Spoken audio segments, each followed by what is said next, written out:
Peter. Good morning. You're coming through loud and clear, so it is 9:30, and we can proceed to start today's meeting.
Councillor Singh, we have not started yet. You are designated chair to open today's meeting, and when you're ready, we can start today's meeting.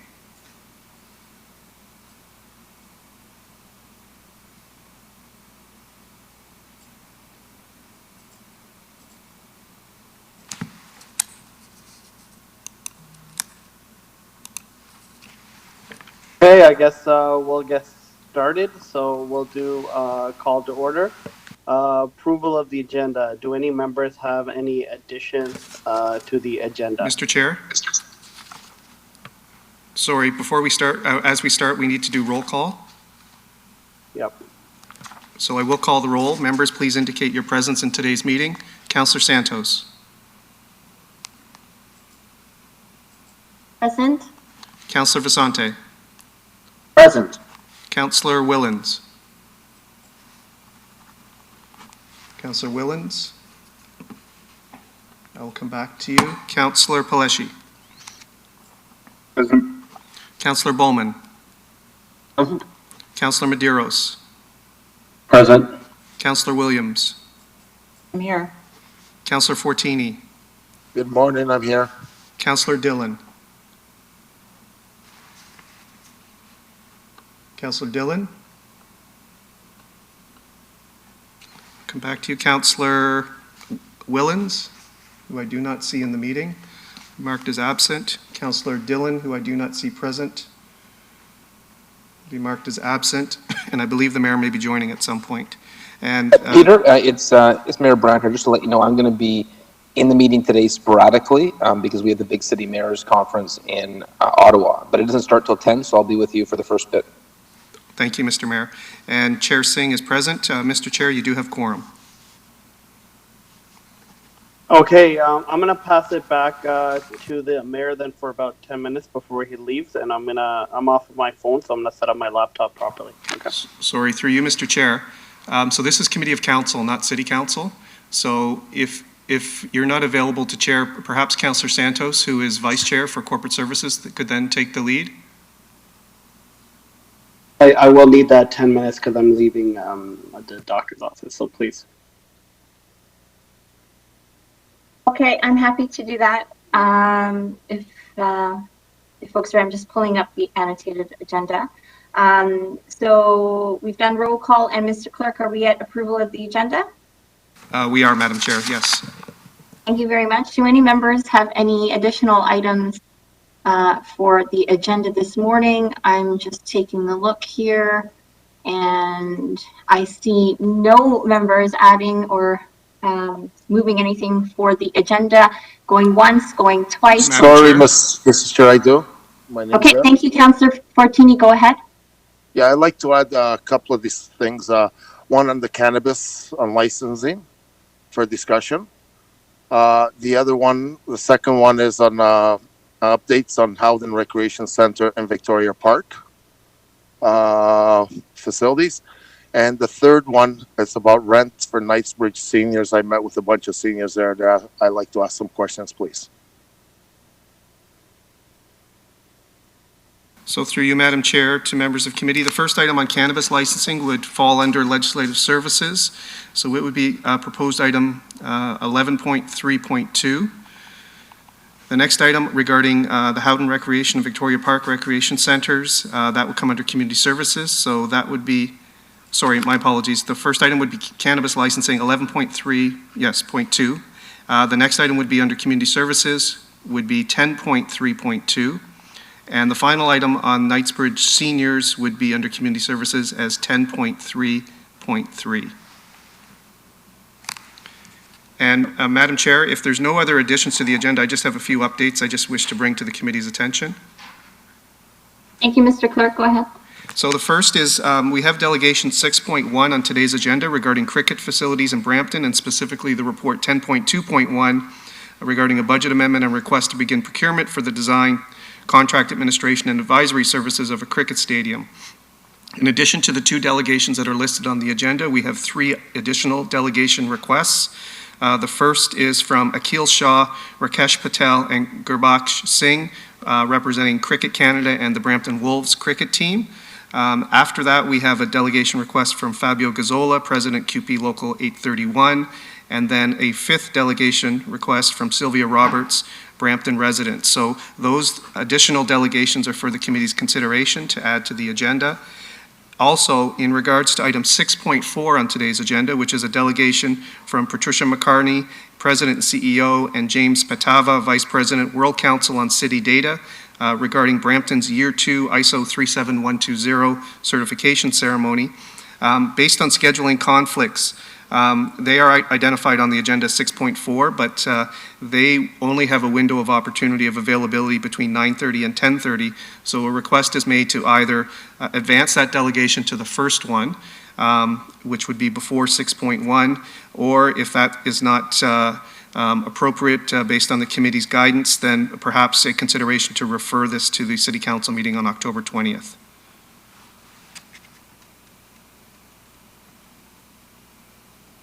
And those are the Okay, thank you changes. very much.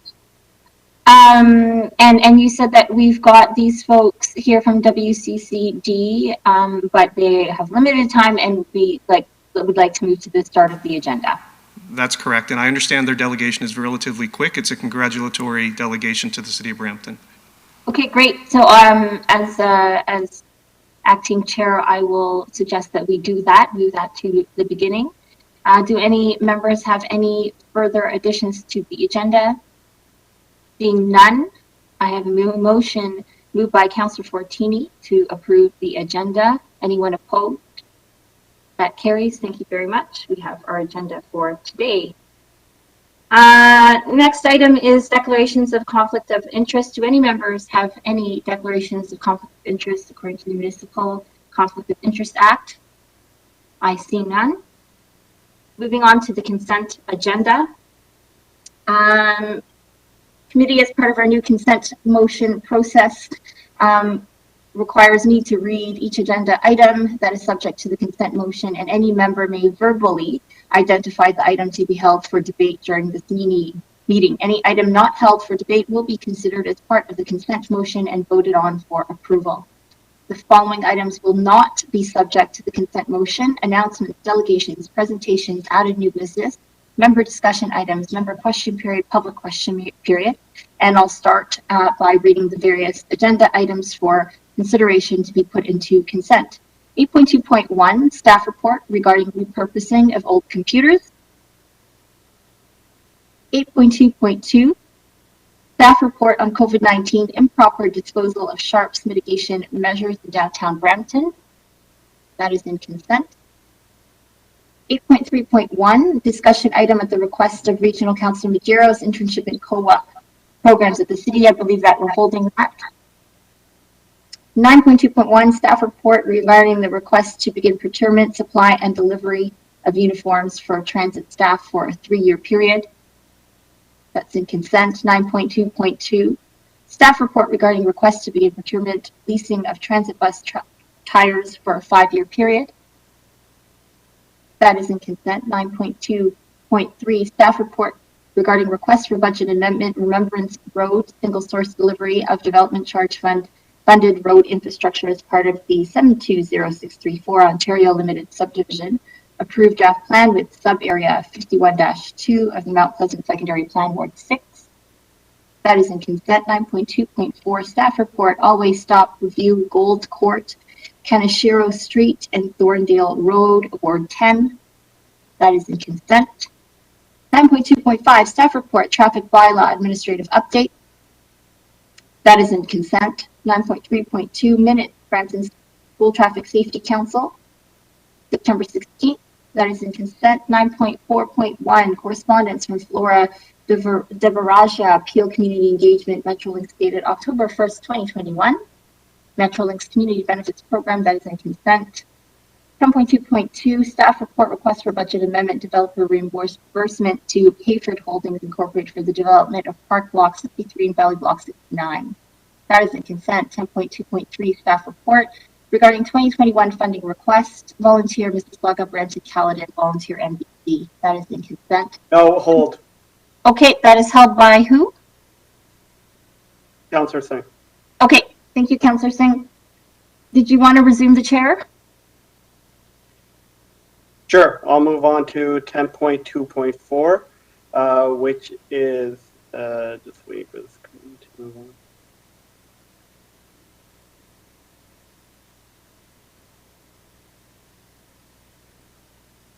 .2.4 is a staff report, asset naming, recommend location for Northup Park.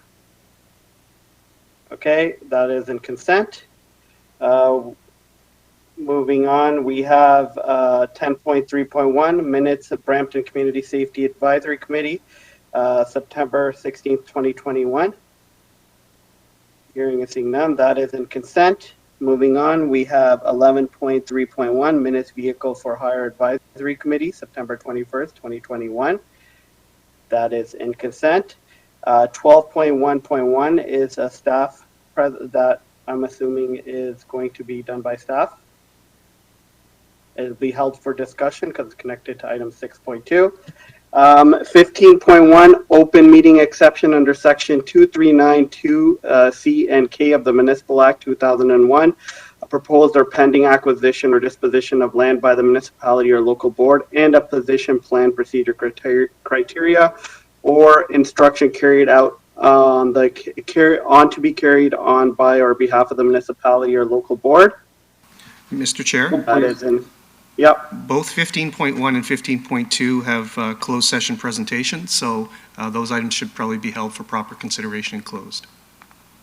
Okay, fair enough.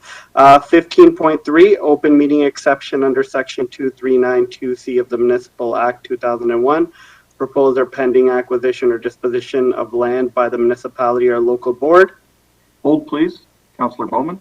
Councillor Bowman. And 15.4, open meeting exception under section 2392C of the Municipal Act 2001. A proposed or pending acquisition or disposition of land by the municipality or local board.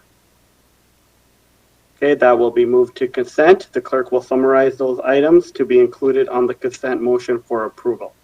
Mr. Chair and members of committee, the only eligible items for consent consideration, item 10.2.3, a staff report regarding 2021 funding requests for the Volunteer Mississauga Brampton Caledon Volunteer MBC has been held by Councillor Singh as well. Item 15.3, which is under closed session, open meeting exception under Section 239(2)(c) of the Municipal Act, a proposed or pending acquisition or disposition of land by the municipality or local board has been held by Councillor Bowman. And the rest of the items, save and except those that have been previously noted for consideration during the meeting, will be considered for consent. And just a note, through you, Mr. Chair, to committee, for 15.4, which is to be included in the consent motion as part of closed session, there will be a public motion that will arise from that consent motion approval, and that'll be considered after closed session today. Thank you. And as per our trial process agreed to by council, the consent motion will be subject to a recorded vote. All in favor of the consent motion, please indicate. Councillor Santos. Yes. Yes. Councillor Vasante. In favor. Councillor Willens is still absent. Councillor Paleshi. In favor. Councillor Bowman.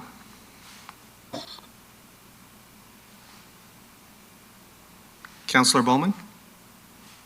Yes, sorry, Peter. Thank you. Councillor Medeiros. In favor. Councillor Williams. Yes. Councillor Fortini. Favor. Councillor Dillon. Who does not appear to be present. Mayor Brown.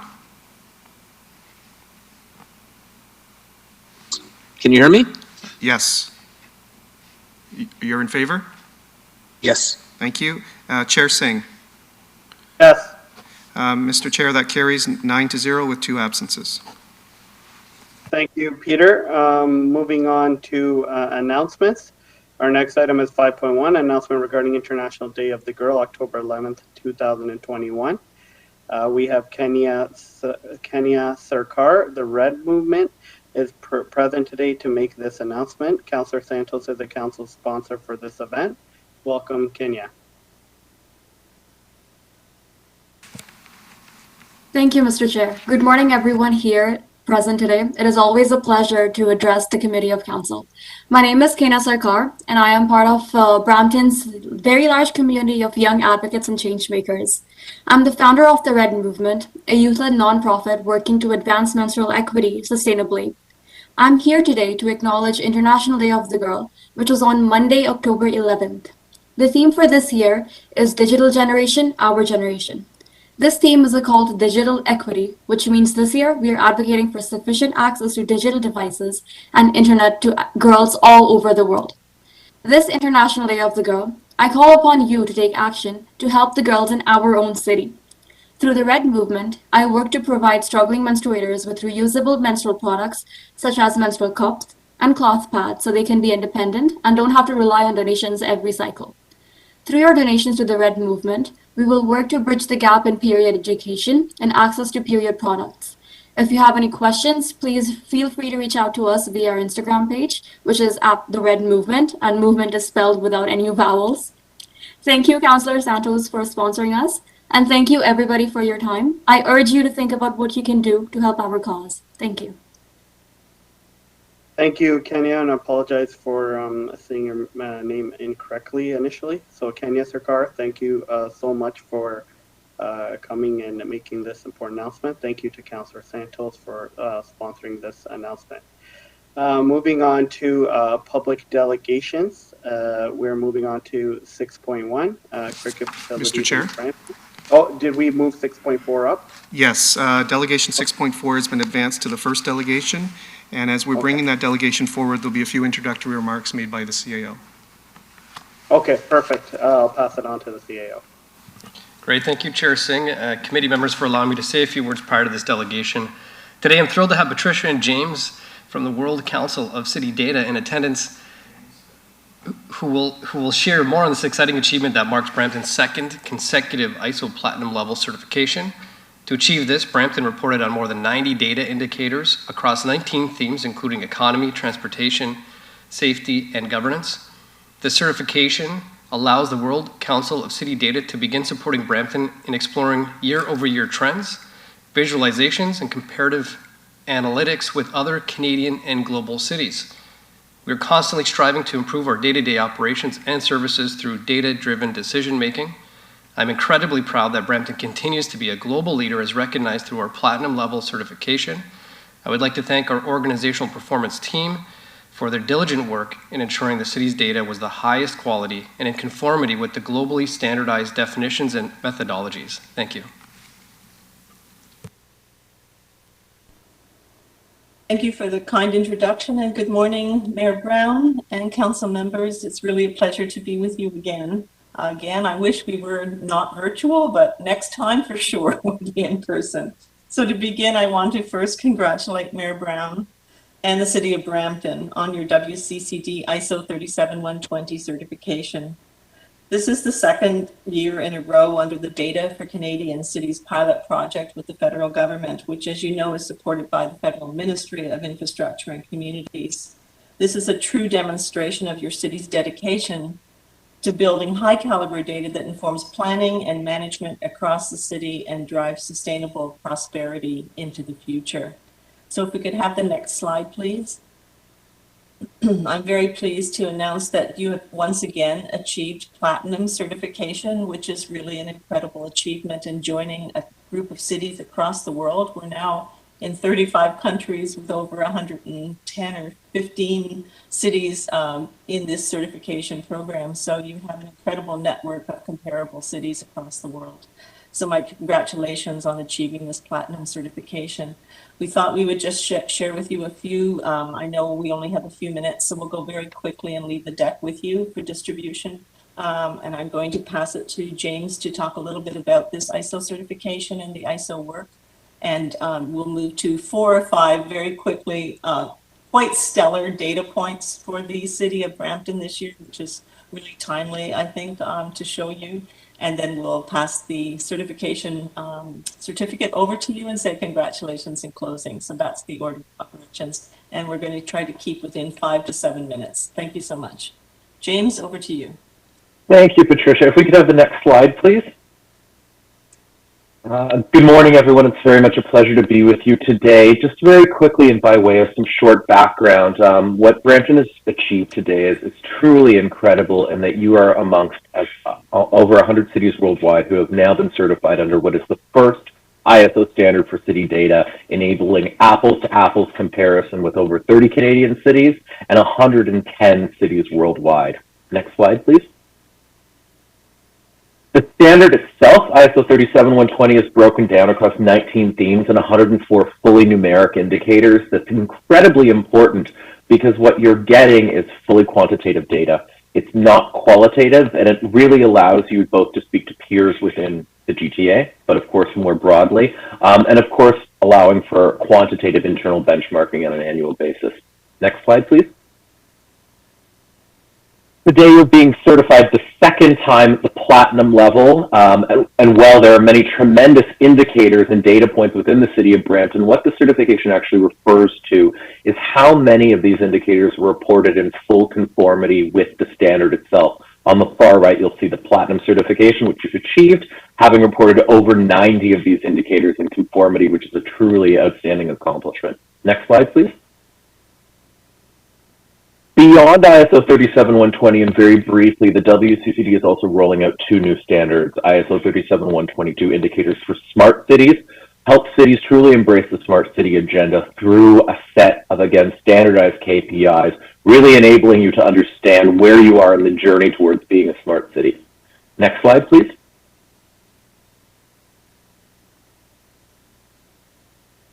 Sorry, if we could just, oh, there we go. Excellent, thanks. The other standard that we're now globally rolling out is ISO 37123, which speaks to resilience, indicators for resilient cities. Of course, this becomes even more important for cities now to be able to understand how they prepare for, respond to, and recover from shocks and stresses such as the COVID-19 pandemic, and cities worldwide are now adopting this. Of course, we're also doing this in concert with our colleagues at the United Nations, who've been a really important partner in this, specifically the United Nations Office for Disaster Risk Reduction. Next slide, please. All of this to say that now that you've been certified under ISO 37120 for those 2 years, the city is eligible and encouraged to consider looking at the 2 new standards as well to fully embrace both of those agendas. Next slide, please. And before I turn it back to Patricia, I will not read through all of these points, but they're very important reasons why the certification is so important for you.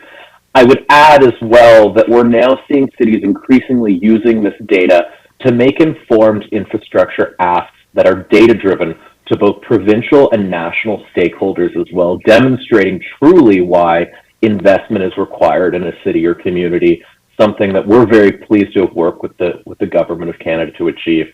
And now I'll turn it back to Patricia for the final piece of our presentation. Congratulations and thank you so much. Thank you, James. And if we could go to the next slide, I'm just going to show you a couple of the data points that really stood out this year. So first up is the next slide, please. This is greenhouse gas emissions, where Brampton is an incredibly low number, both locally here in Canada, but also globally. This is, of course, so timely right now with COP26 about to open in Scotland, where greenhouse gases at national level are often talked about, but here it is at city level with Brampton really performing exceptionally well. Next slide, please. And this is also related to COP26 NO2 concentrations, which affect human health in cities. And you can see already we have 2 years of data. So Brampton's 2017, 2018 certified data is showing a nice drop and a good trend in that. And you're already reporting into year 3 now, and hopefully into the future by year 5, we'll see a really nice trend happening on some of these indicators. Next slide. Thank you. Gini coefficient of inequality. This is where Brampton is really standing out. We took a look at some of the other Canadian cities, but also worldwide, and Brampton at 0.34 for the Gini coefficient, where being closer to 0 is a good thing. Higher than 0.4, for example, is becoming a little bit more difficult, 0.6. Many cities in the US, for example, and parts of the world are at 0.6, which, you know, builds to a horrible inequality in cities. So Brampton is just already performing at a great number here, and we wanted to highlight that. Next slide, please. And bicycle paths. This is a really incredible number for Brampton, just relative to cities in your area here around the Greater Toronto area, but also in terms of Quebec City. And we know globally this is also a really great number relative to other European cities. Next slide, please. And this is a really important number in terms of your youth. You have a very youthful city. Brampton has, 29% of citizens under the age of 24 and over 15. That youthful population coming up through the ranks for your work and employment is an incredible number. It stands out relative to cities like Los Angeles, where it's less than 15%, Waterloo, less than 20%. There's Brampton with 29%. That's like almost 1 in 3 people in your city that are really youthful. So that's a really wonderful economic development and growth and business indicator. I think that was the last one, yes. So now I'm going to quickly move to say congratulations and move to the next slide, where it's my pleasure, Mayor Brown and colleagues, to pass the next slide, which should be the certificate itself, and to say congratulations on, this is the highest level of certification, as James mentioned, at platinum level for your 2nd year running. So it's my pleasure to award the City of Brampton with this platinum certification, and congratulations to all of you. Mayor Brown and also your city manager, David Barrick, has been so wonderful and helpful to work with on this work. And his dedicated team of Mikkel Mar and Emily Sung, I just wanted to say, they're such true colleagues to all of us here in our team at the WCCD. It's wonderful to work with you all. Next slide is the certificate, which I wish I could physically pass to you, Mayor Brown, but to say congratulations to you on this incredible feat. It's a tribute to you on your dedication to data and a data-driven city for your citizens, but also to your incredible staff. So I'd like to thank you very much for being part of our global network. Brampton truly is standing out on the global stage in this work, and these data points that we're starting to see trend analysis into the future is really exceptionally valuable, and we look forward to working with you for many years. So thank you very much, and congratulations once again, and I wish you all a very good morning. And thank you very much for bumping us forward because of the a difficult agenda this morning in our calendar. Thank you very much for your help. Thank you, Patricia and James, for coming and delegating. We hear about these certificates, but it's good to hear sort of the analysis behind it. Thank you so much. And I do have two questions. First will be Councillor Bowman. Councillor Bowman, the floor is yours. Thank you very much. And I used to do a lot of work with ISO standards. So it's great to see the city reaching a platinum standard at any ISO level. I was working with way back ISO 2001. So it's changed a lot since then. Just some really quick questions. Do you actually certify the cities that are members of the organization, like the WCCD? Do you come in and audit the city to ensure that we have reached compliance with all the standards within 37120? So we are certifying Brampton solely on 37120, but as James mentioned, there are two other standards, 37122, indicators for smart cities, and ISO 37123, indicators for resilient cities, which many of our Canadian cities in this network are now stepping up and doing all three. But for now, the introductory standard is 120. In terms of the audit, the way it works is your team, headed by your city manager, Mikal and Emily, they report the data into on an online platform into the WCCD. And we have data analysts on our staff who work very closely back and forth to ensure that data is in conformity with each of the ISO indicators, definition, methodology, numerator, denominator, source documents to support it, all get uploaded to the portal. But then we also send it to a third-party verifier, which is done through the portal, not a site visit. And they audit that data and make sure that it's in conformity with the ISO. So it's a fresh set of eyes with a firewall between us. So that third-party verifier recommended that there were over 90 of your indicators reported on ISO 37120 that were all with supporting documents in conformity with the ISO standard. So they ticked off every indicator for us to say we could award you with the platinum certification today. That's the kind of quick high-level model of how we work as a WCCD in terms of certification. Okay, thanks, Patricia. And you mentioned the two new standards that would be of benefit, I would imagine, for the city to achieve.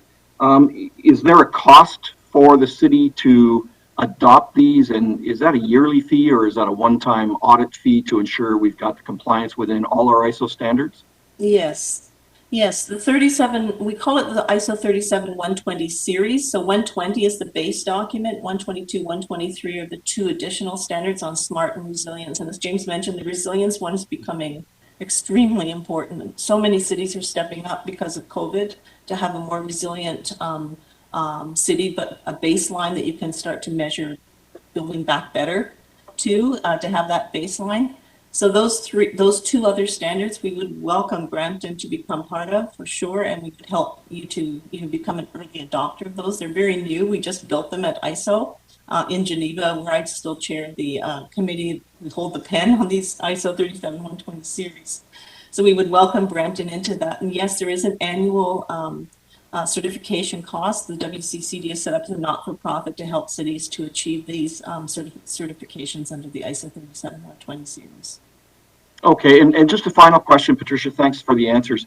For the ISO 37120, does it ever end, or if Brampton continues to do 90 at a time, I imagine there would be more standards added as things progress through the global economy and the green movement, or does is this good for like a 5-year and then we need to be re-audited, or is this just every single year we just continue to do this? The certification is occurring on an annual basis so that you already have the baseline for the 2018 and 2019, 2020 going forward. You'll have that year-over-year monitoring. We know that cities, for example, Boston, the mayor of Boston was very anxious to see 5 years of that data during his term. to show how number of businesses have changed, number of, how the transit system ridership has changed in the 5 years of his term.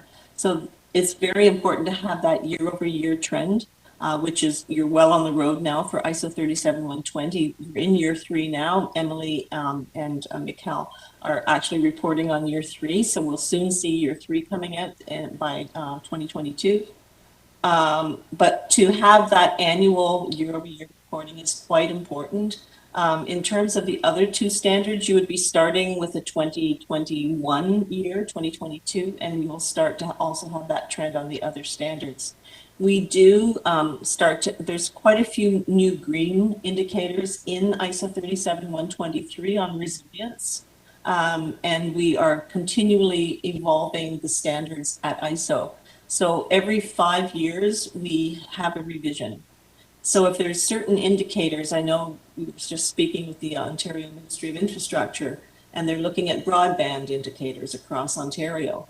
And they were asking, could we add a few indicators around high-speed internet, and could we have other ones around places of where there's very weak infrastructure on these fronts, so that we can better invest in broadband in the province. So we're actually penning a few new indicators for that purpose that we could take forward into ISO to have the revision to 120 in about 3 years. Excellent. Thanks very much, Patricia, for coming in. You're welcome. Pleasure. Thank you, and thank you, Councillor Bowman, for your questions. Councillor Santos.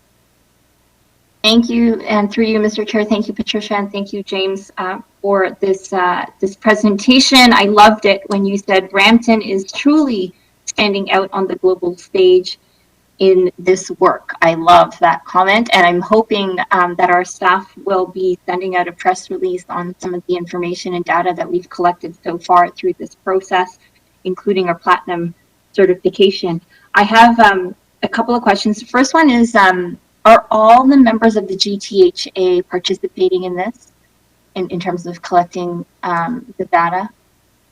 I would say the map, we have a map of the GTHA and it's filling up. There's still a few gaps on it, but mostly we have completed the circle around the from the lake to the lake around Toronto. So we have, for example, starting with Oakville, Mississauga, Brampton, Markham, Richmond Hill, Oshawa, Vaughan, and a little further west, Kitchener, Waterloo, and also actually Hamilton just called us a few weeks ago. We have a meeting with them next week to talk about them joining the network as well.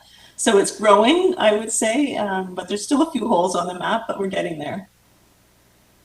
Yeah, because that's valuable information for us. So it's one thing for us to collect data, which is super important. I love the fact that we're doing it and doing it with ISO certification, but doing it in an isolated way is difficult, especially if the sample size in the GTHA is smaller. It's hard for us to compare. I love the bike lanes thing. So I just, I'm very happy to see that. But I also had a question about the greenhouse gas emissions specifically. Is that GHGs in terms of the contribution of GHG emissions from the corporation, like as a city, or is that GHGs from the city as a whole? Because I'm curious to know how that indicator was measured or captured, especially if GHGs, you can't necessarily, like they don't really have borders, which is why I asked about the GTHA question as well. James, do you have an answer for that offhand, or should we? I do. I can speak to that, Councillor, very briefly. With regards to your questions about how GHG is measured, it is for the city in its entirety, not the corporation itself. It's done in conjunction with information from the Ontario Ministry of the Environment. Our team also works very closely with the region of Peel and your neighbor Mississauga and Brampton together to really get a great representation of what that GHG number looks like. I will note that GHG calculation is a very difficult or challenging enterprise, shall we say. So the number might not always change on an annual basis, but we are working with all of the data stakeholders to make sure it's as representative as possible. What I would also add, though, on your question about relating more to the corporation or the city of Brampton, I guess, all of you, there's an additional indicator that measures end-use energy by the city, which is much more reflective of, in fact, what's being used by public buildings, for example. So there is also an additional measurement that speaks specifically to the environmental impact, shall we say, of corporation assets. So that's a slightly different indicator that measures that. So hopefully that clears up a bit of your question there. Yeah, it does, and thank you very much. That data is so helpful, and I imagine it's the same data that we'll be using in measuring how quickly or slowly we're reaching our emissions target reduction. Thank you so much for coming. Thank you. Our pleasure. And I would just add one more thing.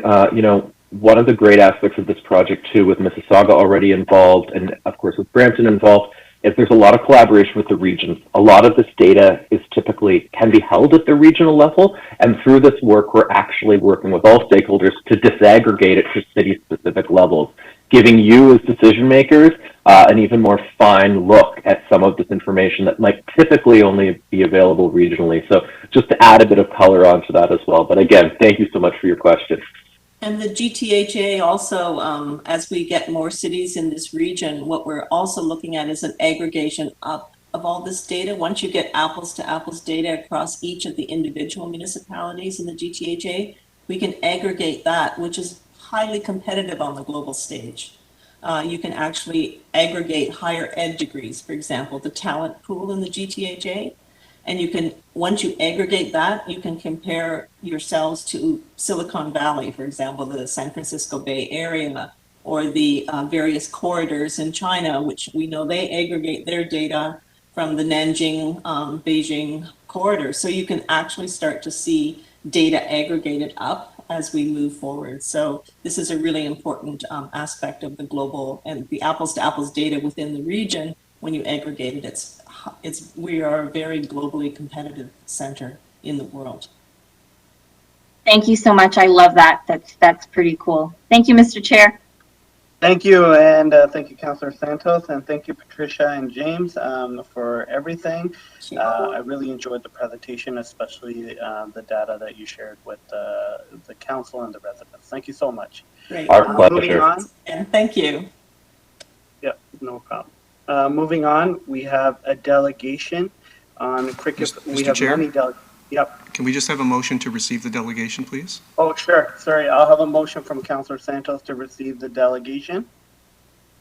Okay, and that carries. Moving on to Qriket facilities in Brampton, we have a few delegations. And we'll start with the first one is Prem Prasad, President of Brampton, Etobicoke and District Cricket League.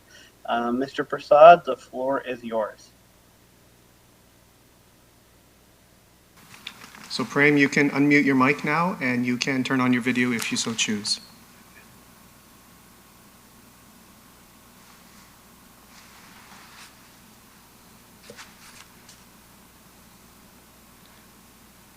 So Prem, you are in the session. There should be a microphone button at the bottom of your WebEx window. It probably is red, or there we go. Good morning. Yeah, thank you. My screen disappeared for a moment when you passed control to me. Morning, Mr. Mayor, members of council. Thanks for giving us this opportunity to present. This presentation on the lights was supposed to have been done in September and was changed, I think, twice and rescheduled to today.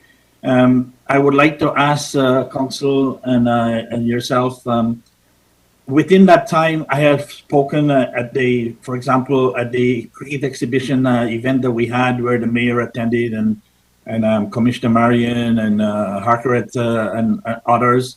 I actually made this presentation in person and do the visual comparison of those pictures I send you for the baseball diamonds versus Terremoto and the lighting and the issues that we have, along with the issues that I was planning in presenting this morning on the Andrew McKindles. I have been assured that by Commissioner Mariam and others, Rob Gasper in Major Projects and Jim and others, that these issues have been addressed and they will be resolved. And going forward, which was one of the other objectives, that the newer lighted facilities coming on board will not go with the current standards, but with the whatever the recommended changes that will be, and we won't have these issues on lighted facilities coming forward. So I don't know if I still need to make this presentation this morning to council. If I have to, I will go ahead and do that. But we would like to focus our energies on the Qriket Stadium, if that is possible. I would just like to ask. Yes, you were down for both, so yes, you can go on for the stadium. Thank you. Okay, thank you very much. Concerning the Qriket Stadium, first, I would like to congratulate the city for taking this initiative. This is an amazing initiative for the city of Brampton, for Qriket, and for the entire cricketing community. Also, an initiative like this of finally, as our mayor have said, and we have proven over 3 decades of coming to the city to build cricket facilities, that as you build them and they become available, they will be utilized 100%. Right now, we're standing at a position where we do not have enough facilities to accommodate the growth. As the largest cricket league now in Canada and North America, BDCL with over 220 teams, we still have 30, 40, 50 applications on a yearly basis that we have to turn away. Lighted facilities were not able to be 100% capitalized this year because of COVID, and last year we didn't get any, but next year, all of those facilities will be the max. As you can know from allocations, everybody wants to come now to Brampton. But in the 35 plus years of building cricket facilities in Brampton, I have approached many private commercial entities. None of them had any interest in the sport of cricket. Now everyone is seeing the standard of cricket that it has arisen to in Brampton, the level of facilities that we have, and everybody wants a slice of the pie. Everybody is now seeing, oh, there's an opportunity for us to go and say we will invest and look for immediate and large ROIs. To me, an initiative like this by the city, who has spent all these decades of development working with myself and others like for us to build what we have, I think this should be a city initiative, which will definitely put the city of Brampton on the global map of cricket countries around the world, and that's a substantial map. As you know, cricket is now one of the fastest growing sport in Canada. Right now, for example, we have a soccer stadium in Canada, we have a baseball stadium, we have hockey stadiums, we have everything that is considered mainstream sport. We feel that thanks to council and current mayor, cricket is now considered a mainstream sport in Canada, and we are being considered equally for facilities and infrastructure and spending. And I know for a fact that for every recreation spending that is done on cricket, city pays half and the users pay half. And as you can see, the more we can get them available, the more they will be used. And we are way behind. We lost 3 facilities this year, and we're looking to build more. Gore Meadows has been on our map for 3 to 4 years now, and because of COVID, it will be delayed again. But a cricket stadium will bring a lot of positives to the cricket community and to the city of Brampton. For example, Canada used to be participating in the World Cup. We have fell down to the bottom level because our cricketers only have 3 months to practice. We do not have ICC quality standards for them to participate in year round. A stadium of this caliber being available winter and summer will help our national cricketers, our local cricketers, to develop the skill sets that is required to let them to be competitive back once again and get us back to the highest level of cricket. Our players have already seen the amazing standard and the change of the game that they play locally since 2019, when our mayor was kind enough to tell the city, please do what Prem is asking for 35 years, cut the grass to ½ an inch. That was a tremendous improvement. This year, thanks to council and Parks and Recs and their staff for the natural turf wickets that has been done. Amazing job by the city. Everyone expect first year we will having baby troubles and tooting troubles. No, it was amazing. It played very well, but unfortunately we have all this amount of rain that we didn't have in about a decade, which hampered that launch of those facilities. But everyone received it with open arms. If this stadium is built, we can safely stand up and say that it will be used 100%. Privatization will put the cost way beyond what local level usage can afford. I think I know that. I'm not 100% sure. You guys are more educated than I am on these events. But with the city having control of the facility and being able to call what the pricings are, how it's being used, it will open up itself to Cricket Canada doing ICC international games. I have been approached by people across the states that they would love to come to Canada and play T10 competition, the T20 competition. If you have questions, I'll explain those 50 over ODI competitions, bringing players from all over the world. But we do not have current standards to do that at this point. We have one facility, which is called King City, and it's overused and overmaxed. Since we have improved our facilities in Brampton, everyone wants to come and join BDCL and for us get some of that as well. But we do not have the facilities to accommodate the growth and the demand and the growth that we have for cricket. Brampton Stadium, we were going to introduce a women's summer league, a youth summer league, a senior summer league in 2020, 2021, but because of COVID and the lack of allocations, we cannot do that.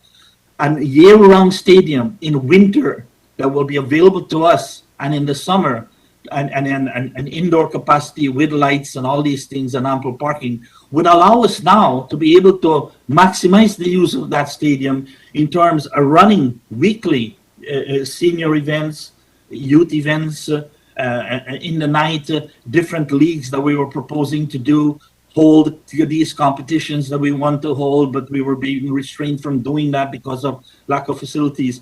So as a stadium of this nature, I hear everyone's alluding to how good it is to put Brampton on the map. You know, as our mayor had said, build it and they will come. That has been proven. Everyone wants to come play. That exhibition where he brought the mayors from the other cities. Brampton will be a leading example for other cities and other provinces in Canada to follow suit.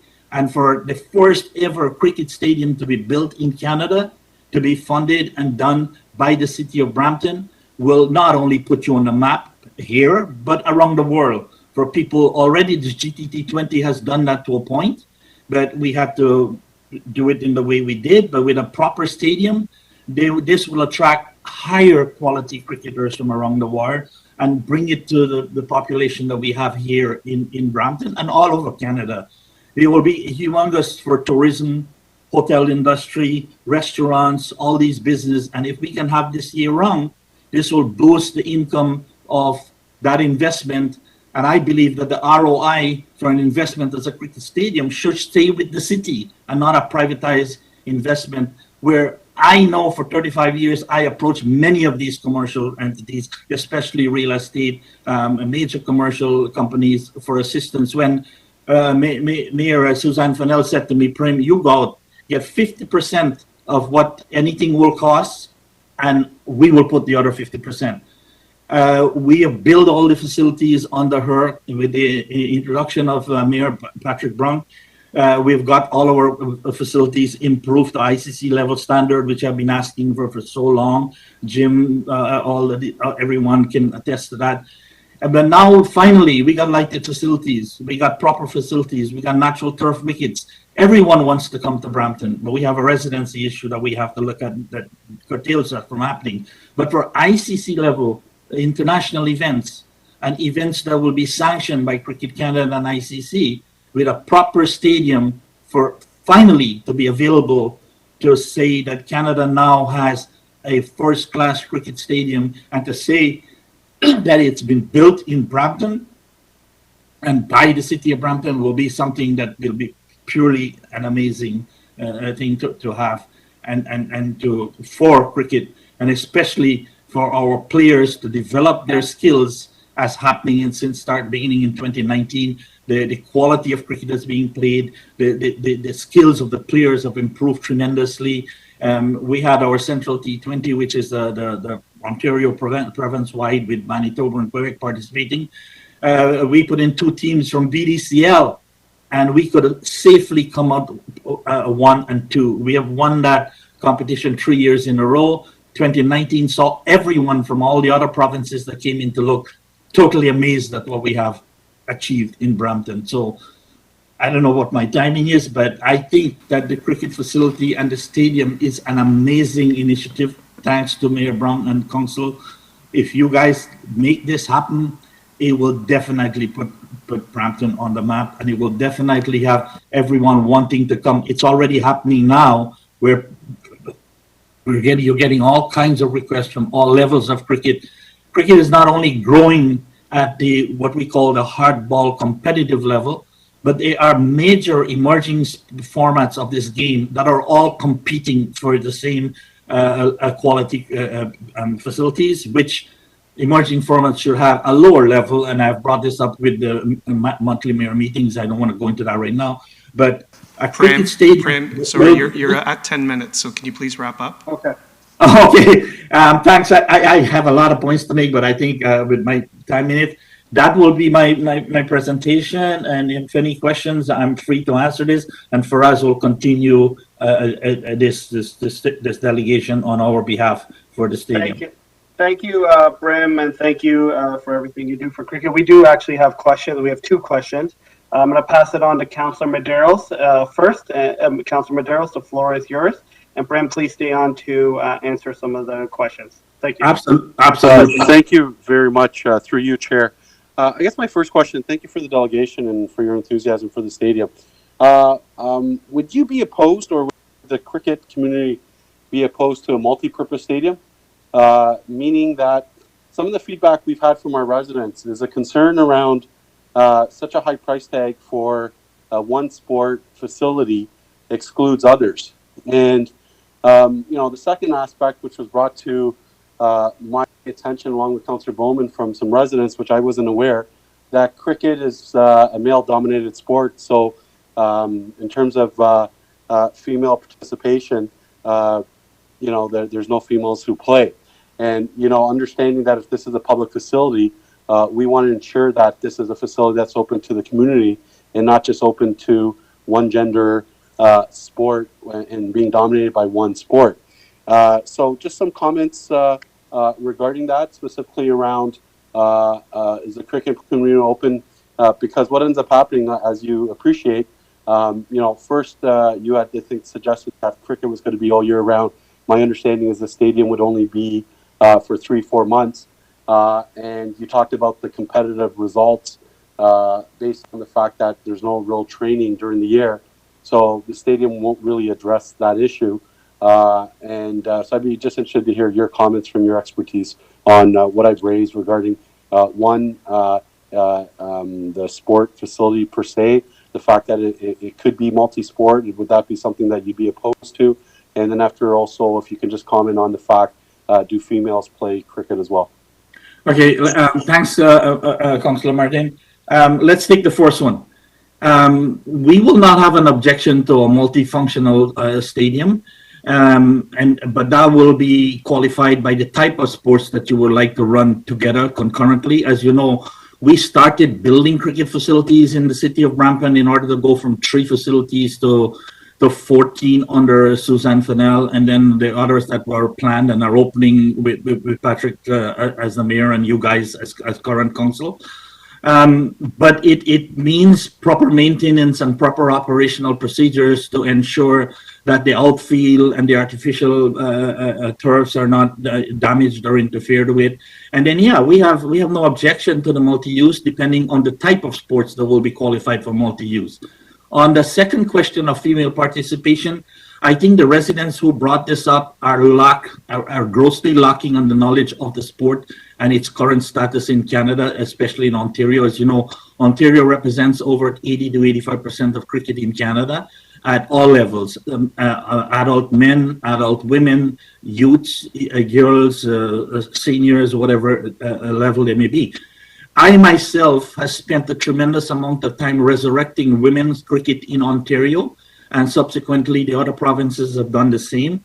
We have had a women's national regional event for the last 2017 to now in Ontario since we have done that. And we have hosted that at the Centennial Park and King City this year for the women's national tournament that was held. Our national women team that are going to participate in the ICC Americas tournament are practicing at the BSP Park, and they have taken out a permit to do that because they need to practice on natural turf wickets because that's where they're going to play, and that's what I mean by improving the skill sets of our players. Even though if the stadium is not year-round, it will still be used 100%. Especially with the quality and everything I've read in the report that will be there, we will still maximize the use of this. As I said, we BDCL, we're going to launch in 2020 a senior league, a women league, and a youth league to complement the already existing leagues in Ontario at those 3 levels in the other jurisdictions. But because of COVID and some of the facilities were locked down and we have to work out the semantics on the new natural turf wickets, etc., we did not. But in 2022, we fully intend to do that. So that statement is not accurate. I think I answered your 2 main questions. Thank you very much. Thank you. Thank you, Bram. And we also have Councillor Pleshy. Councillor Pleshy, the floor is yours. Thank you, Mr. Chair, and thank you, Councillor Medeiros, for asking one of my questions. I'm going to build off a little bit, and that's women playing cricket, and how do we promote the sport in amongst women? You mentioned that you were about to kick off a league in 2020, but because of COVID, you couldn't do that. And I guess my question would be, did the men's league play in 2020? We played a restricted, modified format of our games. For example, teams that were allowed to, that wanted to pull out, did not want to participate, did not. We created the COVID guidelines of cricket in association with the city guidelines and the government guidelines. We give that to the city. So we had a modified, restricted number of teams that participated in 2020. Allocations were sparse and scarce for the teams that wanted to play and participate. So we had no room for introducing anything new.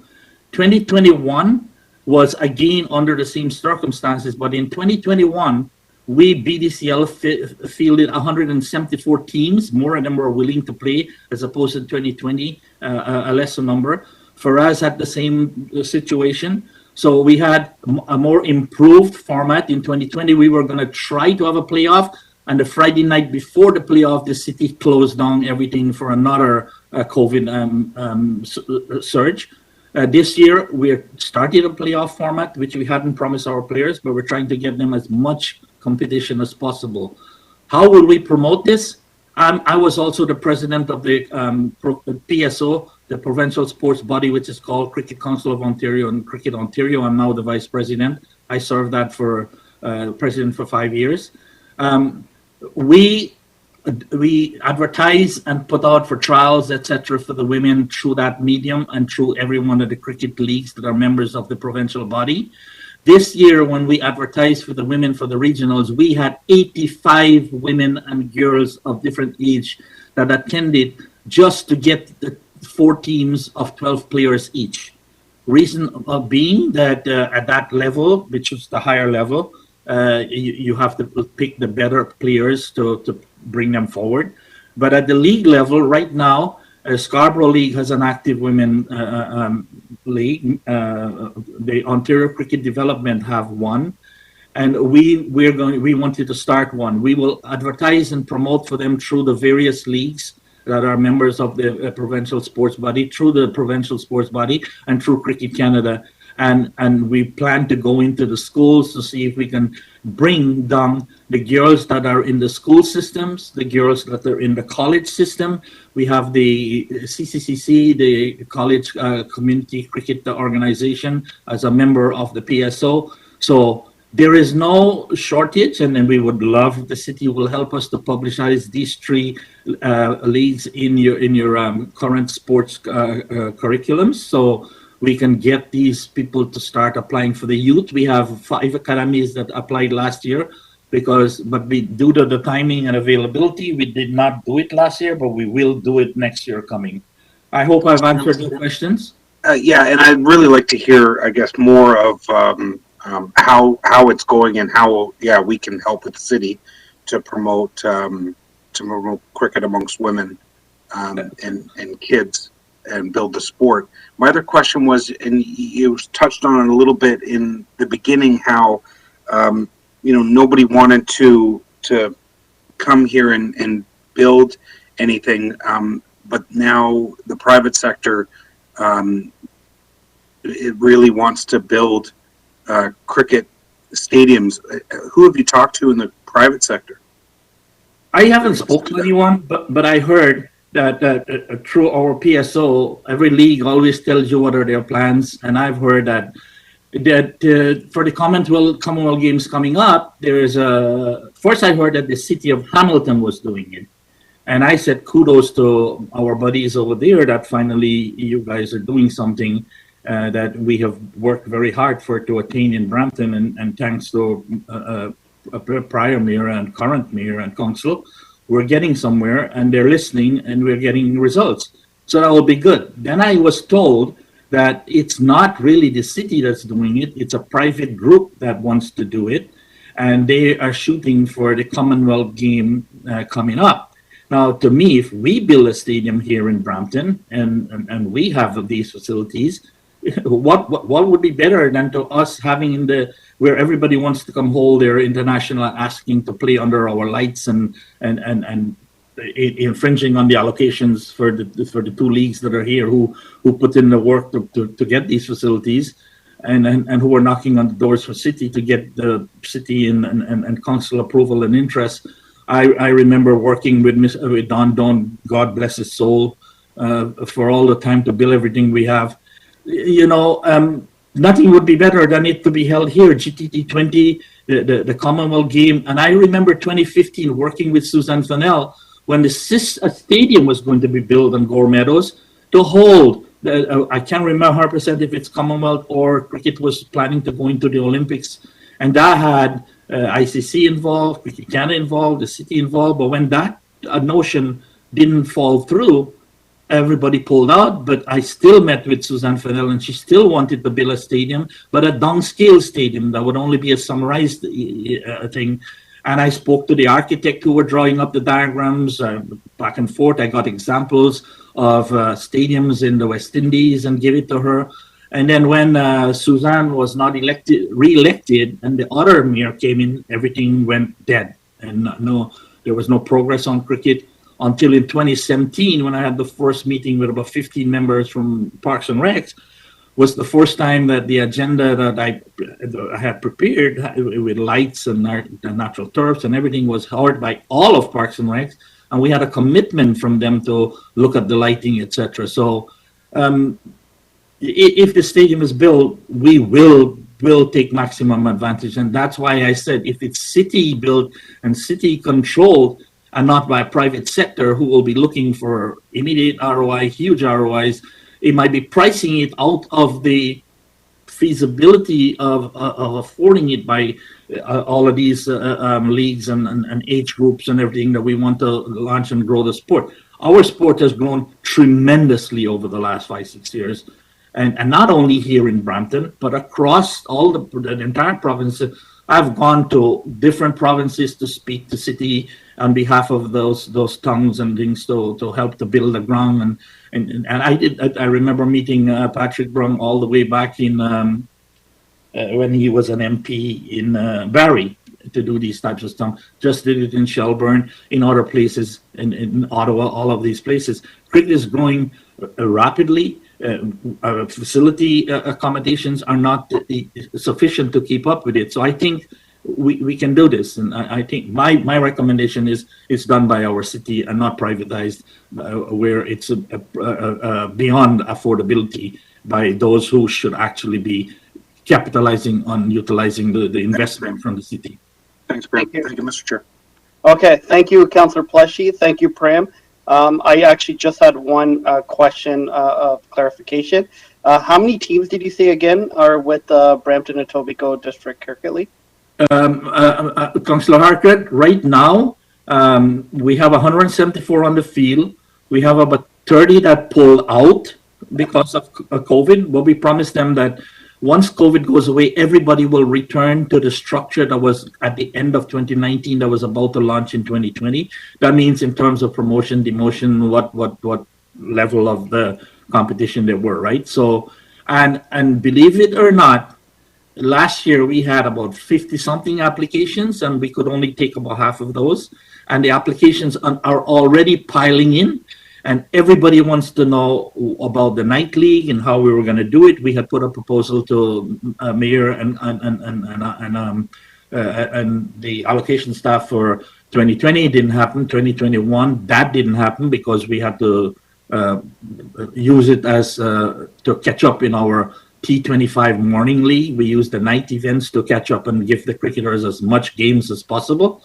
But as of 2022, we'll be running a T20 format in the night, and I'm going to guarantee you, as soon as we put out that, we will be bombarded with applications for that format. Okay, all right. Well, thank you, Prem, for coming. You know, I had the chance to attend also the exhibition match. I know your enthusiasm for the sport, so thank you for everything you do. Cheers. Thank you. Moving on the delegations, we have Faraz Salim, President, Brampton Qriket League. Faraz, the floor is yours. Oh, sorry. Do I need can I receive them all at the end to the clerk? Yes, you can, Mr. Chair. Okay, thank you. Okay, Faraz, the floor is yours. Good morning, members of council. Just before I officially begin my presentation, I wanted to share some news on the women's team. I know that Qriket Canada has a women's team, and actually between October 18th to October 25th, the women's team, which is a squad of 14 women, are participating in the ICC, the International Cricket Association's tournament in Mexico. And I can see the names and I can recognize out of the 14, 4 are from Brampton. And I can also sort of drill this down further and actually get a list, but there's a huge population of Brampton women who are part of the Qriket Canada squad as well. So I'll start my presentation. My name is Faraz Salim. I'm the president of the Brampton Qriket League. And as Prem spoke before me, his league being in existence before us has a lot more teams versus what we have. But right now, we are an active participation of 46 teams. And our season actually just finished this past weekend. And after discussion with the secretary of our league, I recognize that we have 14 teams who have shown interest to participate in next year. And my hands are sort of tied because I don't have extra availabilities of field to accommodate them. And this is a problem ongoing with us pretty much every year. It's sort of the chicken and egg story. The teams keep on coming and increasing in numbers, but the facilities, yes, we appreciate the growth of facilities, but they're not growing as fast as the demand. And I've read the report prepared by the staff regarding procurement of a cricket stadium, and I want to thank the staff, the members of this council, and our lovely mayor for recognizing the need for a stadium. I also want to just take you into the history a little bit. On September 2nd, 1872, unknown to many Canadians, the first cricket game was held, and our first prime minister declared cricket as a national sport. But considering the long history of cricket in Canada, cricket has managed to stay under the radar for the past few centuries. However, over the past few decades, cricket fever has started to rise, and we can see that. I mean, it's testament to the fact that the teams are growing, the leagues are growing, and there's not even a single hour of our allocated playtime that's not allocated for use. We're paying for it, and we're using it. Cricket is not only the most popular sport in Brampton, but across the country. The demands for facility is overwhelming. And we talked about the the growth of the Women's League, I don't know if all of you are aware, but cricket is now also part of the physical education curriculum in Ontario. So we'll also start to develop this at a much better level on the grassroots when kids are actually going into the sports, including boys and girls at the school system. And those facilities, if they're built, would actually be used for schools as well as by the school board. The City of Brampton has done a reasonable job keeping pace with the demand, but there's still work to do. It is time now that the city takes steps to move us to the next level. We are on the radar. We are on the map as becoming the cricket capital of the world, but we need to improve our facilities. We need to improve our infrastructure to get us to the next professional level. A year before COVID started, in 2019, I took a team from Brampton to play a match in Dubai. And as some of you may know, the facilities in Dubai are outstanding and world class. Most, in fact, I would say all of the players who went had never played at a stadium, because what happens for our players is we move from field to field, and having to go play at a stadium was a total different feeling for them. And these are the folks who invested in the Canadian economy by purchasing flights and booking taxis and acquiring assets to travel, and also ended up investing in the economy in Dubai. And now we have clubs from the Middle East, from the UK, and Prem touched on this before me as well. We have clubs from the Caribbean, from US, who want to come and play cricket in Canada. And why not in Brampton? Because this will not only improve the infrastructure for the local residents, instead it will also bring in incremental hospitality dollars.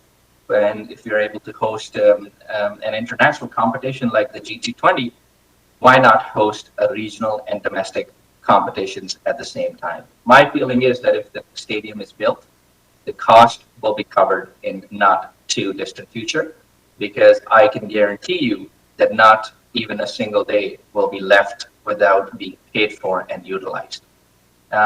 I was also part of an association called Ontario Indoor Cricket Association. And during the winter time, we rented a soccer facility, converted that into a cricket stadium. And believe it or not, the timing of play was 12 midnight to 7 in the morning. We were a bit skeptical of having to start this, but the day the tournament started, the demand was so huge that within 2 days, we were able to fill out the designated spots for the league. And people would come play during nighttime just because they were crazy for cricket. And now we're talking about the stadium. Besides hosting the international stadiums, and besides hosting international teams on a Brampton stadium, we will also uplift our domestic and local players, folks who play on good fields like the Terra Meadow cricket field, like the ones on Dixie 407, would now be able to uplift their game by moving to a stadium. And I also want to bring to the attention of the council that it should be noted that the CAA Centre has seats for hockey. The Memorial Arena has seats for lacrosse. Over the last 100 years, the city has invested in baseball, hockey, lacrosse, and every sport. And there's no doubt now that cricket, being the most popular sport, needs an investment. So why is it that this is open for discussion? Sometimes I feel that cricket itself is considered a second-class citizen in the city. And I think it's only deserving that the most popular sport in the city gets a home in this city. I know that through my research, I know that city has almost $260 million budgeted for recreation facilities. And these are for major renovations, for building new facilities. And there is money available for this. I have seen the numbers that cricket itself is only 0.6% of the Parks and Recs budget. Like, considering it's the fastest growing sport, we're not doing much to put more money and get it up to where it needs to be. It is now time that the city grows up and recognizing that this isn't Brampton of the old. And I have, frankly, nothing against any sport. I also play other sports outside of cricket. But, you know, we have seating for other sports, but nothing for cricket. Instead, we're asked to host tournaments without proper sheds, without canopies, without washrooms, without ample parkings. And it creates a big problems for leagues to trying to host competitions. The Ontario Association has a challenge hosting competitions because, frankly, you only have porta potties, and families many times don't want to use that. So we need to invest in cricket. We need to invest in a stadium where there's availability of resources on one site. And as per staff report, it is pretty clear. I read the staff report, and it's clear that there is a need for a cricket stadium. It not only fits in with the demand for the stadium, but also fits in with the key priorities of council. And if the council priorities are a healthy and safe city that is a mosaic that provides diversity and equity, building of the stadium ties in perfectly to that initiative. We have the funds allocated for this. We don't ask for private sector funding when we're building an ice rink or a baseball diamond, do we? So why is it that for cricket we have to go that route? It really bamboozles my mind, because being at the center of all of the development of cricket in Brampton, I know that the demand is there. I know that the need is there. And it's about time that we recognize that and we provide the support that is necessary for the residents to build the stadium. And we can confirm, both Graham and I, that there will be no spots left unturned, and no spots available that are just left empty with crickets playing there instead of cricketers. So with this, I conclude my presentation. I try to keep it within my time frame and open to any questions if you have any. Thank you, Faraz. I don't actually see any questions, but I got two quick questions for you. The first is, how many teams are with the Brampton Cricket League, and how many players does that include? So right now, Councillor Singh, we have 46 teams and growing. I also have a list of 14 more who want to participate for next year. Our growth was a bit stalled because of COVID. We were not able to grow aggressively. And also we have to be very genuine with the growth plans. We cannot take more teams if there's not enough facilities. But I can tell you that there's a huge demand. Right now, the Brampton Cricket League is roughly about 700 to 800 players, combining all the teams together. Okay, I got two other questions, but I just have one last question for you. I had two other questions from other councillors. My last question is, there was discussions of a multi-use facility. I just wanted your thoughts. You didn't mention that. So what are your thoughts on a multi-use facility? Yeah, I think Frank had said that he was okay with it. I'm partially okay with it because we need to understand which other sports are being played there, right? If you have soccer cleats being played on a cricket field, that's going to have a challenge for the turf wickets that are supposed to be part of the stadium. I think the city itself, I frankly sometimes wonder, did we ever convert a lacrosse field into a multi-use facility? So why not? Why are we talking about that for cricket? I think we need to know a little bit more as to which other sports may be part of this multi-use facility before we can actually make an informed decision on this. Fair enough. Thank you for answering those questions. And now there's two other councillors on the board. So they're going to ask, one councillor is going to ask you questions, and one councillor is questions for staff. Councillor Santos. Thank you so much, and thank you, Faraz, for coming in today and advocating for the sport that you love and that you're passionate about. Terremoto Park is in Ward 5, and Councillor Vicente and I are very happy that it is.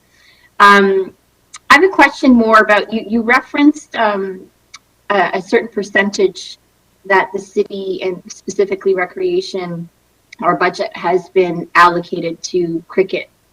The sport. You got that information from staff, correct? I think some of this information is online. Like, I know through my research when I was looking, because I'm a certified professional accountant, so I had the ability to read a report that's presented online. I know that cricket as an asset base is only 1% of all of the city's assets. So I went through the budget file that was posted online to try to take out some information. I can say that maybe perhaps I'm not 100% correct, and I maybe missed some of the terminologies that belong in a municipal budget, but this is based on the information I was able to find online. Okay, great. And so I guess then this is a question for staff.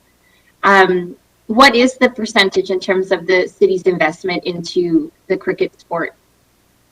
especially relative to the overall budget, but even relative to some of the other sports that the city has invested in the past.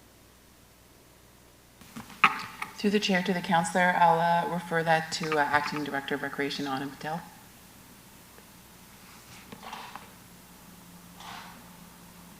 Sorry, is that a question for the overall budget in community services or just for recreation? Just for recreation. Thank you, Anand, for clarifying. No problem. So the budget would actually, for the maintenance budget, would actually be through parks. So sorry to play pinball a little bit here. But overall, sorry, I'd have to say the budget would have to go through parks. So I'm going to call on Ed Fagan for this one. The chair, Councillor Santos. Thank you, Anand. Yes, the maintenance in regards to all staff for the cricket piece is blended in with sports maintenance. There is a bit more increased maintenance level because we tend to cut the fields every second day compared to possibly weekly, depending on the weather. But it would be comparable to even a baseball pitch, for instance, if I reference, I think, Chris Gibson.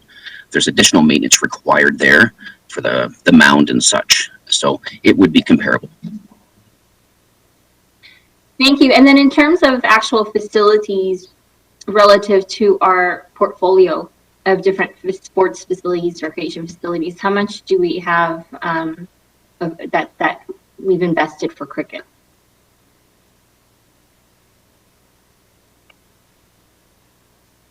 Through the chair, in regards to how much we've put in regards to cricket the last few years, we do have a few pieces. CAA, for instance, we revised a field there. Emancipation Park. Over the last couple of years, we have increased money for cricket, specific just multi-purpose, converting some courts, some new, and some conversions. Currently, we have 17 cricket pitches citywide. Some are standalones and others are multi-purpose. Okay, so I guess then I like my understanding is that in terms of cricket relative to the other sports that the city has invested in the past is far behind. And in terms of what Roz has pointed out, this is a growing sport and certainly growing demand, particularly here in the city of Brampton and even across the GTA. So I was trying to get some numbers, but perhaps folks can send that over to me separately. Thanks so much. Thanks for us. You're most welcome, Councillor Santos. Also, I just want to quickly, just in 30 seconds, tell you that before the lights came into existence at Terramauta Park or Andrew McCandless Park, we did a pilot project with portable lights around the Brampton at the CA Center. So we rented one of those construction lights that you see on the photo one when crews are working at nighttime. They were diesel powered and we had to crank them up and try to host under the light competition. We were only allowed to play up to 11 o'clock. And I can tell you that when we opened the competition, there were players who would come in paying thousands of dollars just to get an experience to play under the light past the 11 o'clock time. We weren't able to do that because of bylaw restriction, but that ties into the testament of the investment that was required for cricket lights before the Terramauta field came into existence and the demand that existed even when we were under really, really basic and unsafe playing conditions as playing under portable lights. So yes, the investment wasn't there. And frankly, after that session, the city started to recognize that there was a need and then the lights came into existence. Thank you. Councillor Santos, are you done? I am, thank you. Okay, thank you, Father, and I do remember that I was there as well. Councillor Pleshy. Thank you, Mr. Chair. Mr. Chair, my question is to staff. We've had two delegations now that have referenced other sports and stadiums. Can I just ask staff, how many stadiums do we have for other sports in the city of Brampton?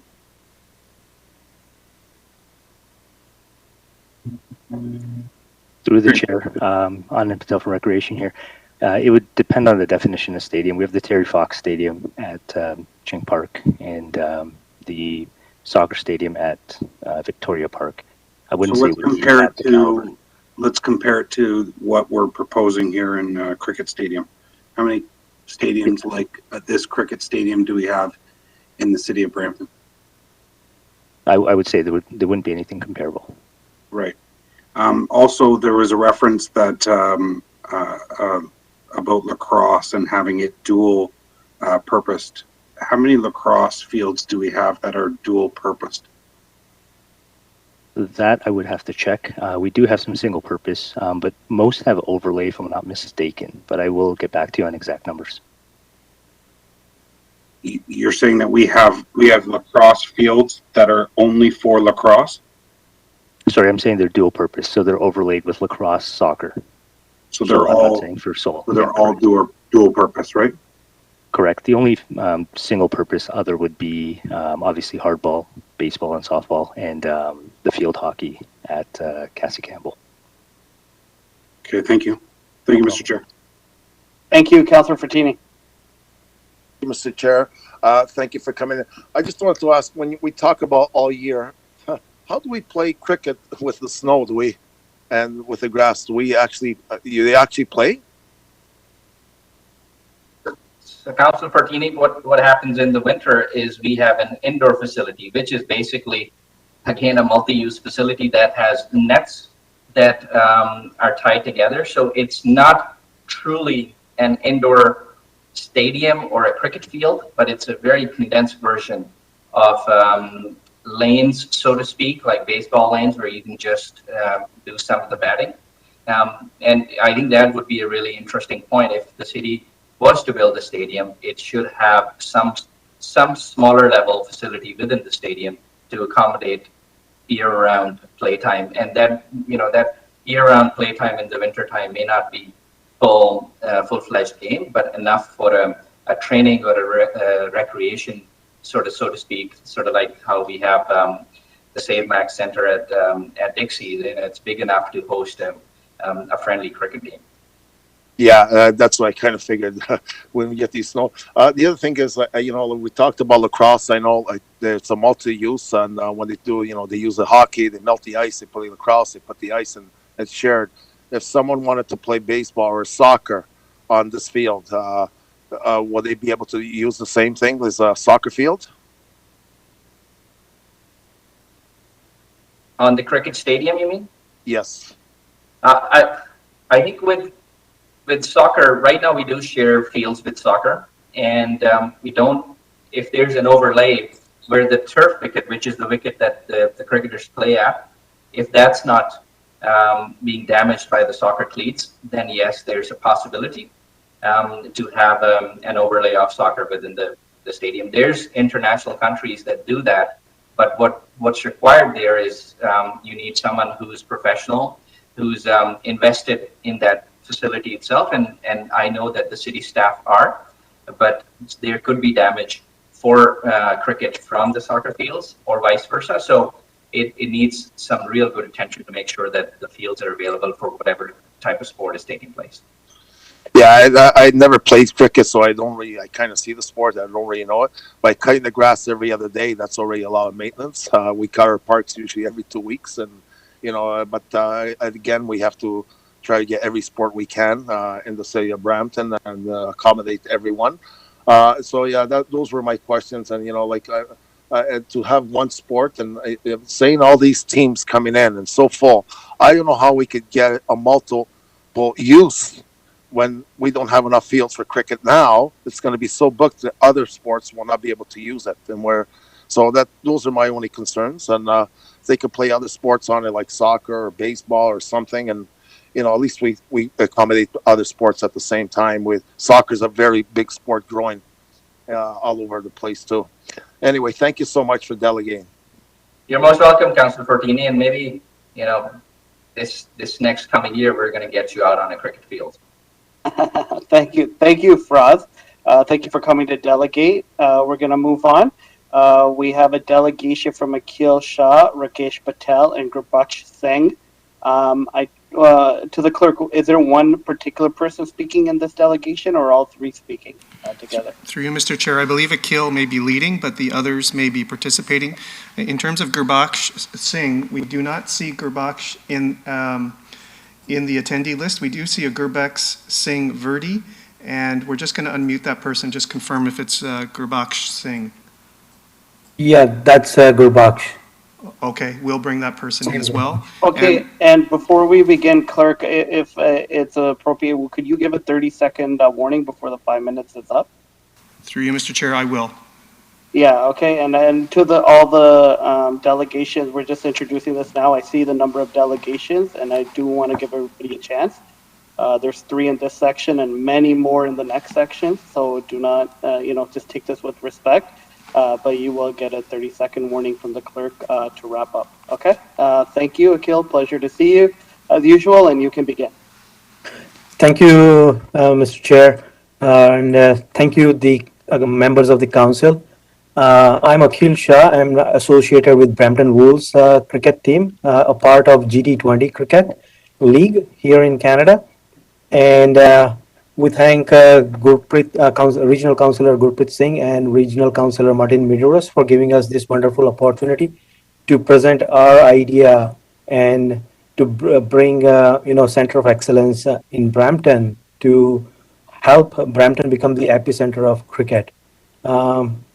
If the city clerk allows me, I would like to bring in Gurbaksh, who is an expert in developing the Center of Excellence in cricket, if that's okay, to make the presentation. Sir Gurbaksh is in the session, and you can unmute your mic and address committee as part of this 5 minutes.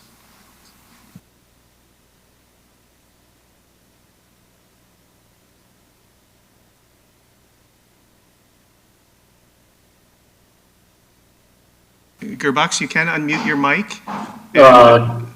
Yes, I'm audible? Yes. Good morning, Chair and respected members of the Council. We at Brampton Wolves, it's a pleasure to be here, and we thank Regional Councillor Martin Medeiros and Councillor Gurpreet Singh Dillon for giving us this opportunity to present this dream project that we are planning. Brampton Wolves is one of the franchise in GT20. GT20 is the Canadian Cricket League. It's the first ever that is affiliated on the ICC. ICC is the cricket board. I think if we can go to the next slide, then I'll be able to explain. Right. Thank you. Brampton Wolves established in 2019. The agenda was to have the Premier League out of the country, which has been part of 4 World Cups in the past. And I think it's a matter of pride that where GT20 as a league has reached, world's top players want to come to Canada and be part of this league, and they've already been part of the league. And we as a franchise take a lot of pride in the fact that we are part of this great journey. Unfortunately, last year and the year before that, we were not able to have the competition purely because of COVID circumstances. But next year, we look for a bigger and a better season. Can we move to the next slide, please? ICC. So this is just for some clarity on what are the governing bodies that are involved. ICC Cricket International Cricket Council. It's one of the it's the governing council, and Cricket Canada is under the aegis of ICC. It's the governing body for Cricket Canada. GT20 is again under the aegis of Cricket Canada, and it's basically a tournament which has 6 teams with all the top players in the world from different parts of the world, including India, where Yuvraj Singh, one of the biggest players in the history of cricket, has been part of the league, and many others. Can we go to the next slide, please? Cricket in Canada. So these are some numbers that we have from the last season from GT20. But if we look at it, 130,000 players, around 820 clubs have been playing the sport. The sport obviously is mostly because of the youth that's coming into the country, and I think it's just going to get bigger and better.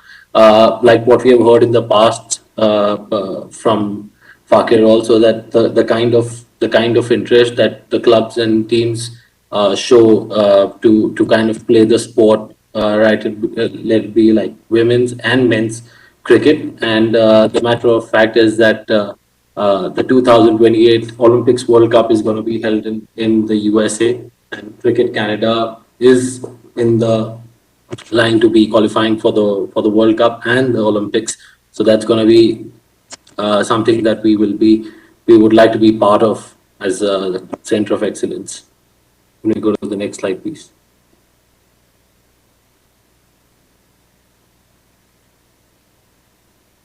The center of Max here, excellence. just to let you know, you're at 4 minutes, 30 seconds. 30 seconds left, please. Okay, so Center of Excellence is something that we're planning to do. Currently at GT20, we are the owners, the franchise owners. The idea is to not just have a franchise, but the idea is also to have a grassroots program which enables cricketers, boys and girls, to have a career path in cricket and to see themselves playing in the largest and the biggest leagues of the world. And we want to bridge that gap by having the grassroots and going ground up program where we enable and empower these kids and players to have the best of the facilities in terms of fitness and overall development of cricket. Can we go to the next slide, please? The opportunity is wonderful because we are sitting in the hub of pretty much the cricket in the country. It also enables us to create the fan base which we already have. Now, the fan base is something which is good to have, but we would like to have players who are not just fans, but they are people who can see cricket as a career path and not just as a sport, because I think that is something that is missing because people look at it, okay, they feel it's unachievable. We want to get that dream come true and then also enable them to kind of say, okay, yes, I want to play the sport and become one of the best cricketers in the world. So considering we have a team, we also need to bridge the gap by having the grassroots program. That's exactly why the Center of Excellence, the core idea is. Also to have the community and the merchandising and other opportunities that comes with it.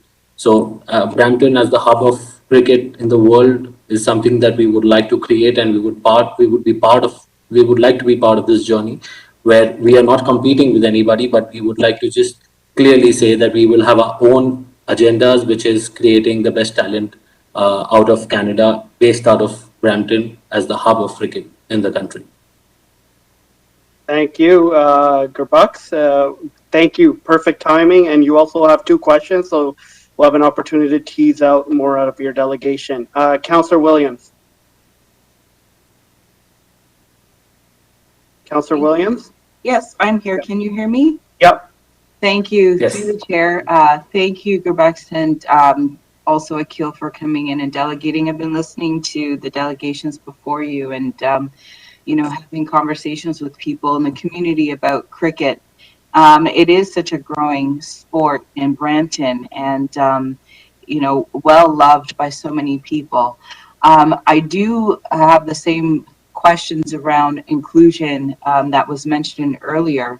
And right now, I know you're the Brampton Cricket League. How are you addressing diversity inclusion in your cricket league to ensure that there's representation from the diverse communities here in Brampton that also love cricket? So, Councillor, thank you, Councillor. It's a good question. But I would say, like, we'll be advertising to all the communities. We'll reach out, and for doing that, we are requesting city to help us through this process because we want to attract the talent across the communities, not from just one community, right? And like you said, it is growing. The sport is growing immensely in Canada and especially Brampton. Brampton would have, like, if I'm not wrong, at least 40,000 players playing the sport, and it's huge. Numbers are huge because every year we get like about 50,000 students from various countries, and then they are contributing to cricket, right? But definitely we want to make sure that we are inclusive of women and youth across the board, and that's what's for the Center of Excellence. Oh, that's good to hear. I think there's such a strong cricket community, especially in the Caribbean community, that play cricket, and it's just a sport that you could probably get a lot of support even through the school system. And so, do you find yourselves working or even presenting to the school boards to see cricket introduced? Because I wonder if that is another area that could be tapped into and could support why the need for a stadium is so necessary. Just wondering if you've done that outreach to some of our school boards. Not yet, because we are in initial phase of building this center of excellence, but it's definitely to keep in mind, because then we can attract the local youth, the local, talent. We can groom, and like we said, like this is the link is missing currently. We have so many good players, but have they made it to the top? Like, are they playing in different leagues outside of Canada? Like Caribbean has a Premier League where we can send our players from here and they can participate. Our players can go and participate in India. IPL is so huge that there's a lot of opportunity there. So I think it's a great idea to develop our players from here, right in Brampton, and help them go and play and cherish the game elsewhere too, right? So basically, we are not competing, or we are not like restricted. We want to go full blown and project Brampton as a hub of cricket. So my final question is the structure of the associations in cricket.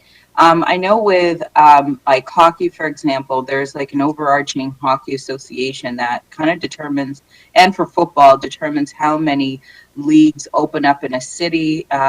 So is that same sort of setup with cricket as well? And if it is, could that also be a bit of a barrier? Because I know sometimes the associations kind of limit access to the ability to create leagues in football and in hockey and some of the other sports.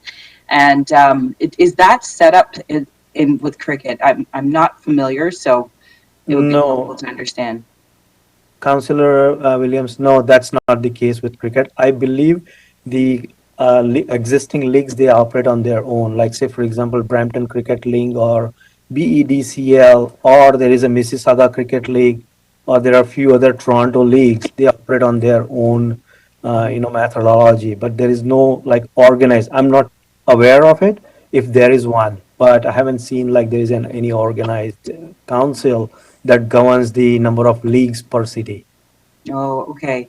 And I wonder if that's something that the direction that we could be going, because it means that there could be leagues in every single corner of the city, and I think if you have the numbers to play the sport, that's a good thing. But I just wonder what the future is going to be. But I think it's a growing sport in the city of Brampton, and so I think all of those things will be determined in time. But I do appreciate being able to answer that question for me. Right. And the other thing I wanted to mention to the council is, as a center of excellence, we are going to attract coaches and players who can come and play with our people here and train them, not only from within, like from various other countries, from Australia, from India, from Australia, like from Caribbean. Like, there are so many good players, right, which can share their best practices and knowledge to the Center of Excellence and the youth of Canada, right? And just to mention another thing, the India's contribution to the international cricket, revenue-wise, is to the tune of, I think, between 75 and 90%. So huge amount of money they can bring in, and they can invest here in Canada, right? So that's another way of looking at it through this Center of Excellence. Right. Okay. Okay. Thank you so much for answering my questions. I know there's other delegations, so maybe we'll be able to hear some more input from others. But thank you for coming in. Thank you. Thank you, Councillor Williams. Thank you, Akil. The next person to ask questions is Councillor Medeiros. Councillor Medeiros, the floor is yours. Thank you, through you, Chair. Thank you for the delegations, and in the form of a question, in previous term of council, when we were developing our master plan, especially around recreational facilities in sports, and we know from sports user groups, and not just in particular one sport or another, but in many sports, that one of the challenges that many sports were dealing with their athletes, and especially trying to produce great talent. And I know we have great talent in so many different sports from the city of Brampton, was that they couldn't find facilities which represented, be it what you want to call, facilities of excellence, etc. So at the age of 15, 16, they would start going to other communities where they had that infrastructure and facilities. When it comes to Qriket, and when I was first approached by the members involved, when we talk about the professionalization or trying to really develop talent, so in your mind, you think there's potential, a talent pool enough that some form of facility that has that, has all that sort of infrastructure that you need. So if you can speak to sort of what do you find that is lacking currently in the city, and then, because we've heard two different delegations previously, different leagues, there's different teams. I don't know the sort of roadmap of Qriket, but maybe you can speak to that. Any type of center of excellence would benefit the whole community. Sure. It's a good question, Councillor. First of all, we do require infrastructure. And I was hearing about the cricket stadium, which is a great initiative, and that could help a lot to develop our own players. But in addition to that, the 3 months that we have in summer, we would require at least access to two grounds so that we can groom our players on internet, like the infrastructure of comparable to international levels.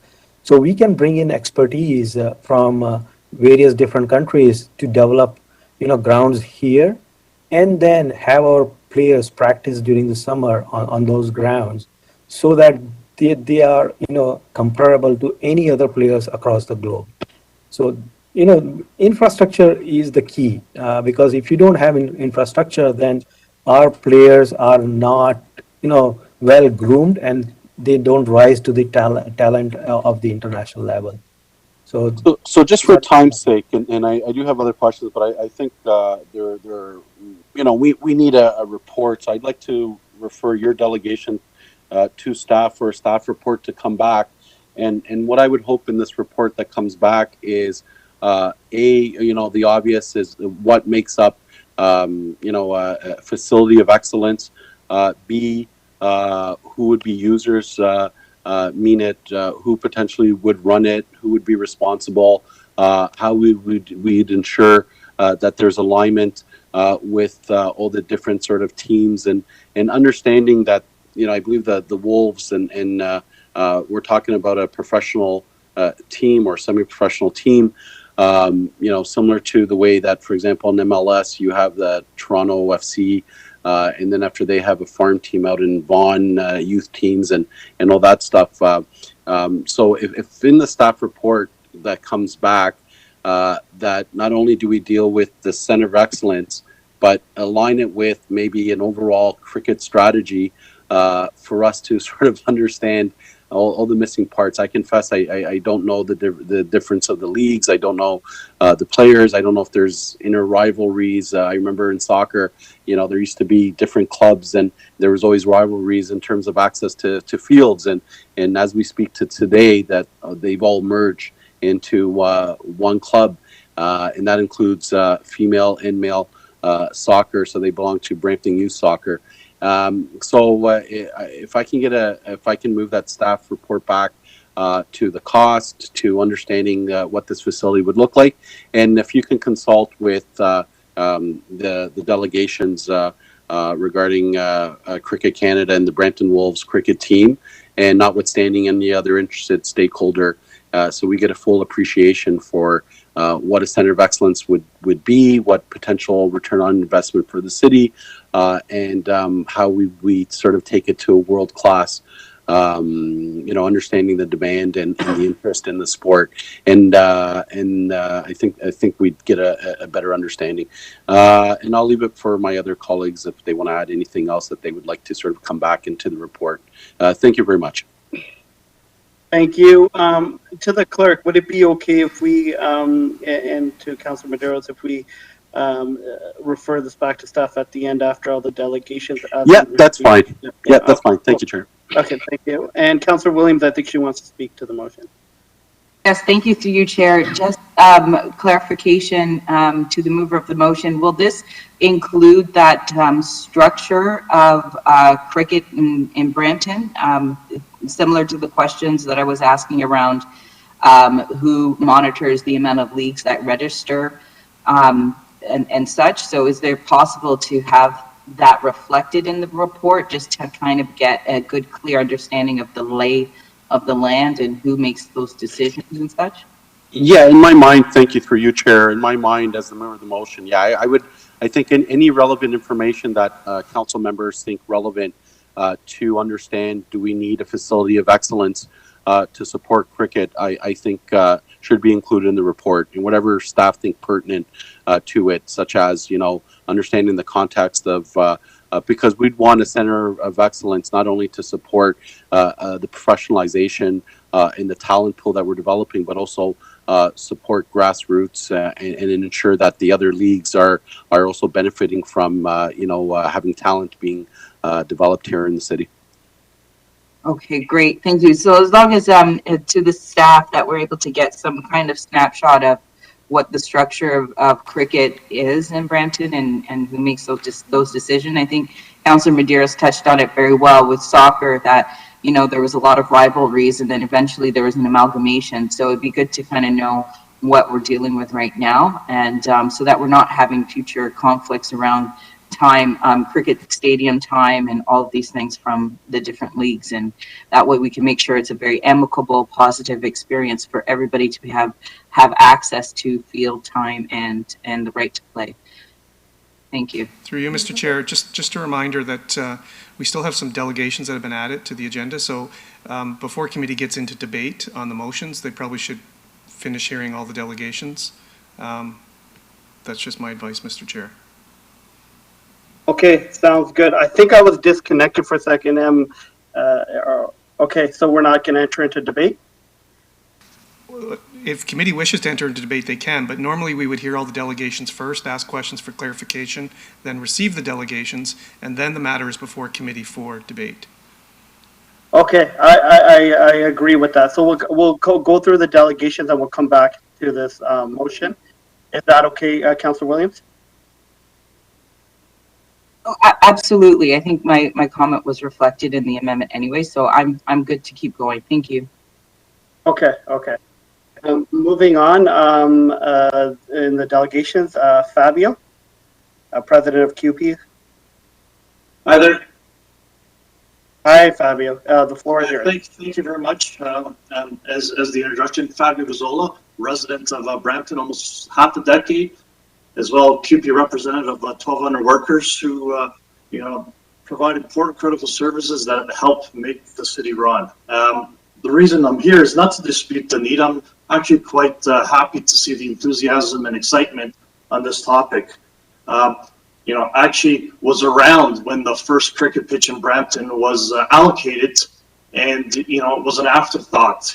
Down in a valley, in an underutilized sports field that was continuously flooded, and the city gave the area to the Qriket League. And I always remember very, very nice gentleman who volunteered and was part of one of the Qriket associations, John, would come there on weekends and so forth. And the point there was, back then Qriket was an afterthought, and it's great to see that we're having this conversation, and we can't forget that sports groups shouldn't be an afterthought, whether it's Qriket, whether it's soccer, whether it's even lacrosse. The city's got a responsibility to support these groups and make sure that the facilities are there, and it does add to community engagement, and there is community value, right? So great to hear this conversation, but I'm not here to dispute whether it's needed or not.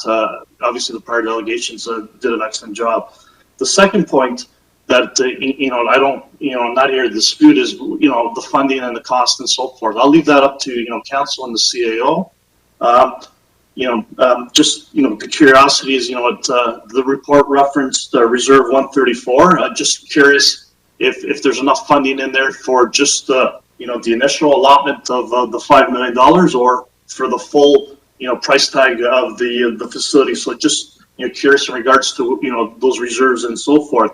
The only comment that I want to emphasize in regards to funding is just, the appropriate groups need to be consulted.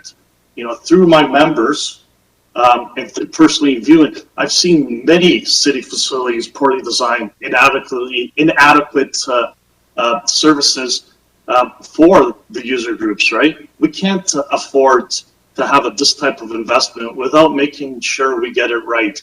And what I'm talking about, whether it's the soccer center, it's great to have those, 4 soccer rinks, but they're small.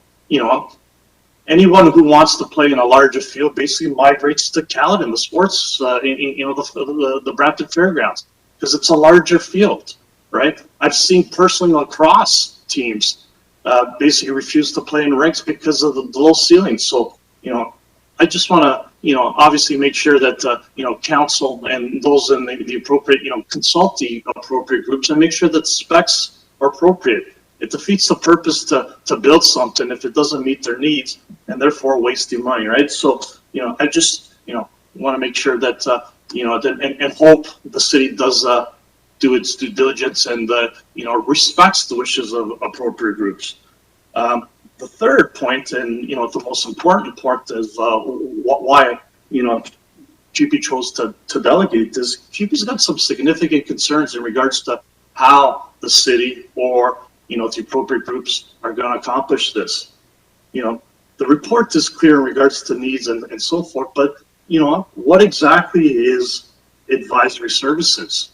I'm glad that Councilor Medeiros, requested, and there's going to be a, conversation or a request to, get a staff report and report back, but, what's the scope of these advisory services? And why I'm bringing this up and trying to set it up is, as a city or even as a community, have we not learned our mistakes from privatizing? Whether it's long-term care homes, loved ones dying while corporations are making money, the 407, basically making money, hand over feet and making it unaffordable for, people to commute and having absolutely no say in the matter. Let's look at the first privatized hospital in Ontario, William Osler. The home of hallway medicine, right? Let's Fabio, talk about you have something 30 seconds closer left. to home. Something closer to home, the West Tower snow removal, right? The whole point is, QP is strongly against any type of privatizing, right? This report's not very clear.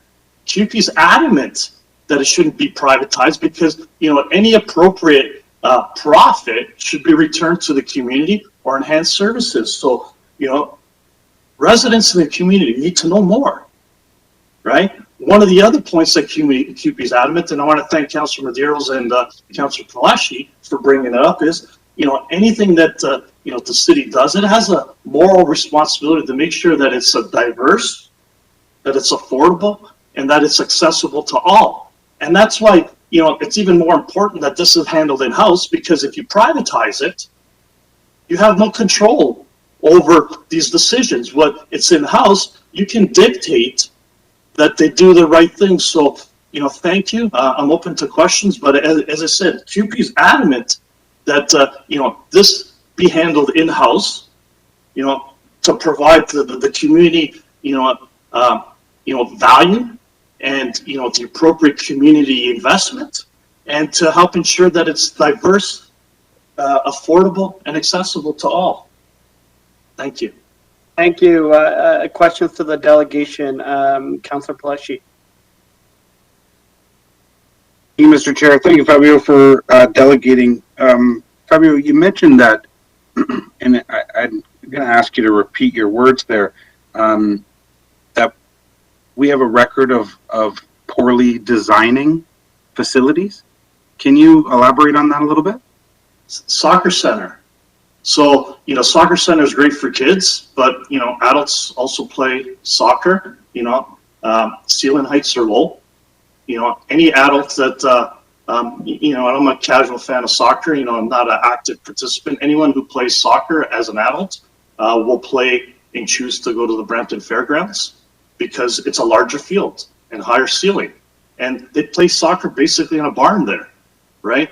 As I mentioned, when they try to locate areas for lacrosse, there's only, from my understanding, 2, maybe 3 rec centers that have the appropriate ceiling height. To lob a ball and hit the ceiling kind of defeats the purpose for lacrosse, right?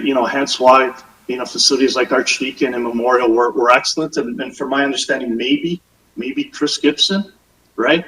I've seen rinks built without the appropriate heaters for, family and parents to watch their children.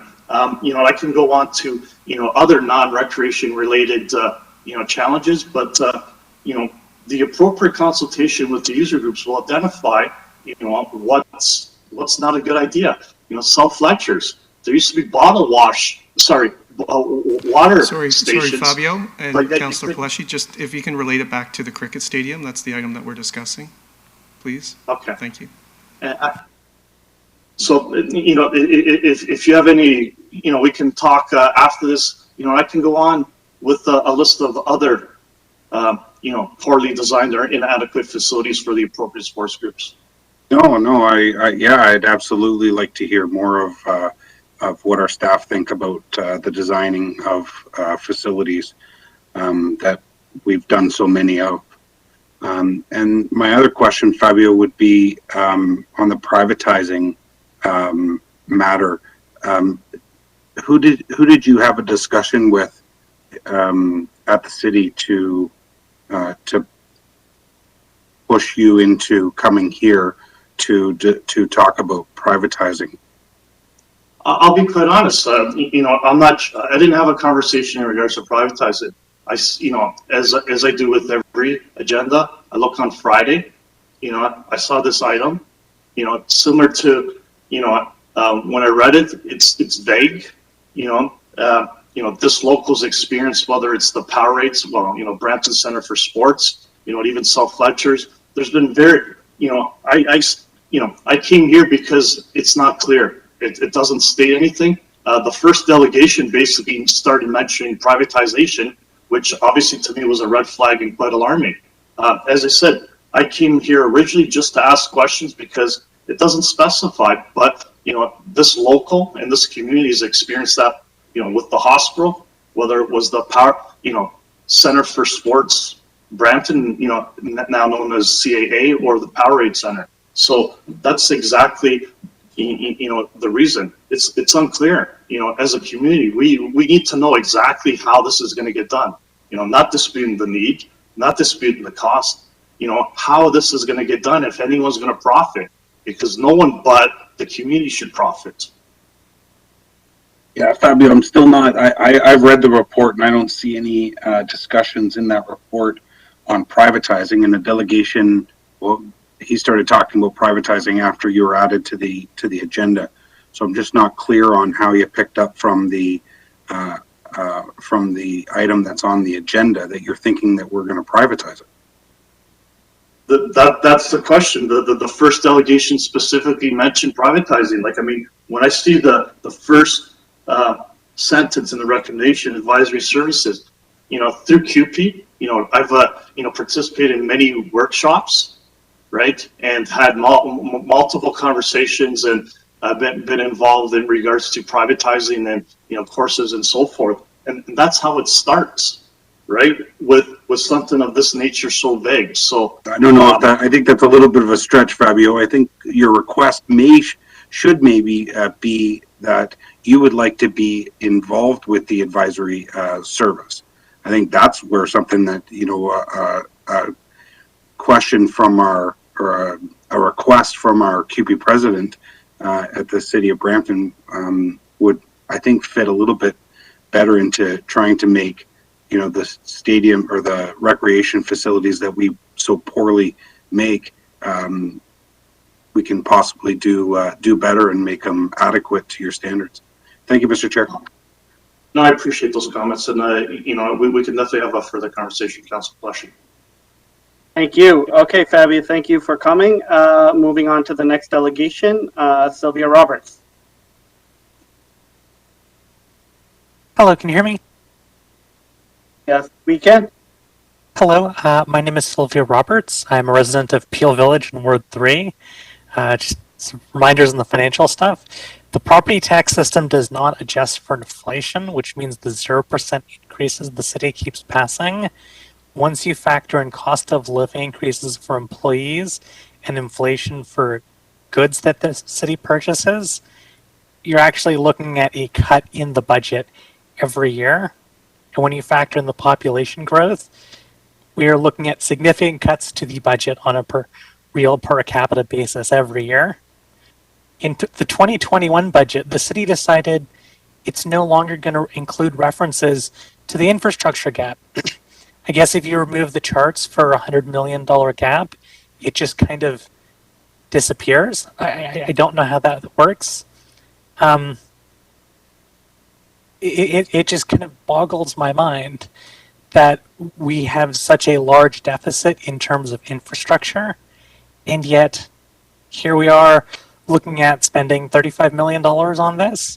It's $5 million for this, but then it's more money for the actual project when it's to be implemented. We can't maintain basic services. And for what we have right now, when you're talking about buying new stuff, I looked at the 2021 budget, and it shows that the Recreation DC fund, where I believe the money is coming from, according to the report, was $85 million at the start of it, and plans for it to be drawn down to $57 million. Note, the forecast year end for all of those reserves is $48 million. So if you draw down the Recreation DC fund, you're actually at a net negative balance because so many other funds are at negative. How are we going to pull another $35 million from it? If you do that, then the total reserves are going to be under $20 million for all of them. And that's, in comparison, the 2021 budget shows us spending $60 million. That's not a very good margin when you can't have an entire year's worth of reserves, because sometimes things need to get built when you don't have DC funds coming in. On a much more banal development matter, where are the transportation studies for this new stadium? How are 25,000 people supposed to access the site? It's not Chinguacousy Park with many major roads and a 5,000 parking spot mall with an easy walking distance and a nearby bus terminal. It's supplied by a single 4-lane road. Where's the evidence it can handle for anything remotely close to a 25,000 seat stadium? So the stadium might only cost $35 million, but then you might find out they also need tens of millions of dollars in transportation upgrades. The city needs a proper transportation plan for the site, including for the 25,000 seat temporary version. The Kennedy and Steeles intersection is already a disaster on a good day. Ask the ward councilors. And this has the potential to make it much worse. If you have 200 cars backed up, that takes you all the way from the northern entrance to the CAA Center, so it's even a fraction of the cars to take the people there would back it up all the way to the intersection, to the Kennedy and Steeles intersection, or further. It's in the planning, there needs to be things such as coordinating with Brampton Transit on how to run a shuttle bus service. Because the 4-lane road's simply not going to cut it, and if you don't want to widen it to what's probably going to be a very expensive 6-lane roads, because you need a new bridge over the Etobicoke. You'd need a new bridge over the Etobicoke Creek. And then you need to make sure that when you have game days, you've properly coordinated with Brampton Transit, so you have the buses on hand to run a shuttle bus service. And at minimum, you're going to need temporary bus lanes on Kennedy Road, because otherwise the buses will get stuck in traffic. It's dedicated bus lanes that are packed with buses and carry way more than the 4-lane road. But even then, I'm not sure you'd still have the transportation capacity. So to kind of sum it up, we don't have the money. We don't really have the money for this project. And if you're going to, maybe we've got enough for this project, but what about the next recreation center that we need to build? Will we have the money for that? Sylvia, you have 30 seconds left. Yeah, so we need a transportation plan for this and also a funding plan for how we're paying for all of this.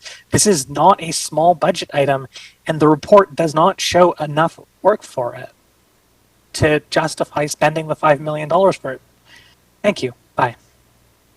Thank you, Sylvia. A question for you from Councilor Madero. Thank you very quickly. Thank you through the chair. Thank you for your delegation. Just wondering, Sylvia, that when one of the knocks we always hear from Brampton, especially when it gets to from a youth perspective, is entertainment or the lack of. So when we talk about everything that you said, I think you were spot on. I share many of your comments and concerns, and I think many of my colleagues do as well. But the one challenge we always have is, we talk about the cool factor. How do you provide entertainment, or how do you have anything that allows people to stay in Brampton, invest their entertainment dollars in Brampton? So the idea of, the stadium investment, you hope that then there will be, for example, notwithstanding sports, there would be maybe concerts, events, et cetera, notwithstanding everything you talk about. But, just because you're come from a youth demographic, and, your perspective around these type of sort of investments are very difficult investments for us because from a priority perspective, but then after on the flip side, we keep hearing there's nothing to do in Brampton and there's nowhere to go, and we want, more excitement. Any comment on that?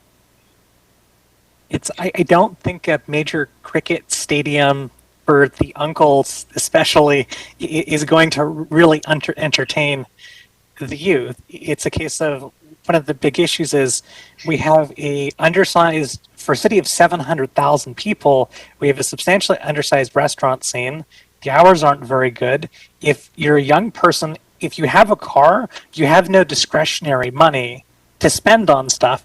And if you don't have a car, the transportation system starts ramping down at like 7 p.m. on a weekday. So actually going to an event is quite difficult because at minimum you're looking for an Uber on the way back, and it can take so much time doing there that sometimes it's actually easier and cheaper to go to the Go bus and take the Go bus to Toronto and meet up with your friend who's also from Brampton in downtown Toronto than it is to actually get around in the city in the evening. That's part of the big issue. It's you either have transportation or money to spend on stuff. It's a lot of stuff like restaurants and bars and just other private sector entertainment venues. There's just not that much for a youth here. It's like, well, look at all these good restaurants we have. It's like, for a city of 700,000 people, it just doesn't cut it. Because the sectors can't rely on discretionary income from youth. Because we're paying pretty much all of our money on housing if we're living alone, and otherwise it's being eaten by transportation. This cricket stadium does not really help the situation for a rather expensive price tag, and it's mostly going to benefit the uncles. Thank you very much. Thank you. Okay, to the clerk, some procedural questions. Bringing the report down, because we have a in-camera item, I think, related to the report, we shouldn't do that right now, correct?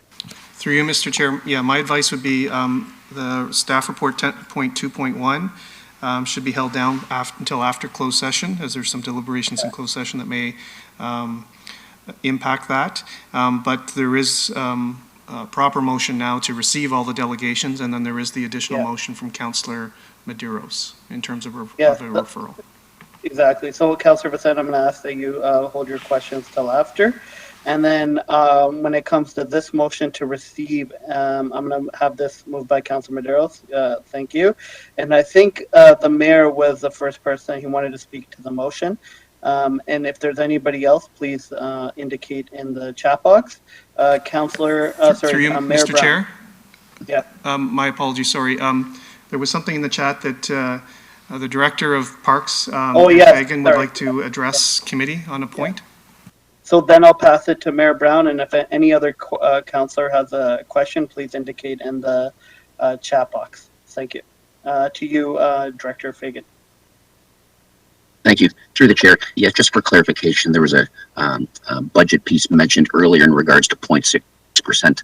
If I could just say, between 2018 and 2021, we spent an average of 0.6%, which is correct, on the operating budget for Qriket for approximately $60,000 to $70,000 per year. But during that same period, the city spent an average of 5% on capital budget for Qriket as a whole, which is approximately $1 million per year. For the field piece that was done for lighting, etc., crickets, replacement wickets. Just wanted to clarify that, please.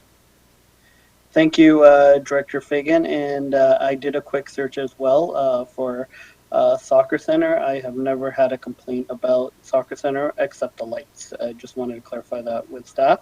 Mayor Brown.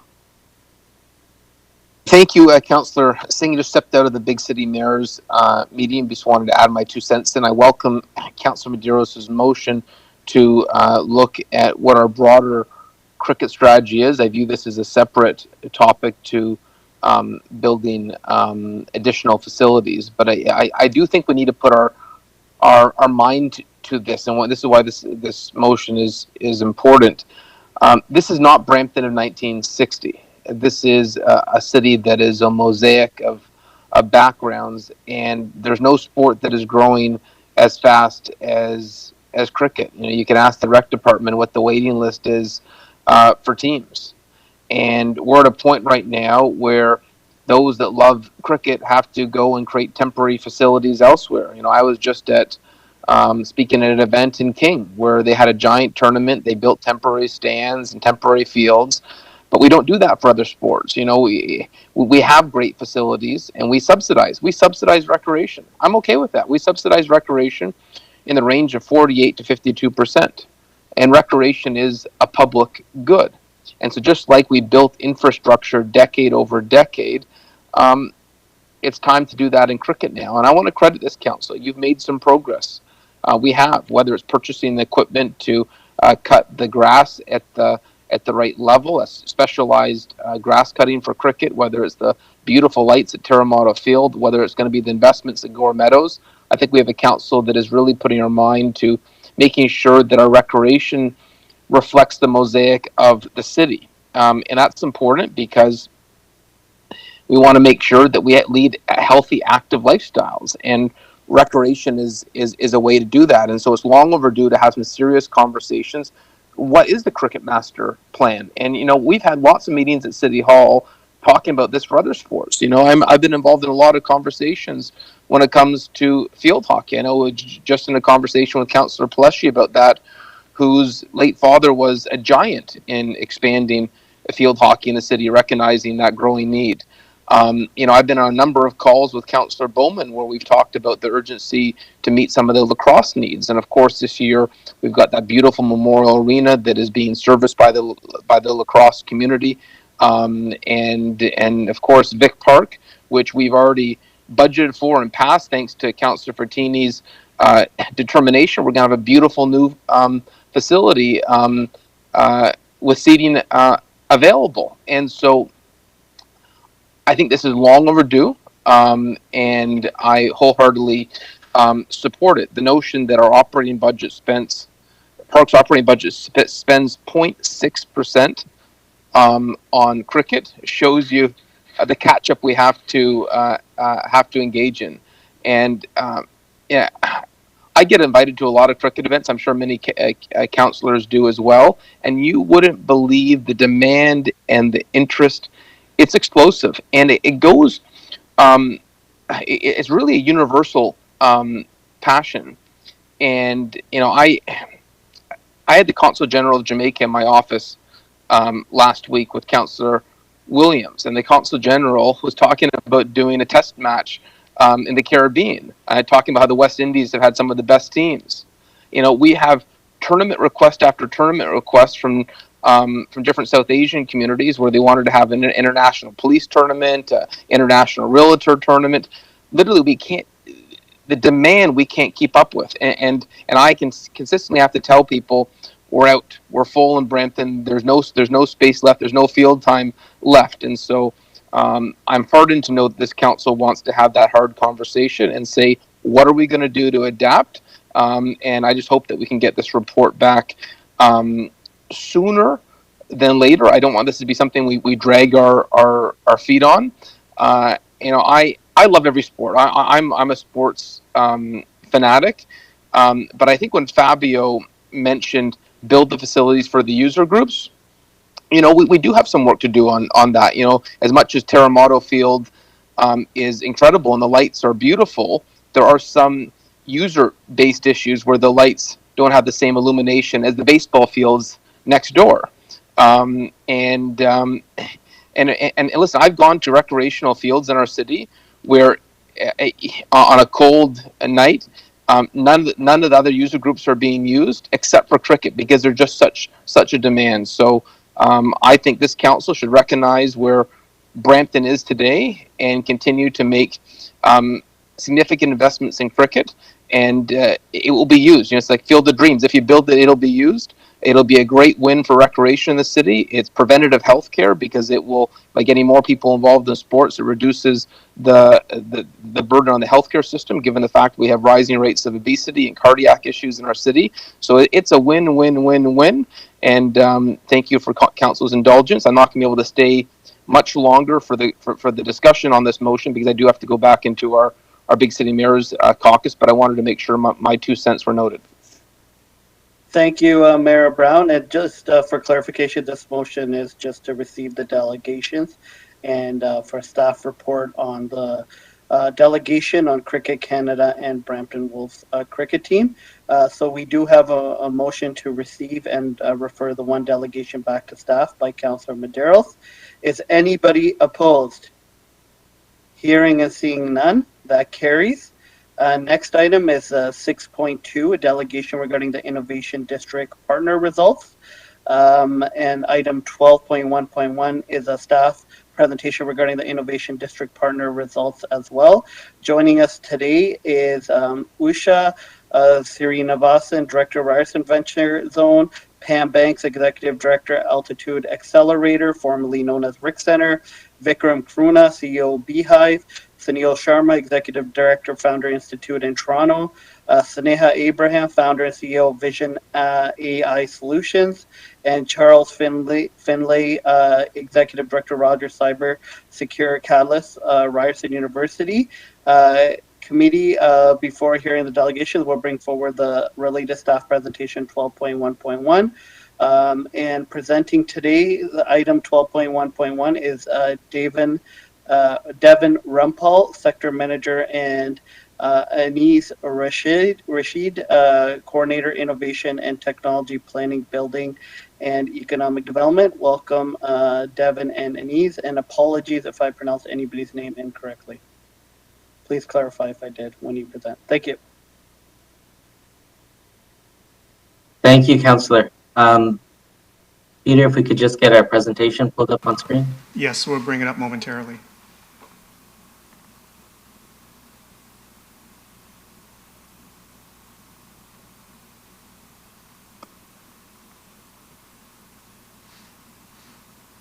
Awesome. Thank you, Pete. Am I good to start? Yes, you may. Okay, hello, Mayor Brown and members of council. My name is Devin Rampal, and I'm joined with my colleague, Anas Rashid. Together, we're the Innovation and Tech Team for Economic Development, and we're excited to give you an update on the Brampton Innovation District. Before we begin, we had an exciting video that we wanted to play for you. So, Clerk's team, if you could just pull up that video. Yes, we're just going to pull up the video right now.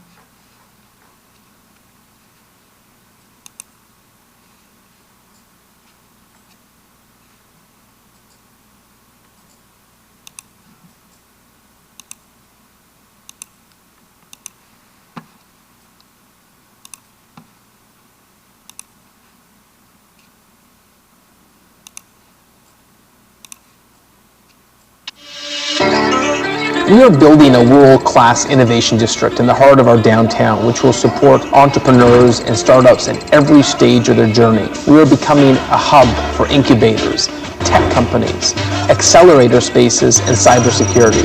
It will be an ecosystem where entrepreneurs can create companies and products, hire talent, raise capital, and scale their company, all without leaving our innovation district. It's a pretty exciting time in downtown Brampton.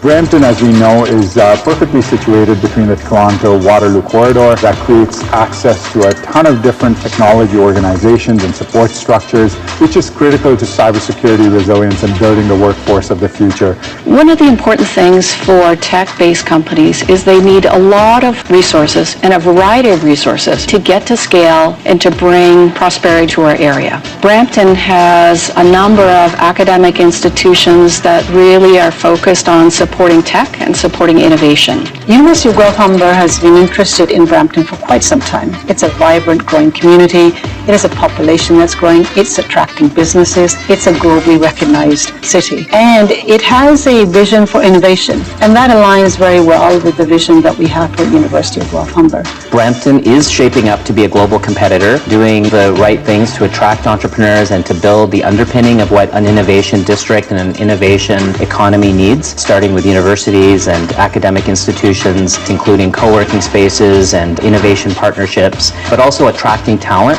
Our strategic plan has us bringing 200 foreign-born entrepreneurs to Brampton. Can you imagine the number of jobs that it'll create, the number of exports it'll make happen, and finally, the amount of activity within the community, because each one of these is a consumer and provides fringe benefits to the economy. Brampton is home to 75,000 businesses, 700,000 people. We have a diverse workforce that represents 234 different cultures, speaking 115 different languages. We have the lowest average age of 36 years in Canada for a big city, and we have an access to a highly skilled talent pool, and our innovation district is just steps away from the Brampton GO station, interconnecting the entire GTA and the innovation corridor. When I think of the innovation district, I think of potential. I really believe that the global economy is changing. I think the innovation district is an opportunity to create an environment where startups excel. When I think of the innovation district, I think about the future.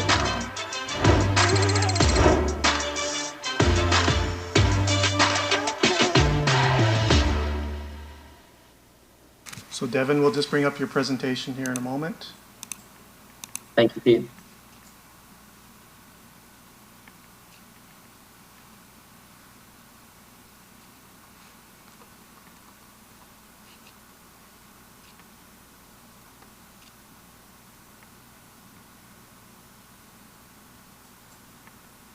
Please proceed. Okay, if we can move to slide 2, please.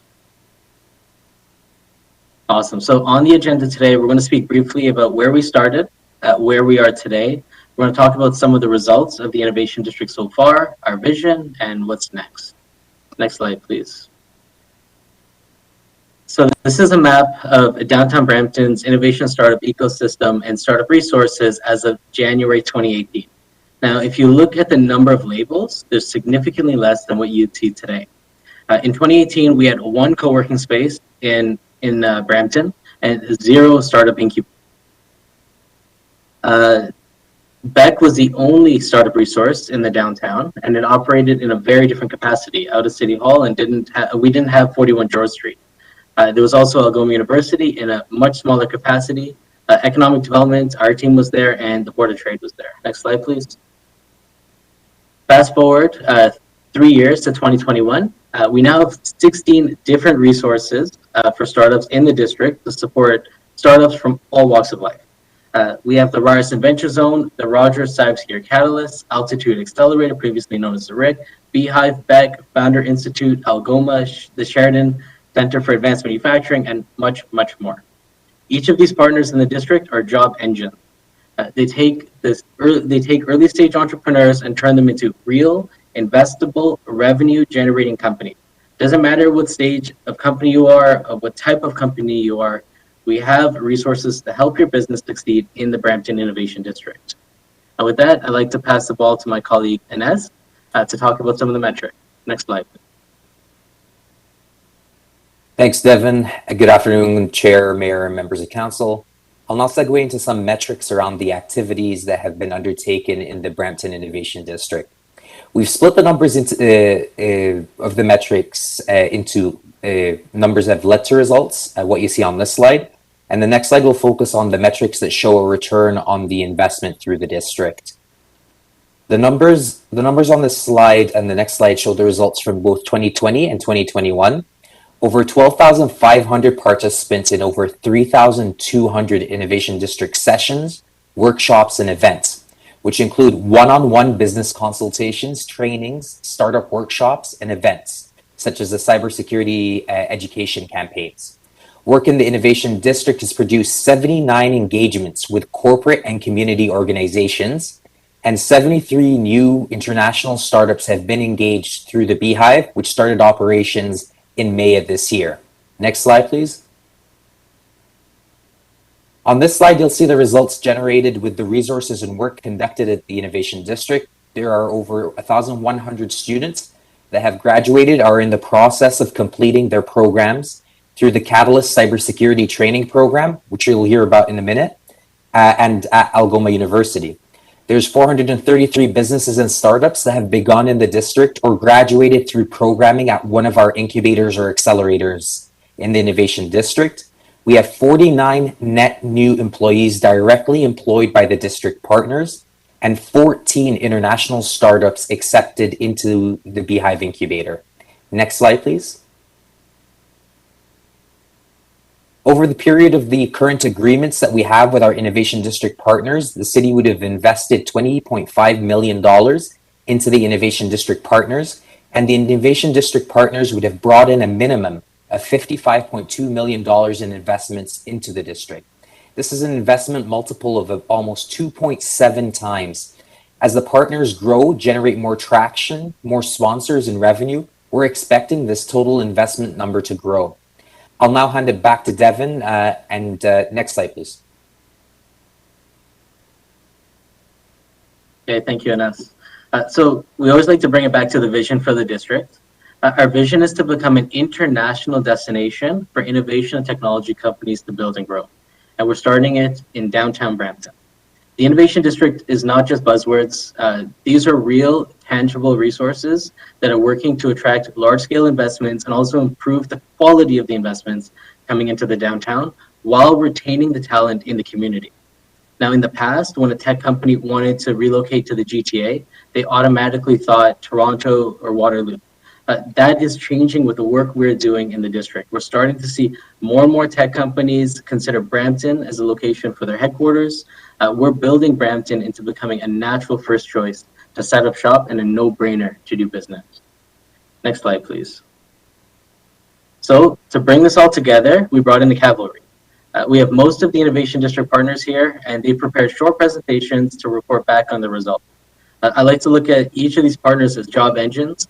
We've brought them into the district. They are the boots on the ground, working with the entrepreneurs in the community every single day to create businesses and the jobs of tomorrow. Our team works with each of these partners very, very closely on a daily basis, and they are literally building the Brampton entrepreneurial and startup ecosystem brick by brick. I wanted to thank each and every one of them here today for the work that they do in building Brampton.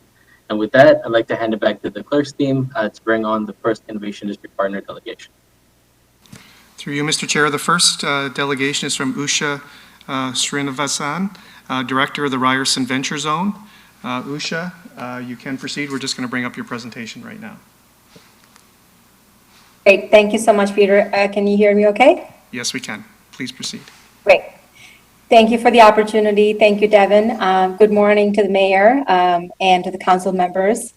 It's hard to believe we are probably the newest of the members, other than Beehive, to be in the Brampton community, and a year has gone by very quickly. I have to apologize that I have more slides than I have time to present, but I wanted to make sure you had the information to review it in your own time. Next slide, please. Before I tell you what Ryerson Venture Zone's mandate is, I wanted to remind you we are fully operated by Ryerson University. We leverage the knowledge and know-how of the digital media zone and other zones from the Toronto region and bringing that to Brampton. And so we are a distinct entity apart from DMZ, and our mandate is very much driven by the input that we've gotten from the Brampton community and the industries and the Economic Development Office to fulfill on your mandate of creating technology startups in the city.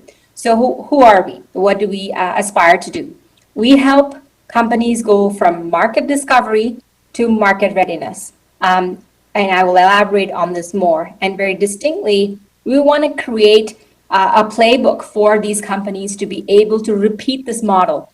Perhaps their first venture may not be successful, but they have the capability to repeat it again and support the growth of the startups. I am super excited to tell you all that has happened this past year in the next couple of slides. Next slide, please. So coming into this role and organizing a first incubator in Brampton, I wanted to be very mindful of other partners that we have in the Discovery District, as Devin mentioned, and have some distinct programming that helps drive economic growth in this province. Number one, we are very much hyper-local issue focused for Brampton and Peel. At the end of the day, we wanted the startups that we brought to the municipality to address the issues and needs of the community, number one. Number two, it is very much industry driven. We wanted to make sure that entrepreneurs had the opportunity to work with industry from day one to understand how their solutions fit into the problems that they were facing. So we have them engage with us throughout the journey of the entrepreneur. The third, we very much care about the founder as much as the business. Yes, it is important for us to deliver programming to help them grow their business, but as many of you might know, entrepreneurship is a tough game, and to be resilient is important. So we have very specialized programming to support our founders. And last but not least, majority of our founders are in that age group that Mayor Brown just talked about. They are in the 35 to 34 year age group. They have families, they have professions, but they are looking to leave that to build something that they really care about. So our financial support with no strings attached is really helping them to build their business. So we give them $20,000 as a grant with no equity that is taken from them. So these are the four pillars on which we are building have built our program. Next slide, please. So I told you a little bit about the mandate, now about the focus. We were very strategic about what industries we picked. And these 5 that you see on the screen are the ones that we are focused on, and very much based on what Brampton's strengths are. We launched with community health and wellness last September, and we have graduated our first cohort just in end of August. We have added smart city mobility logistics to that first sector, and then the idea is the next 5 years, we will be focused on all these 5 industries.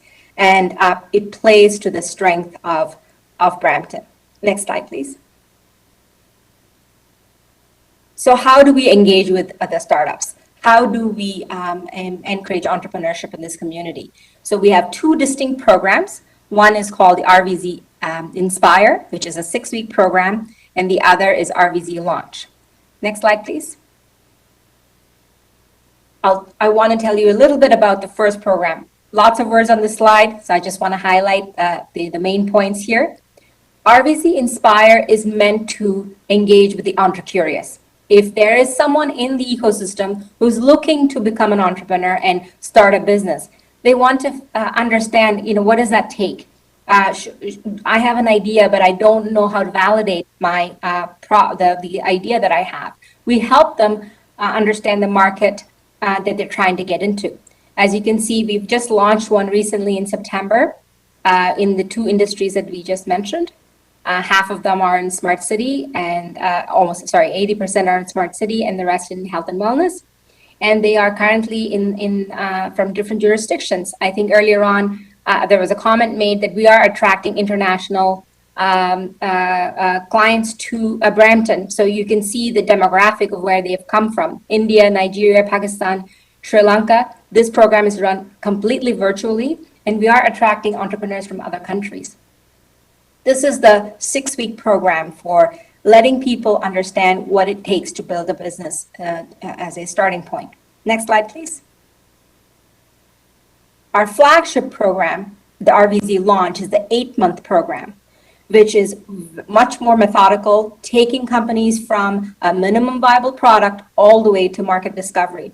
As you can see that as with many other programs, we have content delivered to them, advisory programming, connection to industry, and resources to help them methodically to go through that journey in the 8-month period, ultimately to be able to have their product out to market.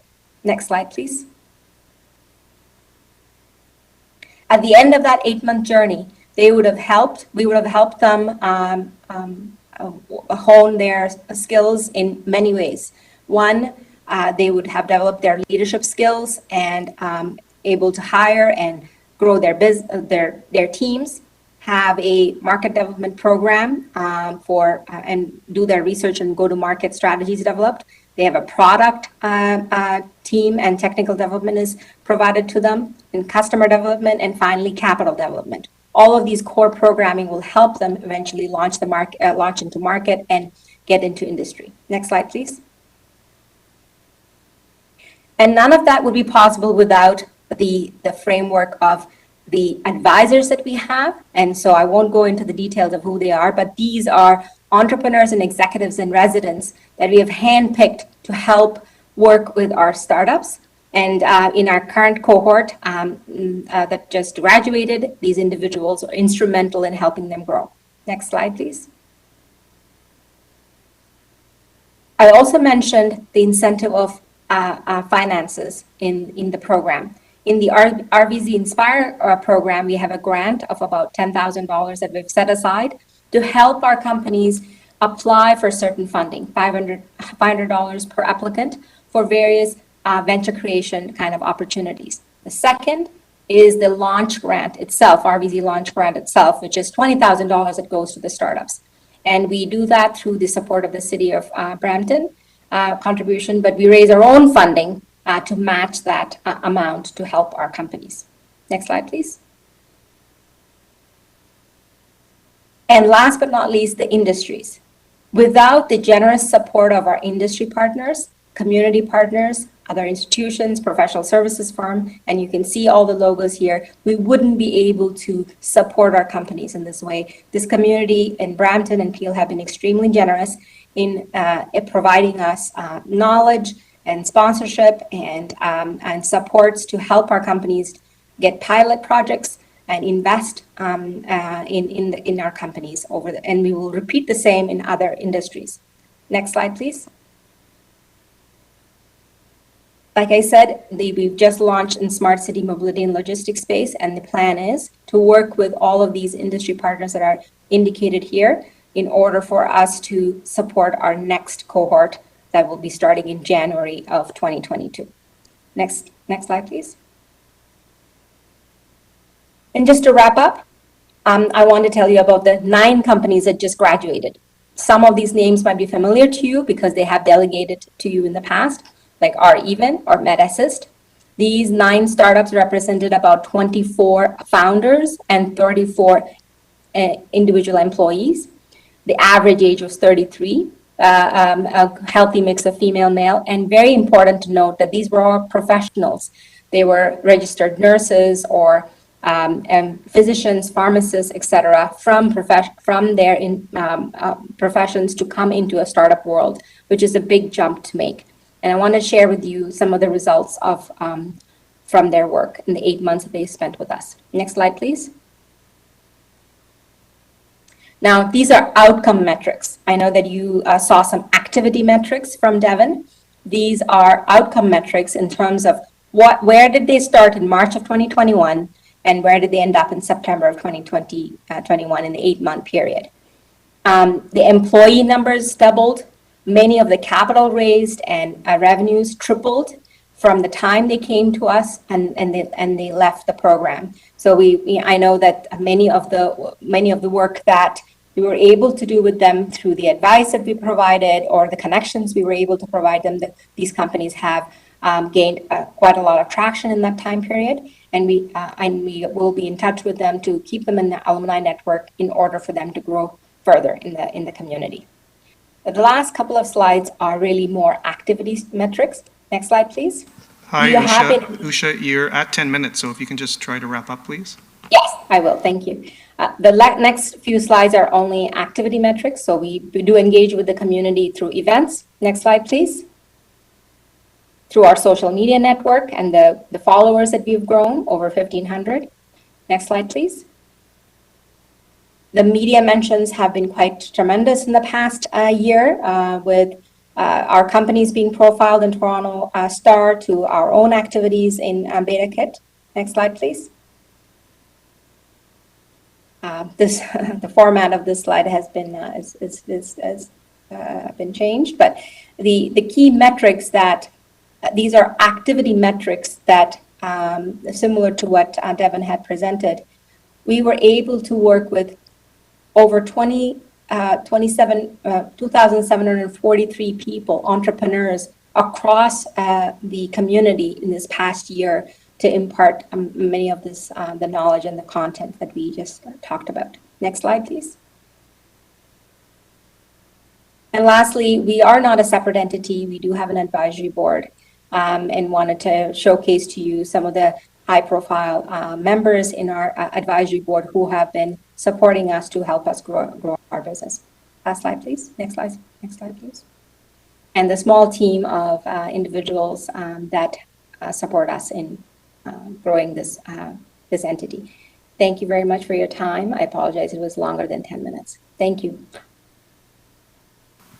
Thank you, Usha. The next delegation is from Pam Banks, Executive Director of Altitude Accelerator, formerly the Qriket Center. Pam, you have up to 5 minutes. I understand you may have a video as well as a presentation. Do you wish to do the presentation first? Could we actually start with sharing the video? Certainly. So we'll bring up the video now. Just give us a moment.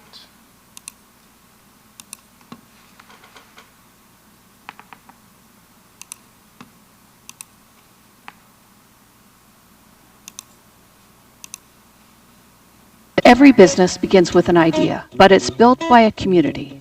As an inaugural player in the startup and innovation ecosystem within Peel Region, Ghg Center has paved paths and fostered founders for more than a decade.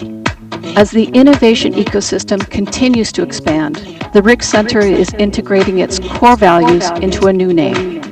After 13 years serving as Ghg Center, we are ready to help innovative solutions ready to scale through a new identity. Introducing Altitude Accelerator, scaling innovation to new heights since 2008. We're nurturing innovative ideas and accelerating growth for entrepreneurs, startups, and mature tech companies. Having supported our founders achieve $575 million in funding, $421 million in revenue, Altitude Accelerator invites you to take the leap and become part of our shared success story. So Pam, we'll just bring up your presentation right now.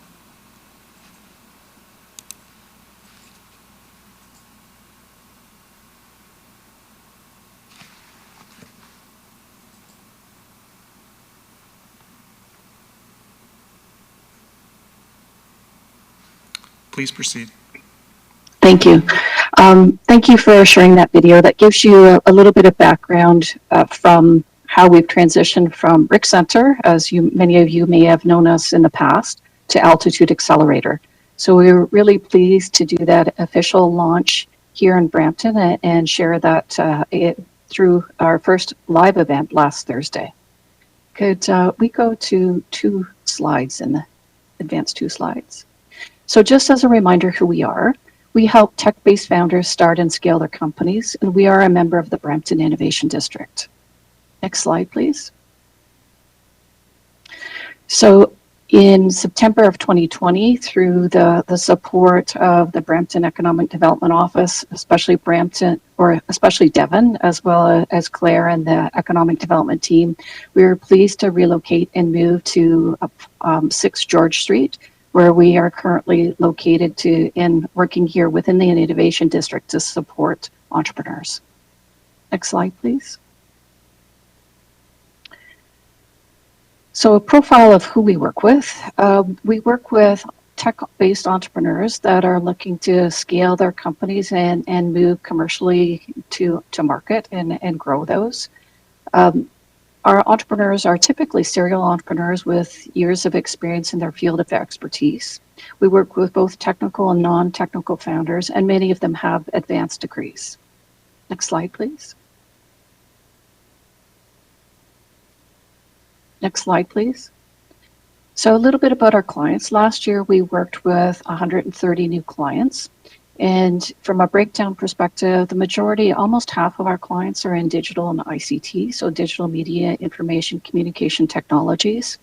Our next sectors that are important are clean tech. So this is both climate, energy, as well as hardware, some life sciences, as well as advanced manufacturing and materials. Next slide, please. So last year, we did launch a new program that was specifically focused on helping entrepreneurs recalibrate their business model and to sort of adapt to changes with COVID. So our M2M program was focused on defining the business model and adapting for a new product launch. We did work with over 70 entrepreneurs in that particular program. Next slide, please.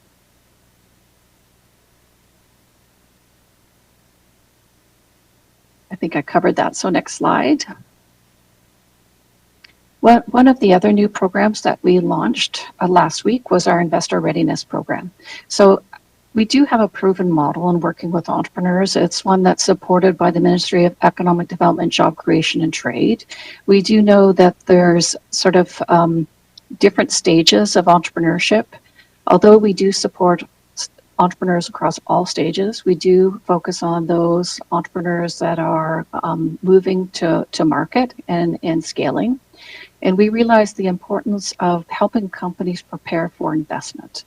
So we've recently launched a new program, and it is an 8-week program that's focused on working with entrepreneurs to take them through, sort of deconstruct their pitch, focus on their financial models, their sales models, and prepare for due diligence.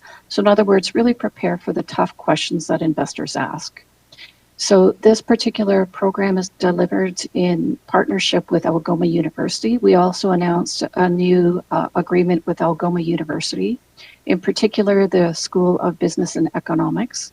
So we will be providing an experiential learning opportunity for our students from that program to actually be matched and paired with companies that are part of the Investor Readiness Program. The students will learn firsthand from the experts about the importance of the different stages in preparing for investment. And then they will actually work alongside the entrepreneurs to help them deploy some of the tactics that will be shared from the experts, especially around the business modeling and sales pipeline development. So we've just closed our applications. We've received 13 applications. We hope to approve somewhere between 8 and 13 companies to launch into that program, which will start next week.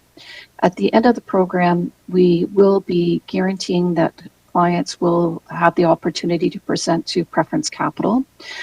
We did announce a new partnership with Preference Capital, which is a brand new VC. They will be making Altitude Accelerator their home here in Brampton, and will guarantee to see all clients that come out of the Investment Readiness Program for consideration for investment. We also have developed a list of about 500 other investors and curated relationships, so we can also make recommendations and warm introductions to those other investors that are part of our on our list. Next slide, please. So the program really is going to focus on those companies that have some traction, and we will sort of work alongside them to make sure that we pair them up with investors that are interested in their particular field. We do have success in this, working in this area in the past. One of the companies that we've worked with is a company called AOMS. AOMS has a fiber optics fiber optic sensing technology, and we were able to connect them with an investor to establish their first seed round. Since then, they've graduated. They now are fully deployed in the market, and their technology is actually being used for commercial buildings. And their fiber optic sensing technology is now used to monitor concrete curing. Next slide, please. And we'll move on to the next slide. So I just wanted to highlight some of our expert partners that are also a part of this program. We are working very closely with RBCX and BDC to focus on bringing expertise for their lens, especially on the financial perspective.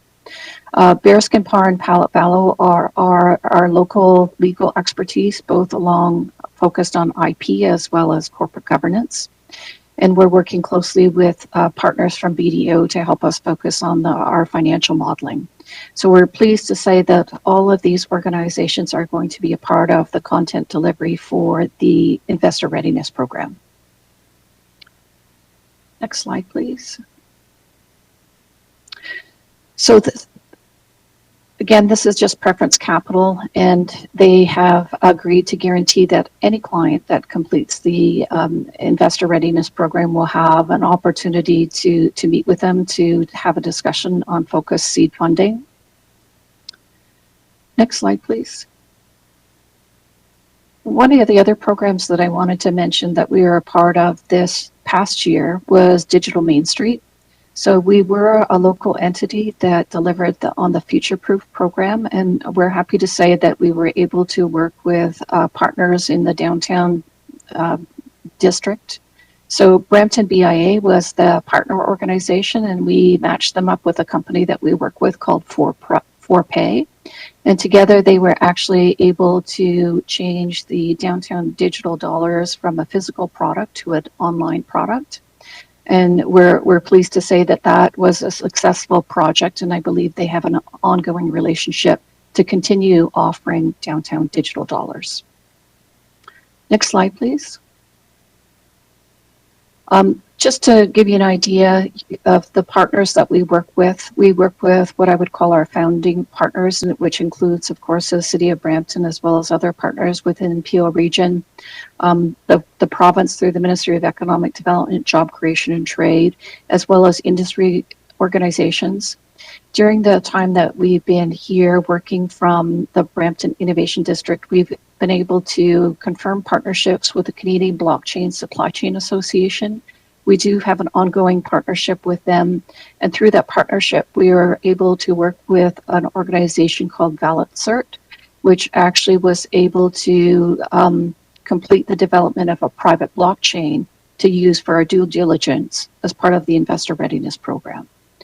So a couple other partnerships that, of course, I'll mention is we are partnered with CanJam, which is the Canadian Chamber of Commerce in Vietnam, who is very interested in learning and understanding and perhaps partnering with programming to support entrepreneurs interested in relocating to right here in Brampton, as well, of course, as Algoma, the School of Business and Economics. And that's the end of my presentation. Thank you so much for the opportunity to share an update. Thank you, Pam. The next delegation, Vikram Khurana was supposed to be present from Beehive, excuse me, but cannot be present. So Ghg Theroux is presenting in Vikram's place, and we'll just bring the slide deck up. And please go ahead, Ghg. Thank you. Hi, Council. Mr. Chair, thank you for allowing us to present. Thank you to Mayor Patrick Brown and Council. My name is Ghg Theroux. I'm the Chief Financial Officer of Beehive. I'm pleased to provide an update today to Council about our activities. First of all, I would like to highlight what is Beehive and our contributions to the Innovation District. Beehive is an organization that is looking to attract foreign-born entrepreneurs into Canada and into Brampton. So this is in relation to bringing net new entrepreneurs into the ecosystem. so that they can move their families, they can move their capital, and they could actually have a long-lasting impact on the city of Brampton. They would also move into the city and make investments into purchasing homes, getting their kids to enroll in school here. So we are basically attracting new talent, people who are skilled, who are experienced, who have contributed to society in different ways in different parts of the country to move down here. So because these are very unique individuals who are moving down here, we need to provide unique services. These include settlement services, ensuring that we're introducing these entrepreneurs to the right individuals in the ecosystem so that they could get their first purchase order within Brampton and within Canada. So our intention is to first bring them down here, run them through an incubation program, then introduce them to our ecosystem partners in the innovation district so that they could actually benefit and leverage the expertise of the different organizations like the Altitude Center, Cybersecure Catalyst, or the Ryerson Venture Zone, and many of the other partners. Next slide, please. So first of all, I would like to provide a status of operations. So we were inaugurated on May 20th, 2021 by Mayor Patrick Brown, Councillor Martin Menderes, and Paul Vincente. The launch was very successful. We had many different stakeholders who were present at the launch. Throughout the operation since March 2021, what we've been doing is running bi-weekly events.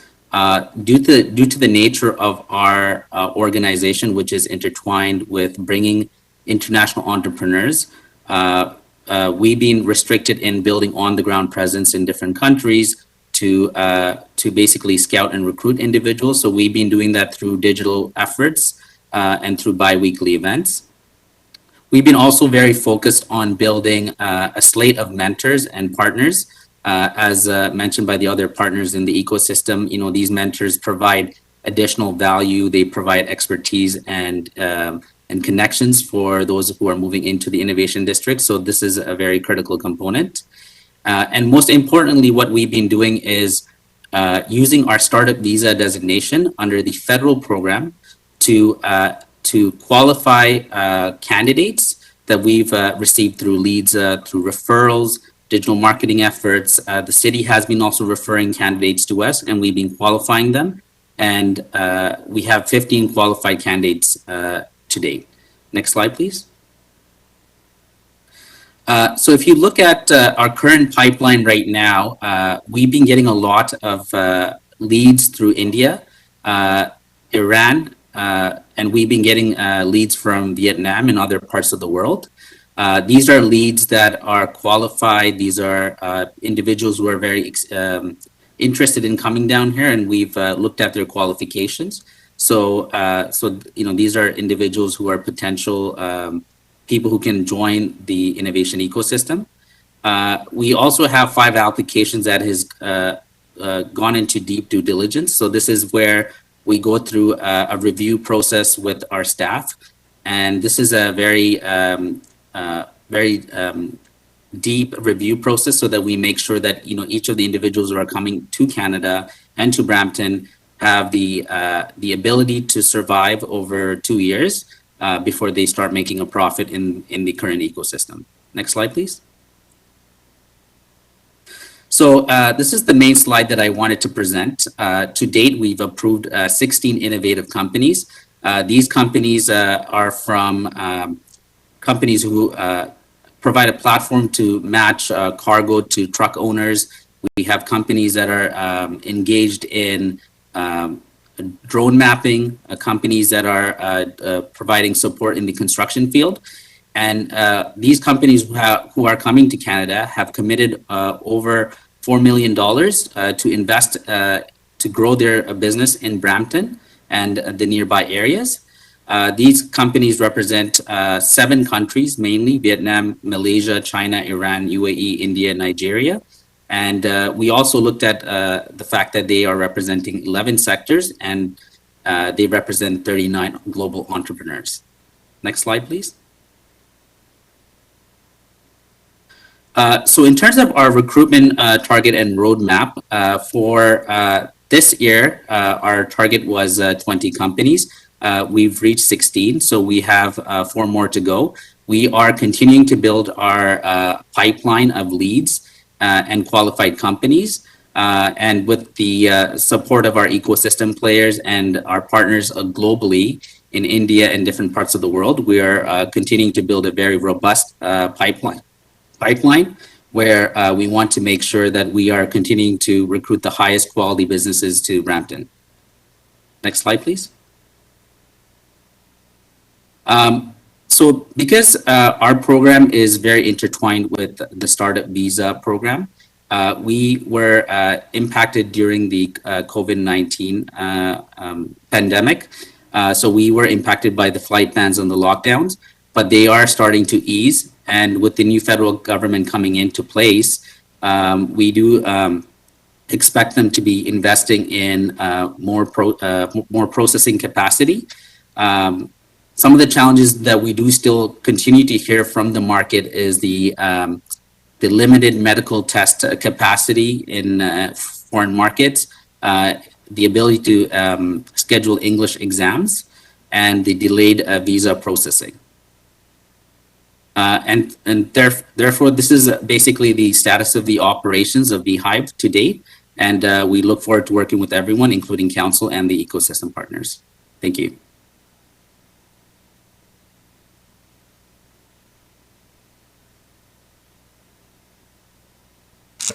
Thank you. Kaj, the next delegation is from Sunil Sharma, Executive Director, Founder Institute of Toronto.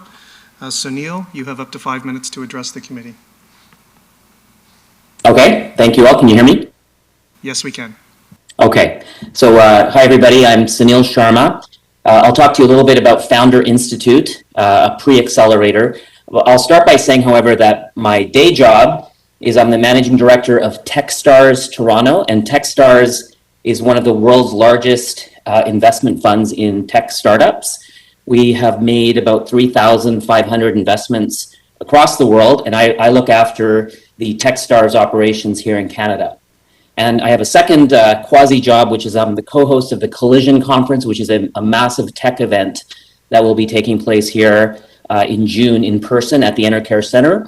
And the precursor to Collision is the Web Summit, which is in Lisbon, Portugal, and a few of you may in fact be joining us there in a couple of weeks' time.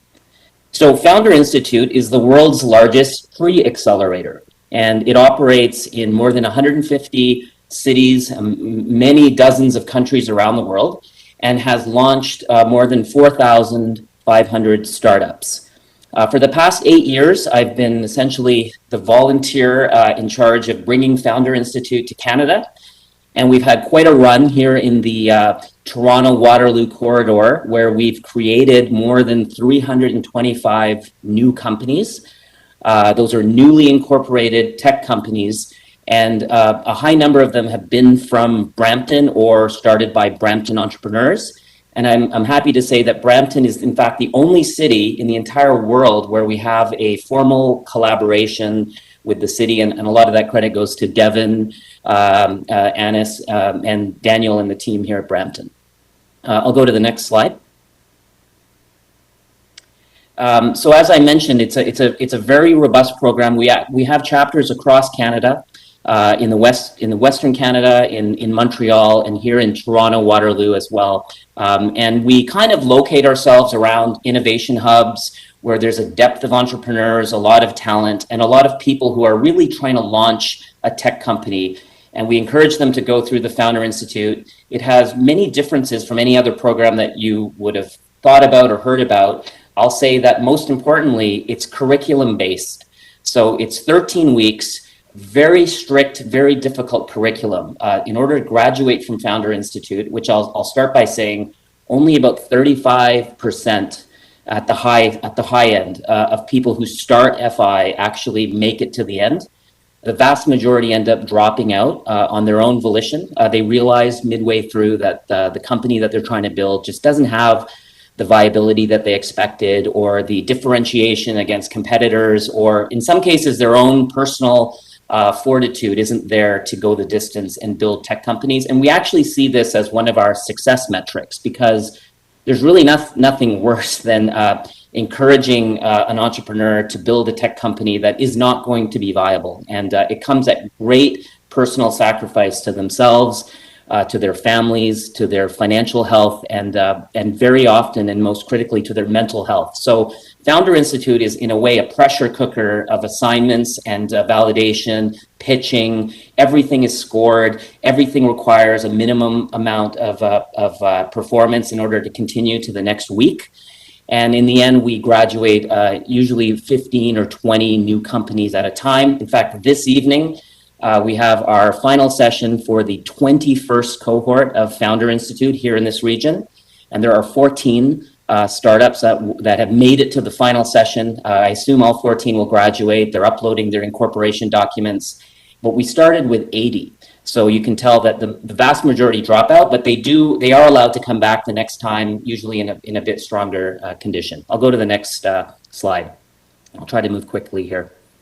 Why do we do this, and how does this fit? Well, it's a pre-accelerator. So I would argue that if you look at this chart on the very left, you'll see things like events, hackathons, Startup Weekend, which is a Techstars community event where it encourages people to kind of get together and try to launch a startup in a time-limited way, usually over a weekend. Usually on Sunday night, when those are over, people either had just a great experience or they're left wanting to do more. They want to, they're dreading Monday morning where they're going back to their regular day job, and they want to continue with the startup, but there are not always great places for them to go next. And so Founder Institute is one of those opportunities, we think, and we encourage people, even if they're in mid-career, even if they don't have a technical co-founder or any co-founder, to try to go through the FI program and see if they can come out the other side with a company. And if and only then, we encourage them, now it's time to quit your day job and invest all the money you have, because you've validated that this company has enormous potential. And that's where, to the right of this, in the seed accelerator stage, that's where I actually operate with Techstars. We're investors. So very often we're investing in these alumni companies. And not just us, but many other world-class programs, Y Combinator, 500 Startups, Forum, many others. And I encourage more to pay attention to these companies, because it's not meant to be any sort of a proprietary funnel into any one investor, but really it's about exposure that these companies have an unusually high potential to make it, to go the distance. And then after us come the bigger venture capital funds, the large funds that start to invest the millions of dollars into companies. And we've now seen many examples. There's one of our alumni is going public. I think it's this week. It's called Udemy. You might have heard of it. It's a massive online course company. They're a Founder Institute alumni from several years ago. Next slide. So this is just to say that we've graduated a lot of companies. We operate in Canada in these kind of numbers. We employ a lot of mentors. We ask them to chip in and deliver sessions, do office hours. I want to say we don't pay anybody anything. This is all voluntary. They believe in this. They know that their time is impactful, so they agree. Many of them are our own portfolio companies, so we're asking our CEOs to give back and to train the next generation and the next group of founders, and they agree to do it. And by our counts, we have a great environment here in Canada with more than 1.5 million people involved in the tech industry nationwide. Next slide. I think my last slide. So this is our team. The names on the left actually are employees of Founder Institute, which is based in Silicon Valley. It's based in Palo Alto. It's a company in the US. And everyone else is, like me, a voluntary director. I'm kind of the leader of the Canadian team, I guess, with the exception of the guy in Montreal, Sergio Escobar. He runs a similar program in Montreal. And what I thought I would do is just stop and introduce one of our recent Brampton alumni, Sneha Abraham, and she'll talk for 5 minutes about her journey in Founder Institute. Thank you, Sunil. Sneha, we're just going to bring up your slides.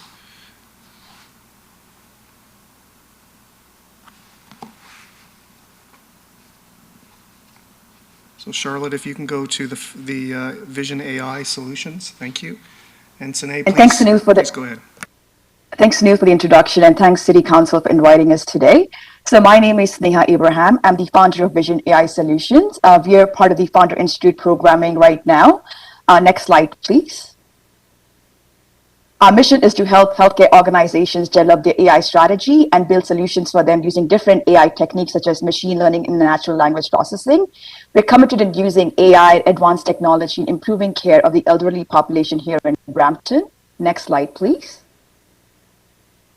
Vision AI, as I said, is part of the current Founder Institute program. And this was made possible when we met Daniel Bhushan from the Brampton Entrepreneur Center in May, who connected us to Devin Rampal and Anish Rashid, and who then connected us to Sunil Sharma. And within less than 2 months, we were able to join the Founder Institute program through the funding made available by the Brampton Innovation District. Next slide, please. So our product is an AI solution that would help family doctors identify risk of cognitive decline and dementia in their patients as they're aging. And our solution will be integrated with existing electronic medical record systems. And it will provide peace of mind to seniors who are aging, and it will assist doctors who are time constrained in making a diagnosis. Next slide, please. So our secret ingredient to growth, as I said before, has been the Founder Institute program. The program has helped us develop our product vision, our product market fit, and helped us understand what our marketing strategy and our growth strategy should look like in the future. Next slide, please. So far, we were able to meet more than 24 CEOs of tech startups through the Founder Institute programs. As Sunil mentioned, these are all volunteers who are volunteering their time, and we were able to pitch our product in weekly meetings and office hours, and some of them are actually mentoring us in a one-to-one basis more regularly. And they've also helped us provide introductions to various stakeholders. Next slide, please. So in last month, you were invited to join the Founders Institute Equity Collective, and this month you'll be graduating from the program. And our vision is to stay in the Brampton healthcare landscape and pilot test our product within the Brampton healthcare organizations. Next slide, please. And we'll be developing a proprietary AI algorithm using the Mitex R&D partnership. We were able to meet the Mitex director to the Brampton Venture event that we attended a few months ago. And our next step is to join accelerator programs and apply for pre-seed funding so that we could stay in the Brampton landscape with our healthcare product. Next slide, please. I believe we're the right team to build this product because the experience I have in the healthcare space for the last 10 years. Next slide, please. And my advisory team, who has more than 8 years of experience in AI, healthcare, venture capital, sales. Next slide, please. Thank you so much for listening to us, and please contact us if you have any questions about our product. And thank you for Sunil and the Brampton Innovation District and the Council for letting us pitch today. Thank you, Sneha. And next we have in our last delegation is Charles Finley, Executive Director of Rogers Cybersecure Catalyst, Ryerson University.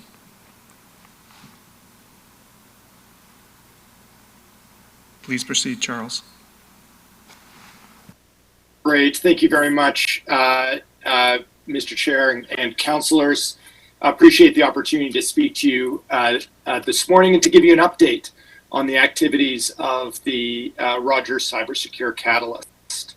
As you know, the Rogers Cybersecure Catalyst is a hub for collaboration between the private sector, the public sector, including the city of Brampton, and the academic sector that is, of course, headquartered here in the city of Brampton in the Innovation District. We have 2 locations in the Innovation District, one in City Hall and the other at 1 Nelson.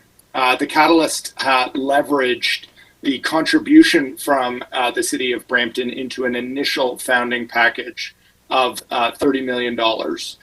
To support our activities that I will describe, in respect of which I will talk about our results. And we've continued to add to that investment over time, and I'll talk about that now. Next slide, please. Next slide, please. So I'll speak here about the new funding allocations that have been provided to the Catalyst to support additional programming just over the last 6 months. Before I get there, let me say that it is my strong belief that the city of Brampton can be the center for cybersecurity related economic activity in Canada. And that is the objective of the Catalyst is to build in Brampton the country's leading center for cybersecurity training, commercial acceleration, support for applied research and development, public education, and policy development. It's an ambitious mandate, but we are well on our way to delivering on it. Just in the last 6 months, we have generated an additional almost $3 million in investment. Today, we announced $1.8 million in additional funding from the Government of Canada to support the Cyber Talent Transformation Initiative. The Cyber Talent Transformation Initiative is a national program headquartered and based in Brampton to drive diversity in the Canadian cybersecurity ecosystem, supported, as I mentioned, by the Government of Canada. That was just announced today.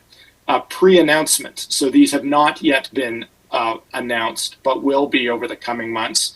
We have just over $800,000, again, from the Government of Canada for a national virtual cyber camp for girls, again, based in Brampton, headquartered out of Brampton, and a responsible technology policy training micro-credential, the first of its kind in the country, again, headquartered out of and delivered from Brampton. And finally, we've received $250,000 from MasterCard to support the Catalyst Cyber Range, based at our One Nelson location in downtown Brampton.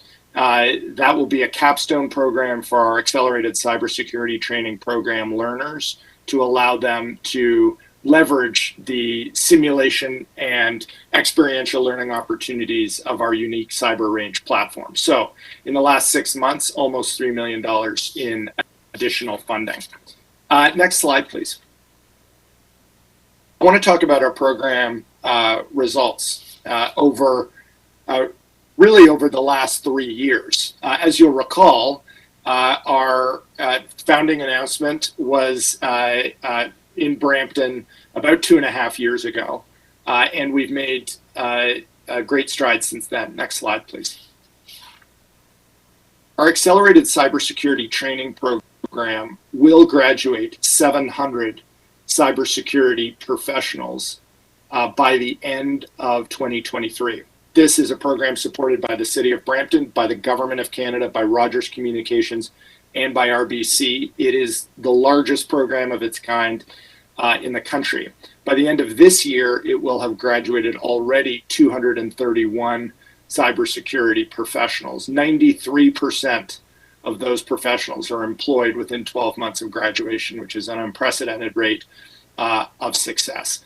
We've received additional funding, as I announced to Council, from the federal government to support a Peel Region youth stream, which has a large number, almost 2/3 of that stream are from Brampton, and that cohort starts this month, as well as we start the next cohort of our RBC Women in Cyber stream later this month. Later this month, we will have our 4th graduation ceremony, and I'm grateful to all the counselors who have participated in those ceremonies, and all of you will have an opportunity to speak at those ceremonies. Next slide, please.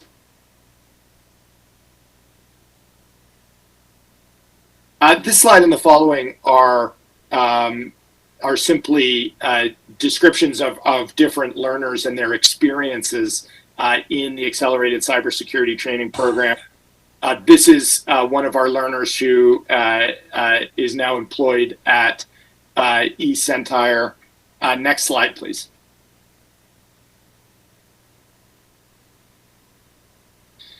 Sahelia, another one of our accelerated cybersecurity training program learners, is now employed at Deloitte Canada. So these are just 2 examples of the kinds of learners that we have in our program.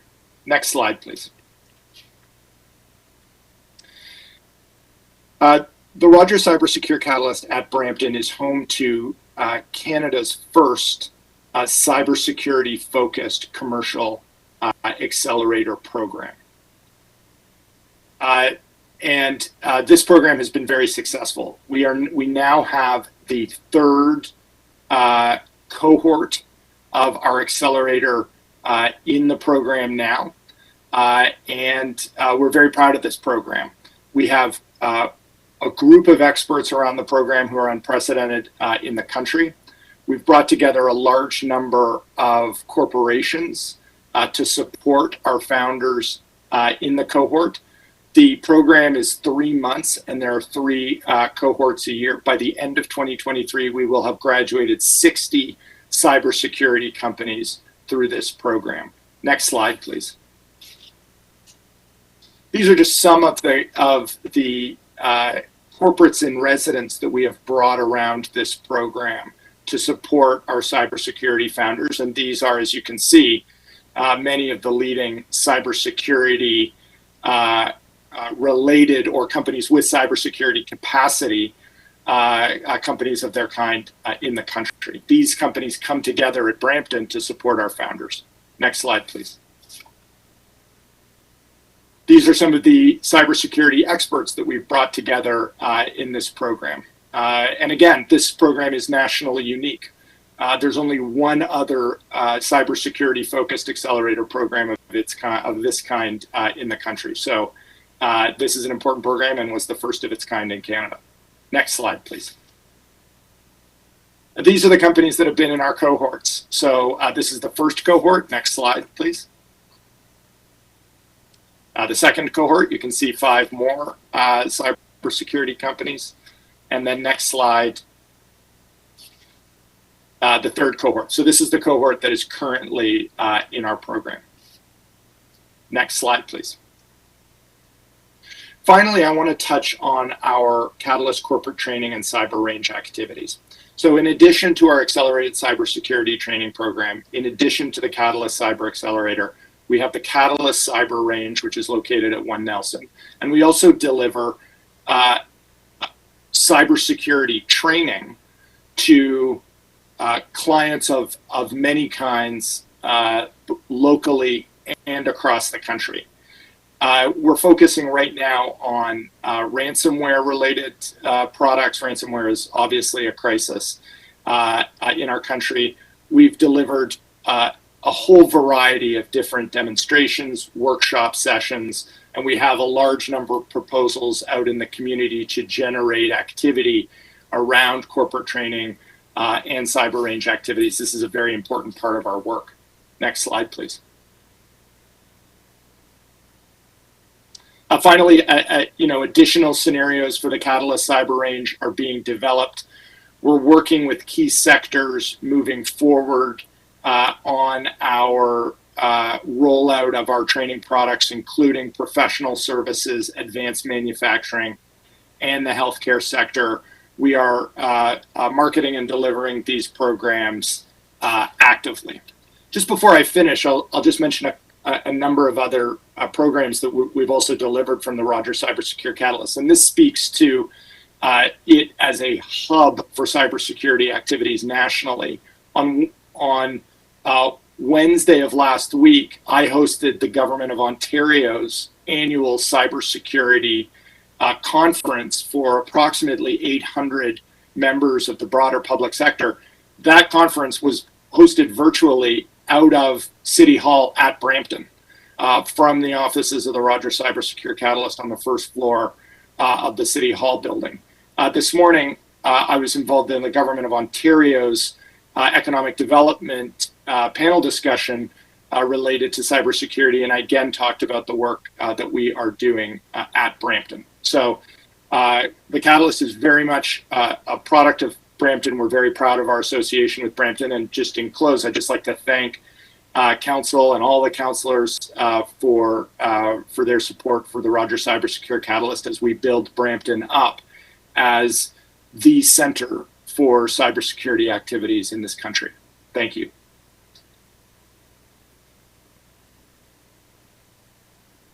Mr. Chair, that concludes the delegations on this item. I believe there may Thank you be a so much, speakers or question list. Yep, I do have one person on the question list so far, and that's Councillor Vicente. So Councillor Vicente, I'll pass it on to you. I believe you have a question for staff and want to make some comments. The floor is yours. Thank you, Mr. Chair. I don't have any questions, but I just feel very compelled to comment. One word, wow.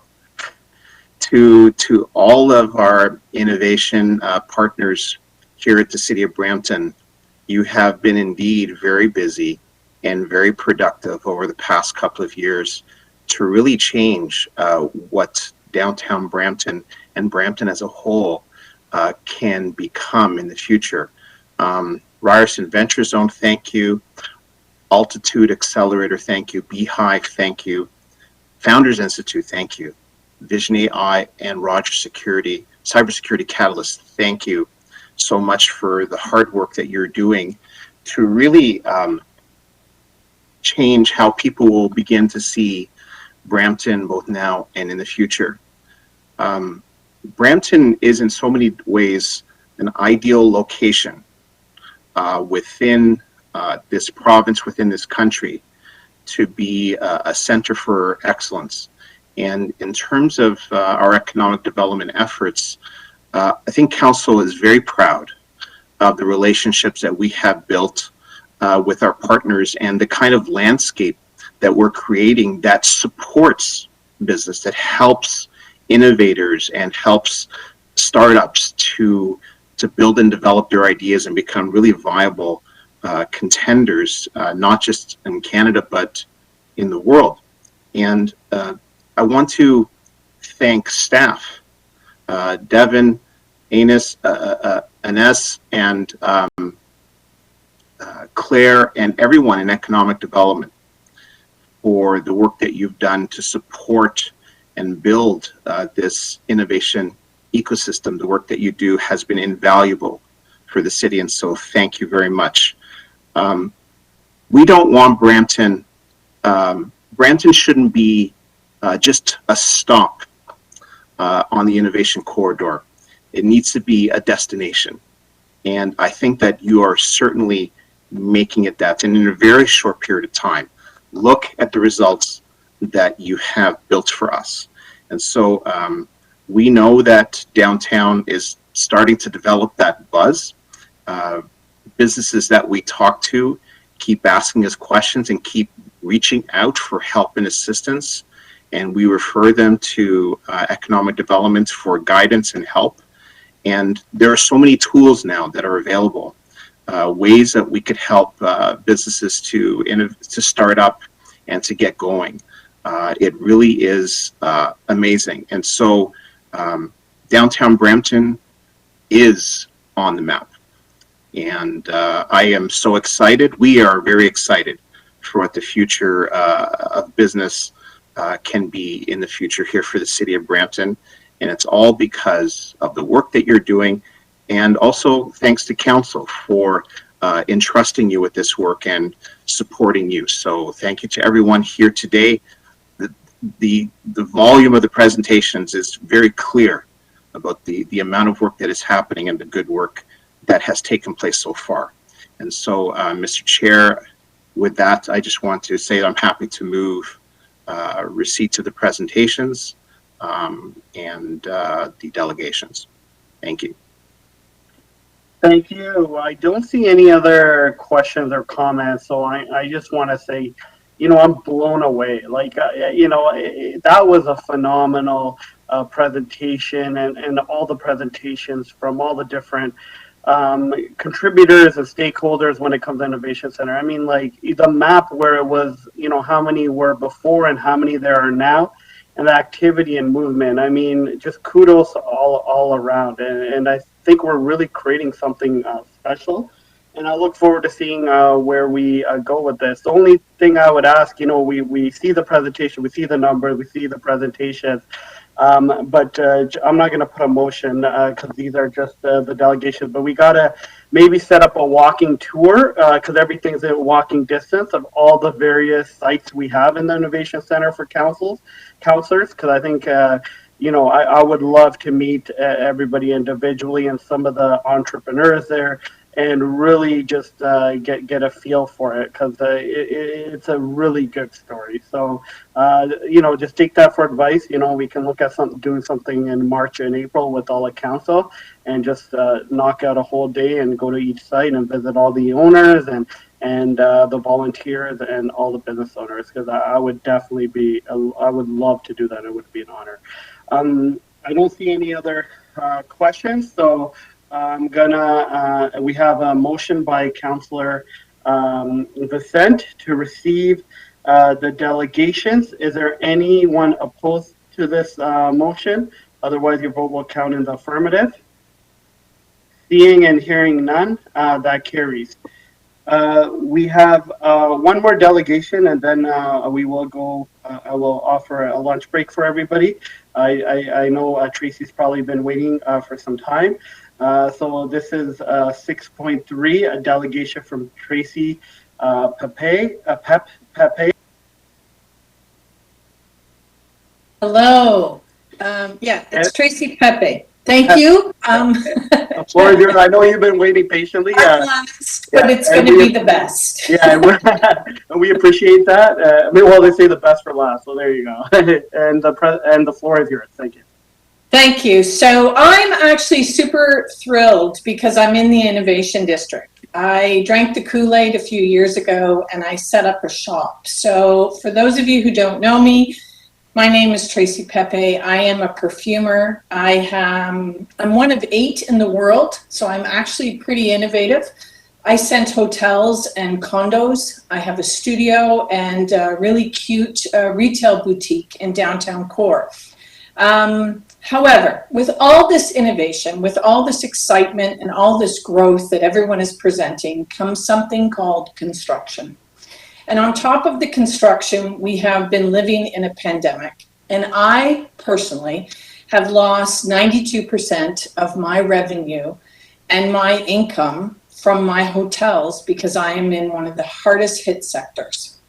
I have pivoted, and as any great entrepreneur, I will do another 30 years. However, construction is coming, and there is an insight within the downtown core currently of some of the businesses and some of the problems and the lack of planning per se of communication. So I would like to present to you a really interesting idea. I'm looking for the support of council, and I'd like to present to you the backdoor approach. Could you go to the next slide, please? While I was traveling, next slide, thank you. While I was traveling this year after COVID, I went out east. I hit 5 provinces of Newfoundland, Nova Scotia, PEI, New Brunswick, Quebec City, and learned from small towns and cities like ourselves. And so one thing I learned in the pandemic is we all can do better. Next slide. And what if construction became a celebration of change? What if the focus was placed on a new customer in the downtown core? And what if COVID was the reason for all of this growth? I don't know if you know, some of you do, that 93% of cyclists ride on average 21 to 45 kilometers. And 60% of those cyclists do day trips and overnight trips, on average $314 per person. There's an estimated growth of 7.8% of this customer base. Now, local residents, who I am, I'm very close to downtown, 57 to 58% of us agree to be bike friendly, and what we want are more bike racks. Now, the Etobicoke Bike Trail has 4.4 rating on the internet, 4.2 rating on Ontario Bike Trail. So for those of you who aren't cyclists, this is pretty amazing. What is bringing this all to this presentation today? It's right in downtown Brampton, one of the hubs. Next, please. Next slide. So what if the focus became bikes, walking, and accessibility in the downtown core, and the downtown Brampton became cycle certified? PAMA is cycle certified, and for those of you who don't know who PAMA is the Peel Arts Museum of Archives, which is a beautiful building in downtown Brampton. Next slide. However, I have an idea for the John Street Junction. So this is my concept I'm presenting, using design and color, accessibility, and communication to transform something right in front of our eyes, right below us, right beneath our feet. Next slide. the back of my studio. So this is not glamorous. This is what our day-to-day residents see on a daily basis as we go through these innovation and all these changes. This is the back door, but this back door has a ton of potential for the current businesses that are already existing. Next slide, please. So what if we use color? Direct consumers, deliveries, and business through the back doors of the businesses. How simple is that? When construction starts in the downtown core, our roads are going to be ripped up. There's going to be a lot of frustration and anger. But if we could change the direction and the feel and focus on design and color and transform our alleys, we have a unique opportunity. Next slide. This is my sketch. I am not a designer, interior designer. I work with them, and I'm working with the design group in Brampton, actually, right beside my store, right on Queen Street, and the two of us will be putting together some preliminary drawings. But as you can see, my idea is using adhesives and bright color plus a buzzer to transform the back of these unique landscapes. And as everyone is talking about innovation and computers and technologies and all this great stuff, and I love it, there's something that's even more spectacular about downtown Brampton. We are a unique facility with all these wonderful laneways. And we have this wonderful culture that bikes can come in and out, and actually we can actually certify our local businesses that are already there, attracting an incredibly new form of business to our downtown core. Next slide, please. Now, right now we have graffiti. Like no other city, we are just like everybody else. But what if we use local artists? This is Amanda Busby. I own this art. I have commissioned her to do some pieces when we were working with the airport. And we can actually do, that's a sticker, and put those stickers on these areas and transform the space in an inexpensive, effective, immediate way of transformation of visual beauty and color, focusing on something really unique, a Brampton artist. Next slide, please. What if we attract tourism through consumers who bike here? We focus on dog friendly, one of the top trends of COVID. We increase accessibility by strollers and walkers.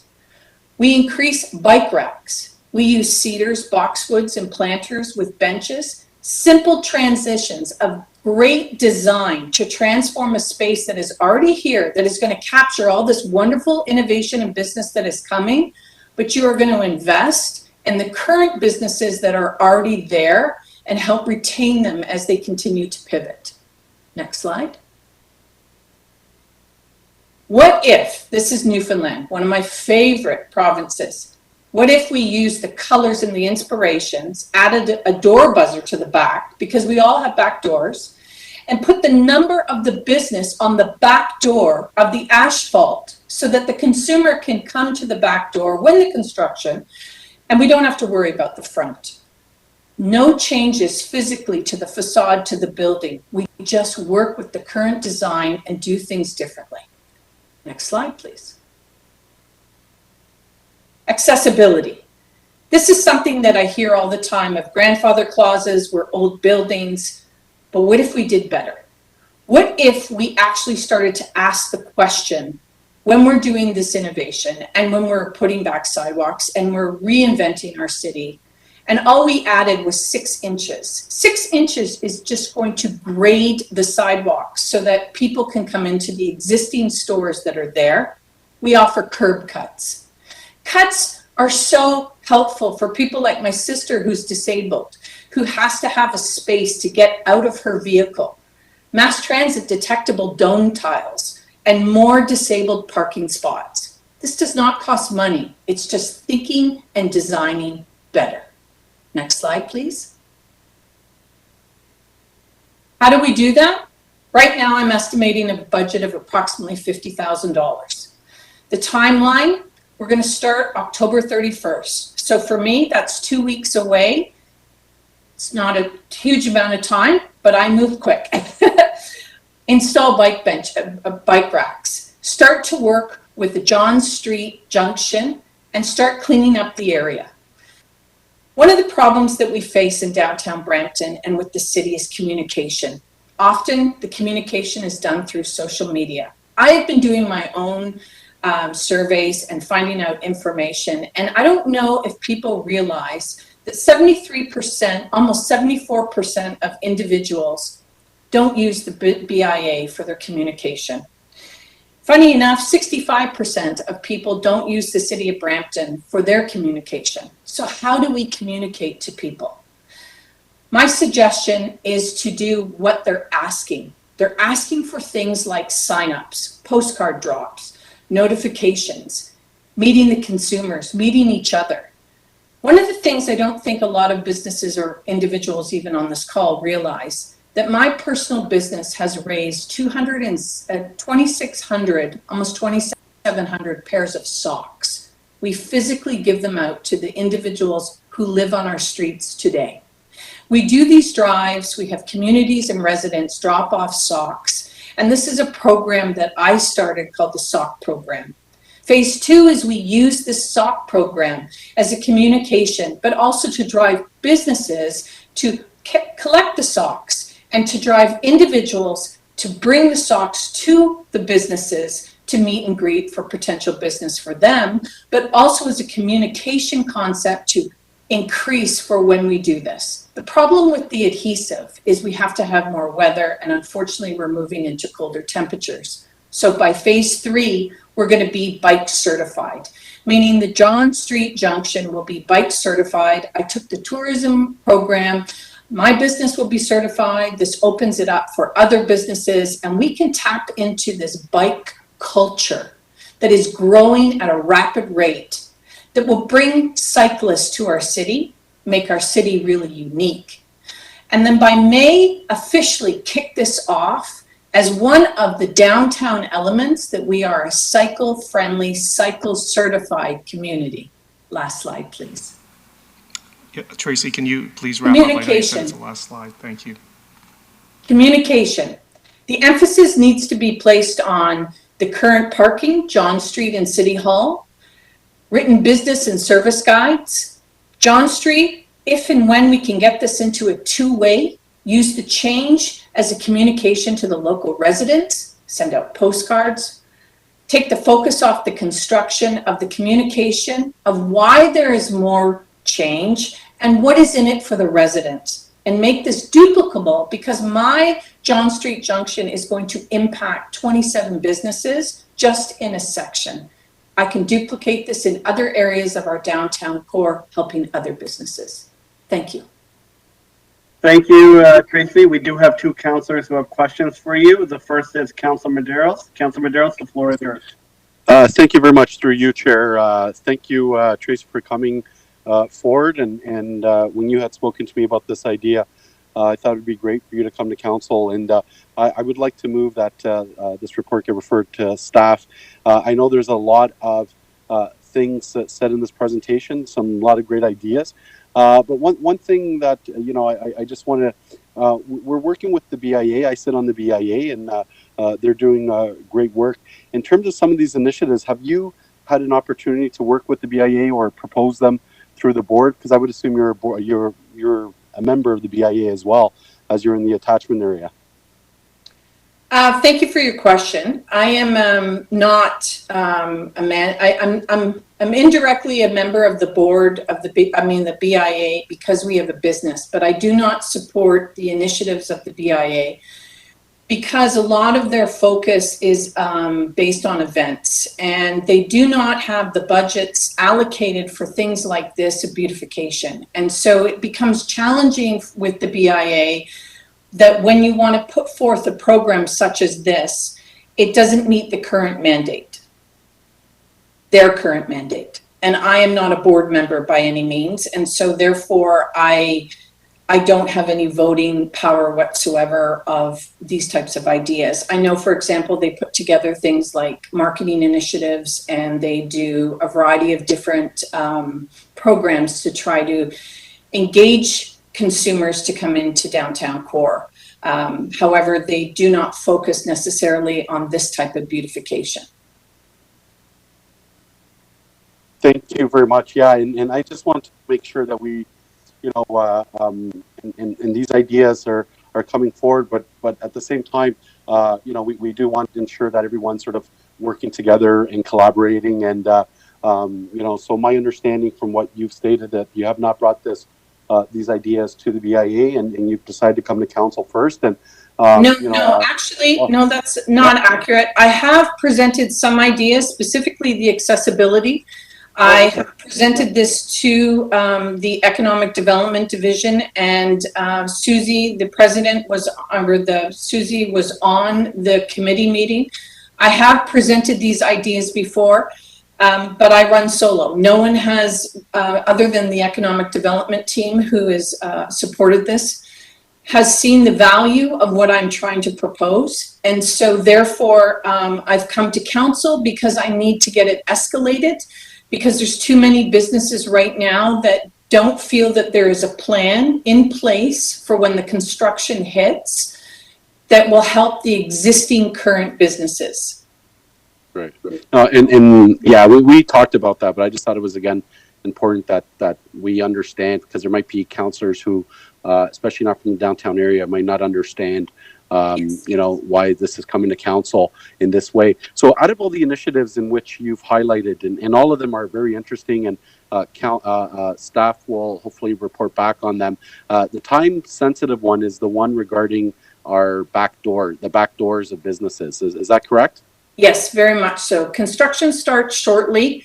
We will be, I'm waiting to hear back from the Region Appeal and with Ryan Lynn and the Economic Development of what that plan will look like. But when construction starts, we as a business need to have something in place. And so by starting this backdoor approach, then what happens is this will help our businesses get ready for deliveries, help to train our customer base to use the back doors, and actually start to put this in motion, because the construction program that we are aware of the Region of Peel is going to be approximately a 2-year project. Okay, no, thank you. And just lastly, I will wait to refer this to staff, because I do know there's another delegation, but I absolutely love all your ideas, specifically the one around pets, and the one also with cycling. And I'm not a pet owner myself, but you know, I just thought it was a brilliant idea. So I'm looking forward to what staff come back with. I do know in my daily briefings, Councillor Vicente and myself as the chair and vice chair, you know, staff have been in conversation, so they do have some information on this. So regarding the time sensitivity, then you would want to say that the backdoor approach is more time sensitive out of all the initiatives in which you listed. So I think that staff will take that into place. And thank you again, Tracy, for always, you know, really pushing our envelope and challenging us with these great ideas. And I appreciate what you're doing for our downtown. Thank you very much. Thank you. Thank you, Councillor Vicente. Thank you through you, Chair, to Tracy. Thanks for coming here today and bringing always good ideas. When both Councillor Medeiros and I got a quick little synopsis of what you might be speaking about today, we talked a little bit about some of the work that other big cities have done in terms of their back alleys and their laneways. And we all know that in downtown Brampton, we try to maximize the use of laneways for events, etc. But you know, when a building faces on 2 addresses, one in the front and at the back, there is always an opportunity, a potential for activity in the alley or the laneway at the rear. And so I think that this is something, and I would ask Councillor Medeiros, who is moving this to for consideration by staff, this should be considered together as part of our integrated downtown plan, and direction that we have given already to staff to work on both immediate and interim measures that would help us to accelerate the revitalization of downtown Brampton. I would note that the BIA has already been moving and doing a lot of good work, for example, with the repurposing of the space on the upper deck of the parking garage on George Street. And that is just another example of how space can be better used, particularly during the construction period that is about to come upon the downtown businesses. But I would say if there are any downtown business owners who own space in the downtown and you have a front and a back door, think about how your back door can be another address for downtown shoppers and residents to peruse by and through and shop and experience downtown Brampton to the fullest. So if I could just ask for that amendment to the mover. Tracy, thank you very much. Thank you. Yeah, no, thank you, Councilor Vicente. Totally agree and happy to do that then.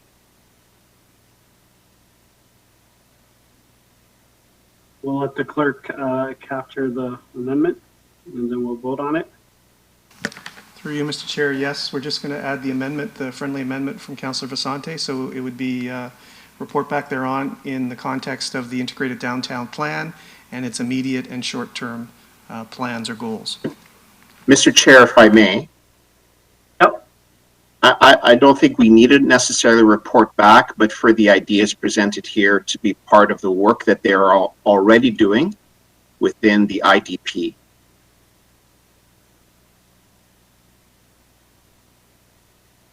Councillor Bob Beer here, just to say we're paying attention and certainly Yep. have had some connection to this and love the ideas in here, and it does reflect some of the thinking we have going. So you know, whether it's in the motion as part of the report back or not, we'll certainly be considering it and looking to kind of meet the time frame that I think Tracy had indicated, making it a priority. So we'll certainly connect with our colleagues and with Tracy and the BIA to try and advance some of these. There's some excellent ideas, and I think we'd also echo the support for trying to move them forward. Thank you, and I think that the clerk has it now. Thank you. There's a motion to receive the delegation and referral moved by Councillor Medeiros. Is anybody opposed? Seeing and hearing none, that carries. Just to check with the clerk, we are complete with the delegations? That's correct, Mr. Chair. Yeah, so I'm gonna propose that we break for lunch. Then we'll continue with the government relations matters because there was many delegations today. We just want to give everybody time. Is anybody opposed to that? A break till 2 o'clock? Mr. Chair? Yeah. Just a point for consideration by the committee. If we do have a break, when we return, is the intent to return to public session to complete the public agenda, or we do have closed session and I can advise there are some presentations that are contemplated for closed session. So is it the will of committee to come back in public and then go into closed, or come back and possibly go into closed first? And if we do, then we should consider the motion to go into closed prior to recess. Okay, we got a request for close first. I'm leaning towards that way too, and I see Councillor Pleshy agrees. So we will take that advice to the clerk, and we'll put a motion to move to close after the break. So through you, Mr. Chair, we'll just bring the motion up on the screen. The committee proceed into closed session to address the following matters, and there are 3 matters in particular: 15.1, 15.2, and 15.3. 15.1, 15.2 have presentations. 15.3 was held by Councillor Bowman. 15.4 was approved as part of the consent motion. There'll be a public motion after closed on 15.4. And the reasons for moving into closed are set out in the motion as shown on the screen. Thank you, and we'll have that moved by Councillor Pleshy. Okay, so we have a motion for Councillor Pleshy to break till 12 and move into, to break till until 2 and to move into closed. After that, is anybody opposed? Hearing and seeing none, that carries. Everybody who can is allowed at 2 o'clock in close.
in the session for quorum. I see Councillor Santos. I see Councillor Paleshi, Councillor Medeiros, Councillor Bowman, Chair Singh, Councillor Williams,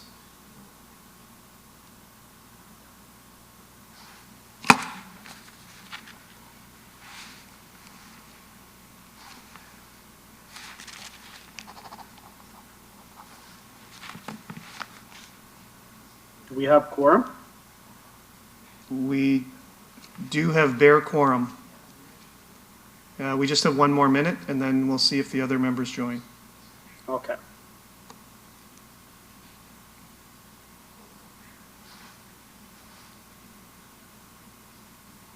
Councillor Fortini has joined, and Councillor Visante. So, Mr. Chair, it is 5:05. You do have quorum present.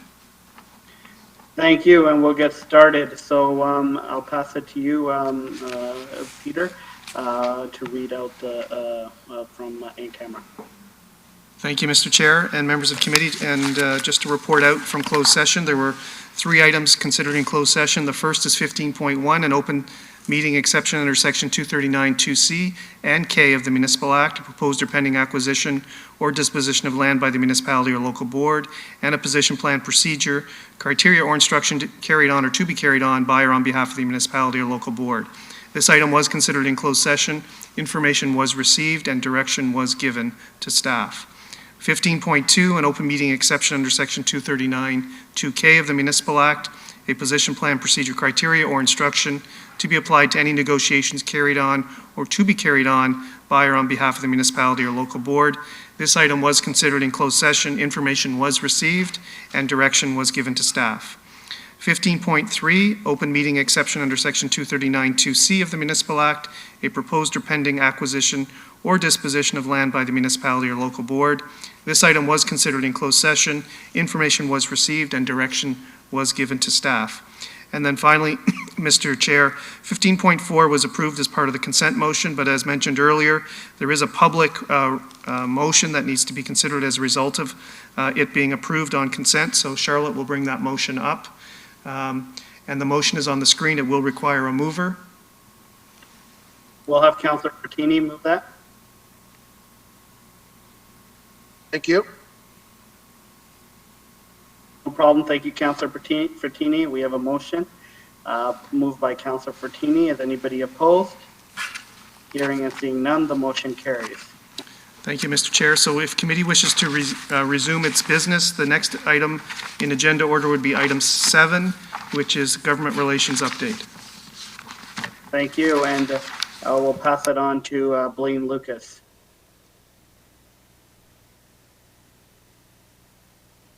Thank you, and through Chair Singh, I'll begin with an overview of regional business.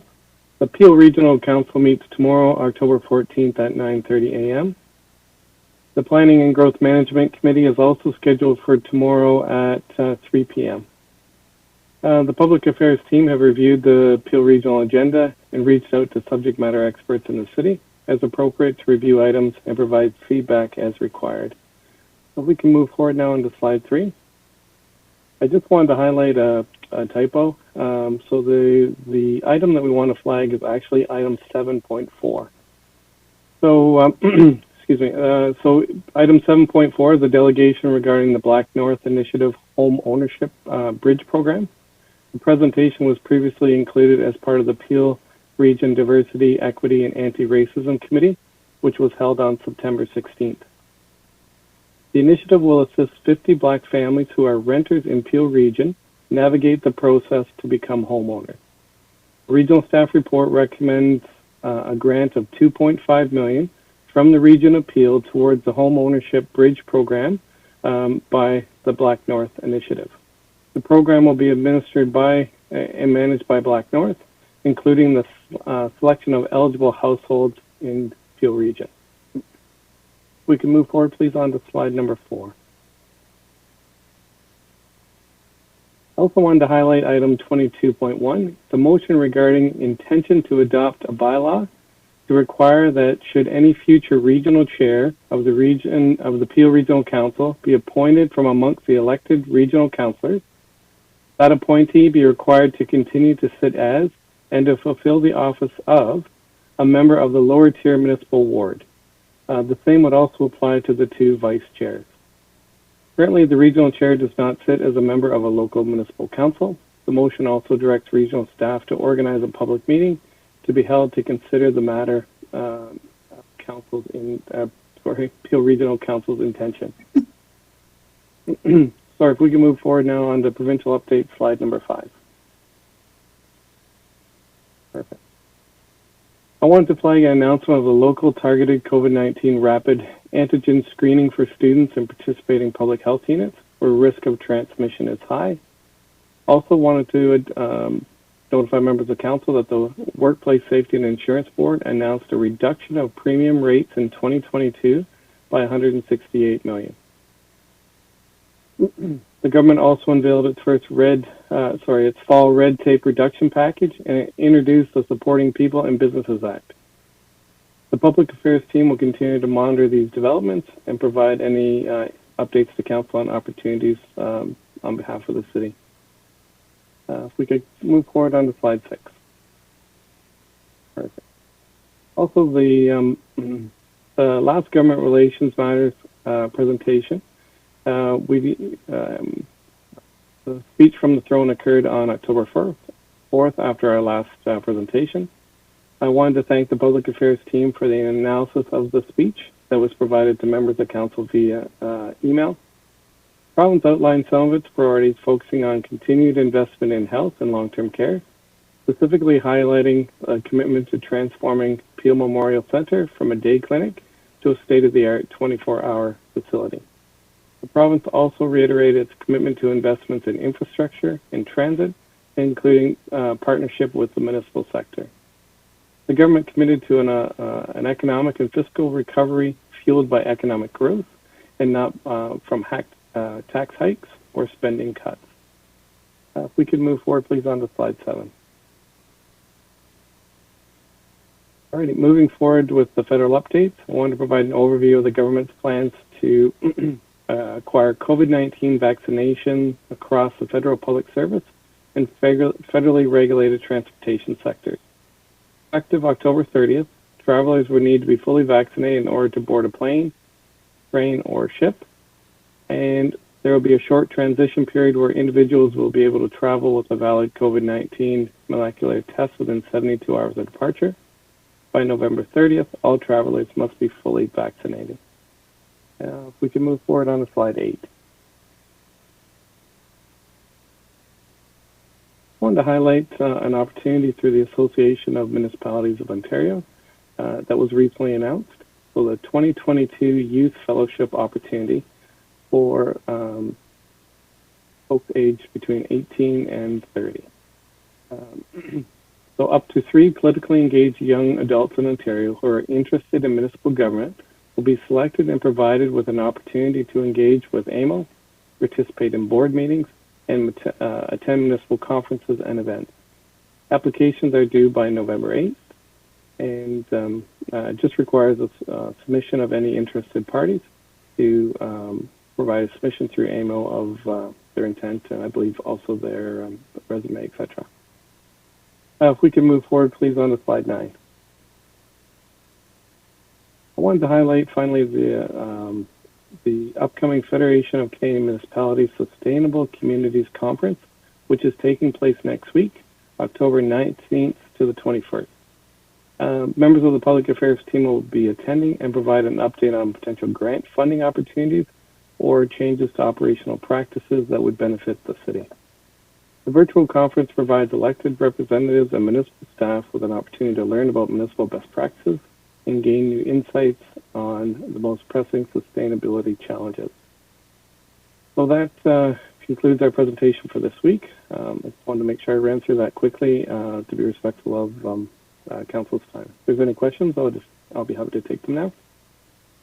Thank you, Lucas Blaine. I don't see any questions. And so we will move on to the mayor's COVID update. Mr. Chair. I apologize. First, I'll move a motion by Councillor plushie to receive the staff update. Is anybody opposed? Hearing and seeing none, the motion carries. I see that there is no, the mayor is on municipal business, so we'll move on to the corporate services section, which I believe all the staff reports are on consent. So we'll move on to other business, which is 8.3.1, a discussion item at the request of Regional Council Medeiros, internship and co-op programs at the City of Brampton. Council Medeiros, I pass the floor on to you. Hi, thank you, Chair. I'm happy to refer that for next committee of council. I just think it's I'd like to weigh in on my colleagues, and I just think at this time it's not business critical. So I'm happy to refer this to in 2 weeks. Okay. You want to, refer it, or you want to defer it to council? Sorry. No, refer to committee of council. Okay. Next committee of council in 2 weeks. Okay. So through you, Mr. Chair, it would be a deferral motion to the October 27th. My apologies, yeah, deferral. It'd be, and it's non-debatable, so we'll just take a vote. We have a deferral motion. If anybody opposed, hearing and seeing none, the motion carries. We have Councillor, no correspondence, Councillor question period. Do any members have any questions? Seeing and hearing none. Public question period. Is there any question from the public to the clerk? There are none, Mr. Chair. Okay, I pass it on to Councillor Percent for Public Works and Engineering section. Thank you.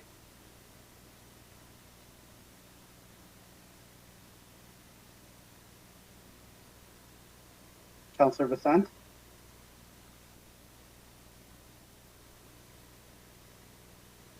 Thank you very much, Councillor Singh. So we're now on the Public Works of today's agenda.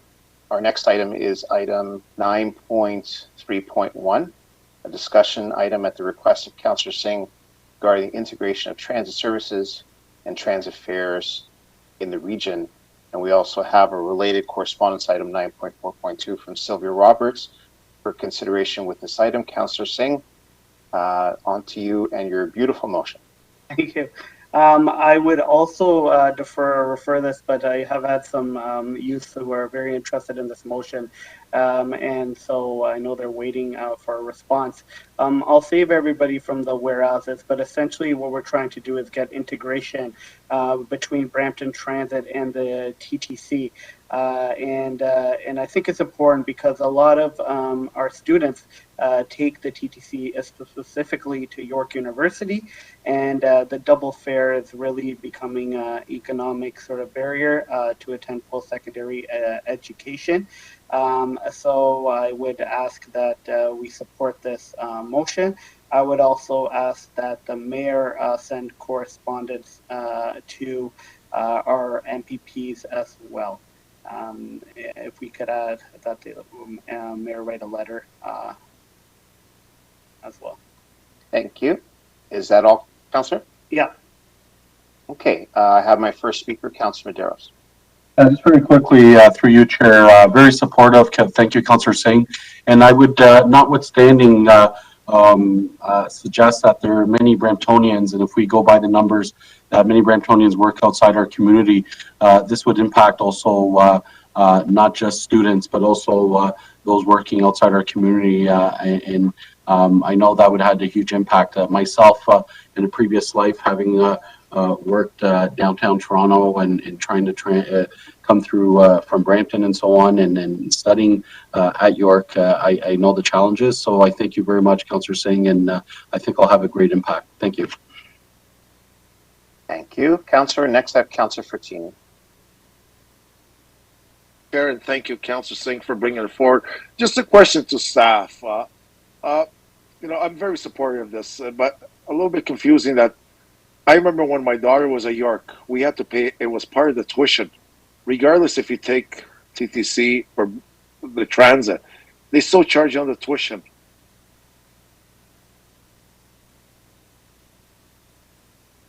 So through the chair, to Councillor Fortini, that's a program specific to a UPass or University Pass that has an agreement with the local jurisdiction, for example, TTC or others. That is not currently in Brampton, and what happens is they may have something with TTC, an arrangement, because what happens in TTC gets revenues from the tuition fee that they collect for what's called a U-Pass, typically what it's called, but that doesn't apply to Brampton. Yeah, and thank you. And I was always arguing with them at the time you're charging her. And meanwhile, she comes from Brampton, and she still has to pay, but they still charge on the tuition. So, no, I'm glad he brought it forward to help our students here. I just find that some students from here, they get there and they charge for it. Meanwhile, then they have to pay again in Brampton, which is, I thank Councillor Singh for bringing this forward. I'm very supportive of it. Thank you. Thank you very much. I don't see any other speakers. Or Councillor Singh, is that still, you need to speak again? No, Go ahead. Yeah, because Councillor Medeiros reminded me, he's absolutely right. I was rushing through it, but York University is just one aspect.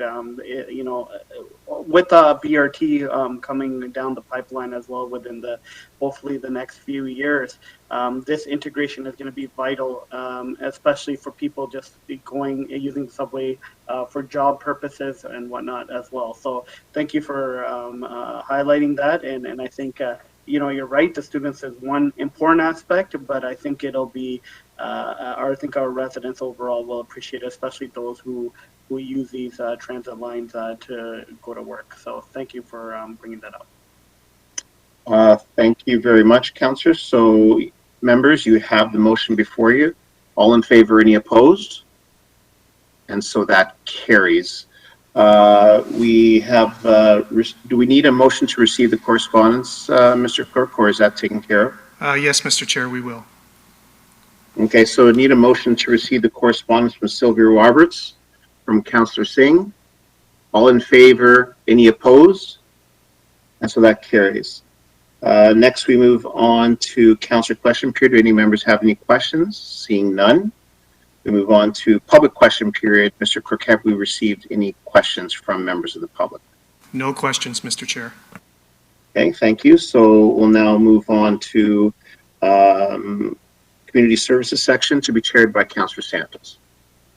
Thank you very much, Councillor Vicente. We're now at Community Services, and our next item is 10.2.1, a staff report regarding the budget amendment and request to begin procurement on the design, contract, administration, and advisory services of a cricket stadium. Do any members have any questions or comments regarding this report and its recommendation?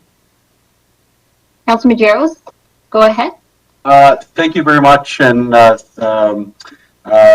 I would like to refer this, and City Clerk, please correct me, to our budget. I just think, again, I'm very supportive and recognize that cricket is very popular in the sport and in the city, and in the city is becoming or is diverse already. And I just think at this time, the decision for that investment can't be taken without the context of understanding all our other priorities. And so I would just like to get more context to see where this is coming from, just because we also have made decisions regarding downtown Brampton reimagined. We have the Innovation Center. We have recreation centers that other councillors are waiting for to be built. So I would just like to be able to make more of an informed decision regarding proceeding and understanding the full context. So I believe it's a referral, City Clerk, if you can, or the fact I spoke to it, I can't speak to it. So it should be a deferral now. That is correct. It's a referral to another decision body. So it's the motion is on the floor, and the debate now is on the merits of the referral. Okay, thank you, City Clerk. So thank you very much, Chair. Thank you very much, Councillor Medeiros. Councillor Bowman, you are next. Thank you very much. Through you, Madam Chair. Fully support the referral to Budget Committee. There's too many unknowns for me on this. Is cricket a huge sport in the city? Absolutely. And having a cricket stadium means that we can bring in world-class events. But also in saying that, this was brought to us, barely a month and a half ago to make decisions on. I haven't seen where the money's coming from as yet. I haven't seen any business plan, the revenues versus the costs, the parking, the traffic issues that were identified coming in and out of the stadium on one in and out. So I fully support the referral, and hopefully we can get some more information in the meantime before we debate it at budget. Thanks. Thank you, Councillor. I don't see any further speakers on this item, but I do see that Councillor Fleschy has asked for a recorded vote. So over to you, Mr. Clerk. Members of committee, a recorded vote's been requested on the referral motion. All in favor, please indicate. Councillor Vicente. Yes. Councillor Paleshi. Yes.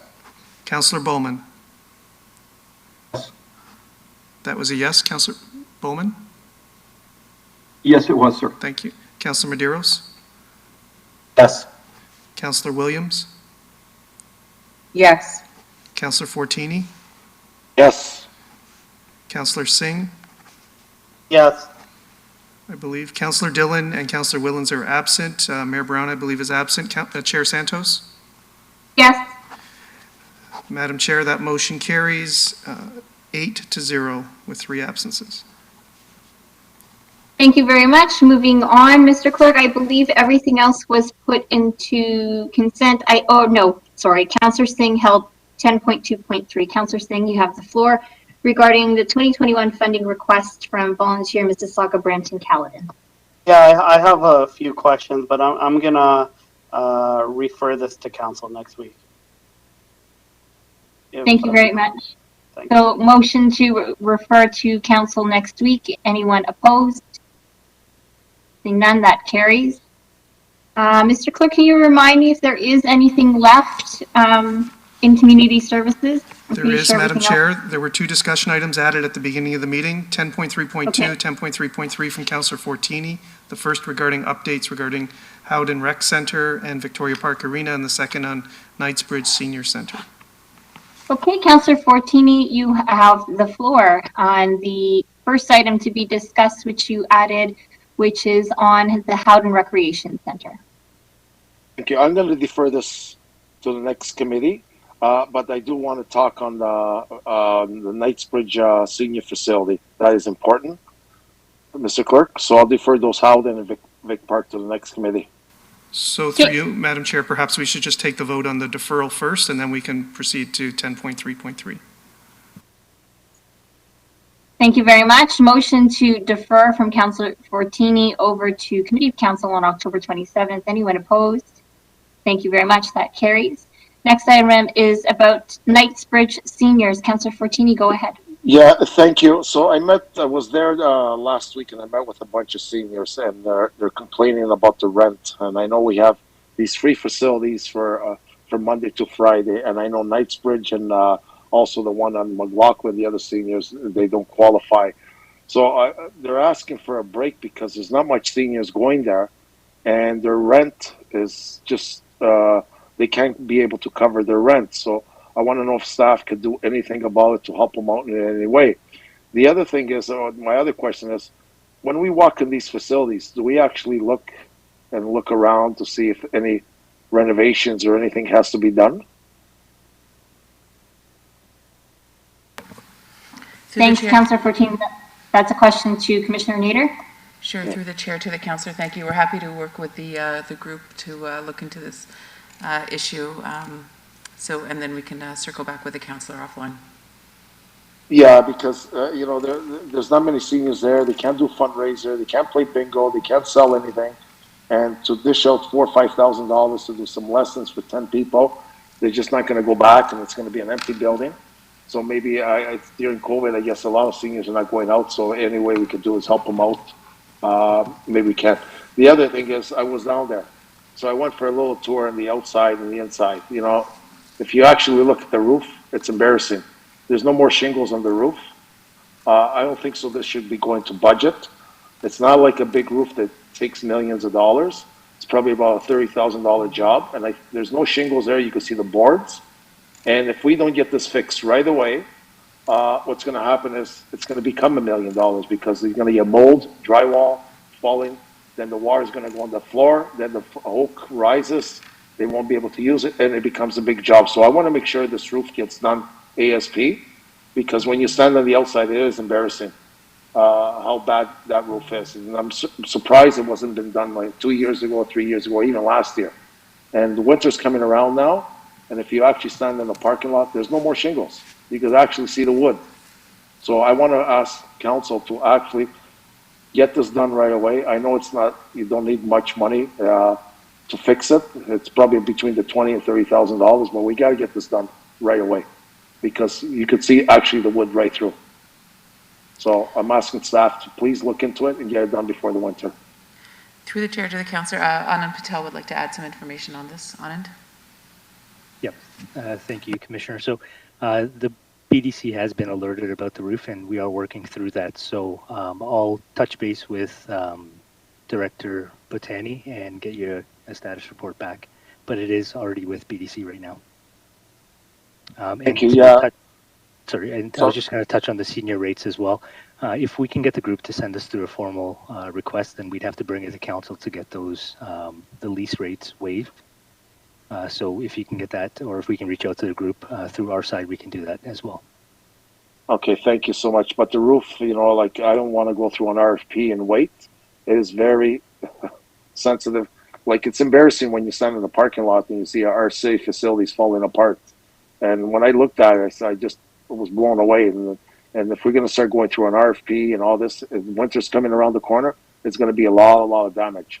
So I think we should get this done ASP. So thank you so much. Through the chair, this is David Bottoni, Director of BDC. Just to update you, Councillor Fortini, the design was done for the roof. We're going out to tender next week for the roof. Okay, great. Thank you so much. Thank you, Councillor. Ms. Chair. Thank you very much, Councillor Fortini. The next item is Councillor question period. Do any members have any questions regarding community services? Seeing none. Mr. Clerk, do we have any questions from the public that were emailed over to us? There are none, Chair Santos. Thank you very much. I'll now pass it over to Councillor Bowman to chair Legislative Services. Thank you very much. Moving on to Section 11, Legislative Services section. We had no staff presentations or reports.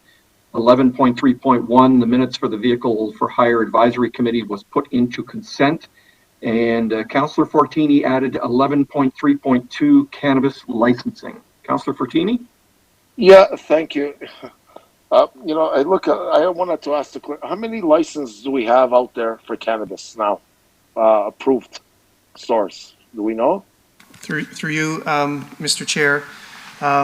Excuse me. So there, at this point, based on our information, there are 30 retail operations that are authorized in the sale of retail cannabis, and 16 are in the process of seeking approvals through the AGCO, and we've been identified that there may be one more that we have not been notified yet. So 30 are operational at this point in time. Okay, so my other question is, when the province or LCBO approves these, do we have do we set bylaws how many we can have and what we can, or we have no restrictions? Through the legislation that's been enacted, the city is unable to pass a bylaw to regulate through licensing, and we're unable to pass a bylaw to prohibit their use. So they are permitted effectively in commercial and some industrial zones, but most commercial zones in the city. There is a separation distance of, I believe it's 150 meters from schools, and that analysis is done with every new application that does come in, but the ability for the municipality, once a municipality is opted in, to regulate their location is somewhat limited. It is limited. It looks like everyone's coming to Brampton. We're turning. So I was hoping maybe we could put, like even Mayor Brown, we were talking for a limit. If we could put a bylaw, 30 or 35, and we can't give any more. But if we don't have those regulations to do it, we have no choice then. Is that what you're saying? So we cannot put a bylaw to limit the amount of stores for selling cannabis. There is no provision for a municipality to pass a bylaw to do so. The AGCO does take into account comments that come in from the public, from the municipality. They do look at the public interest, but what we have observed so far is they have been approving almost all, I don't know if they've approved everyone, but almost all of the applications that have come in. Okay, like I just noticed in Brampton, they're popping up everywhere. And if you go drive around, other municipalities, not as much, even though they opted in. I don't know if Brampton's a lot easier to get the licensing for some reason, but I was hoping to put a limit to cap it and try to stop it. If we don't have the jurisdiction, then there's nothing we can do. Okay, thank you so much. Thank you very much, Councillor Fortini. What brings us now to Councillor question period. Are there any questions from any councillors? Seeing none. Public question period. Mr. Clerk, do we have any questions from the public? There are no questions, Chair Bowman. Thank you very much, Mr. Clerk. That brings us to the end of the Legislative Services section. I will now pass the chair to Councillor Medeiros to chair Economic Development. Thank you. Thank you very much, Councillor Bowman.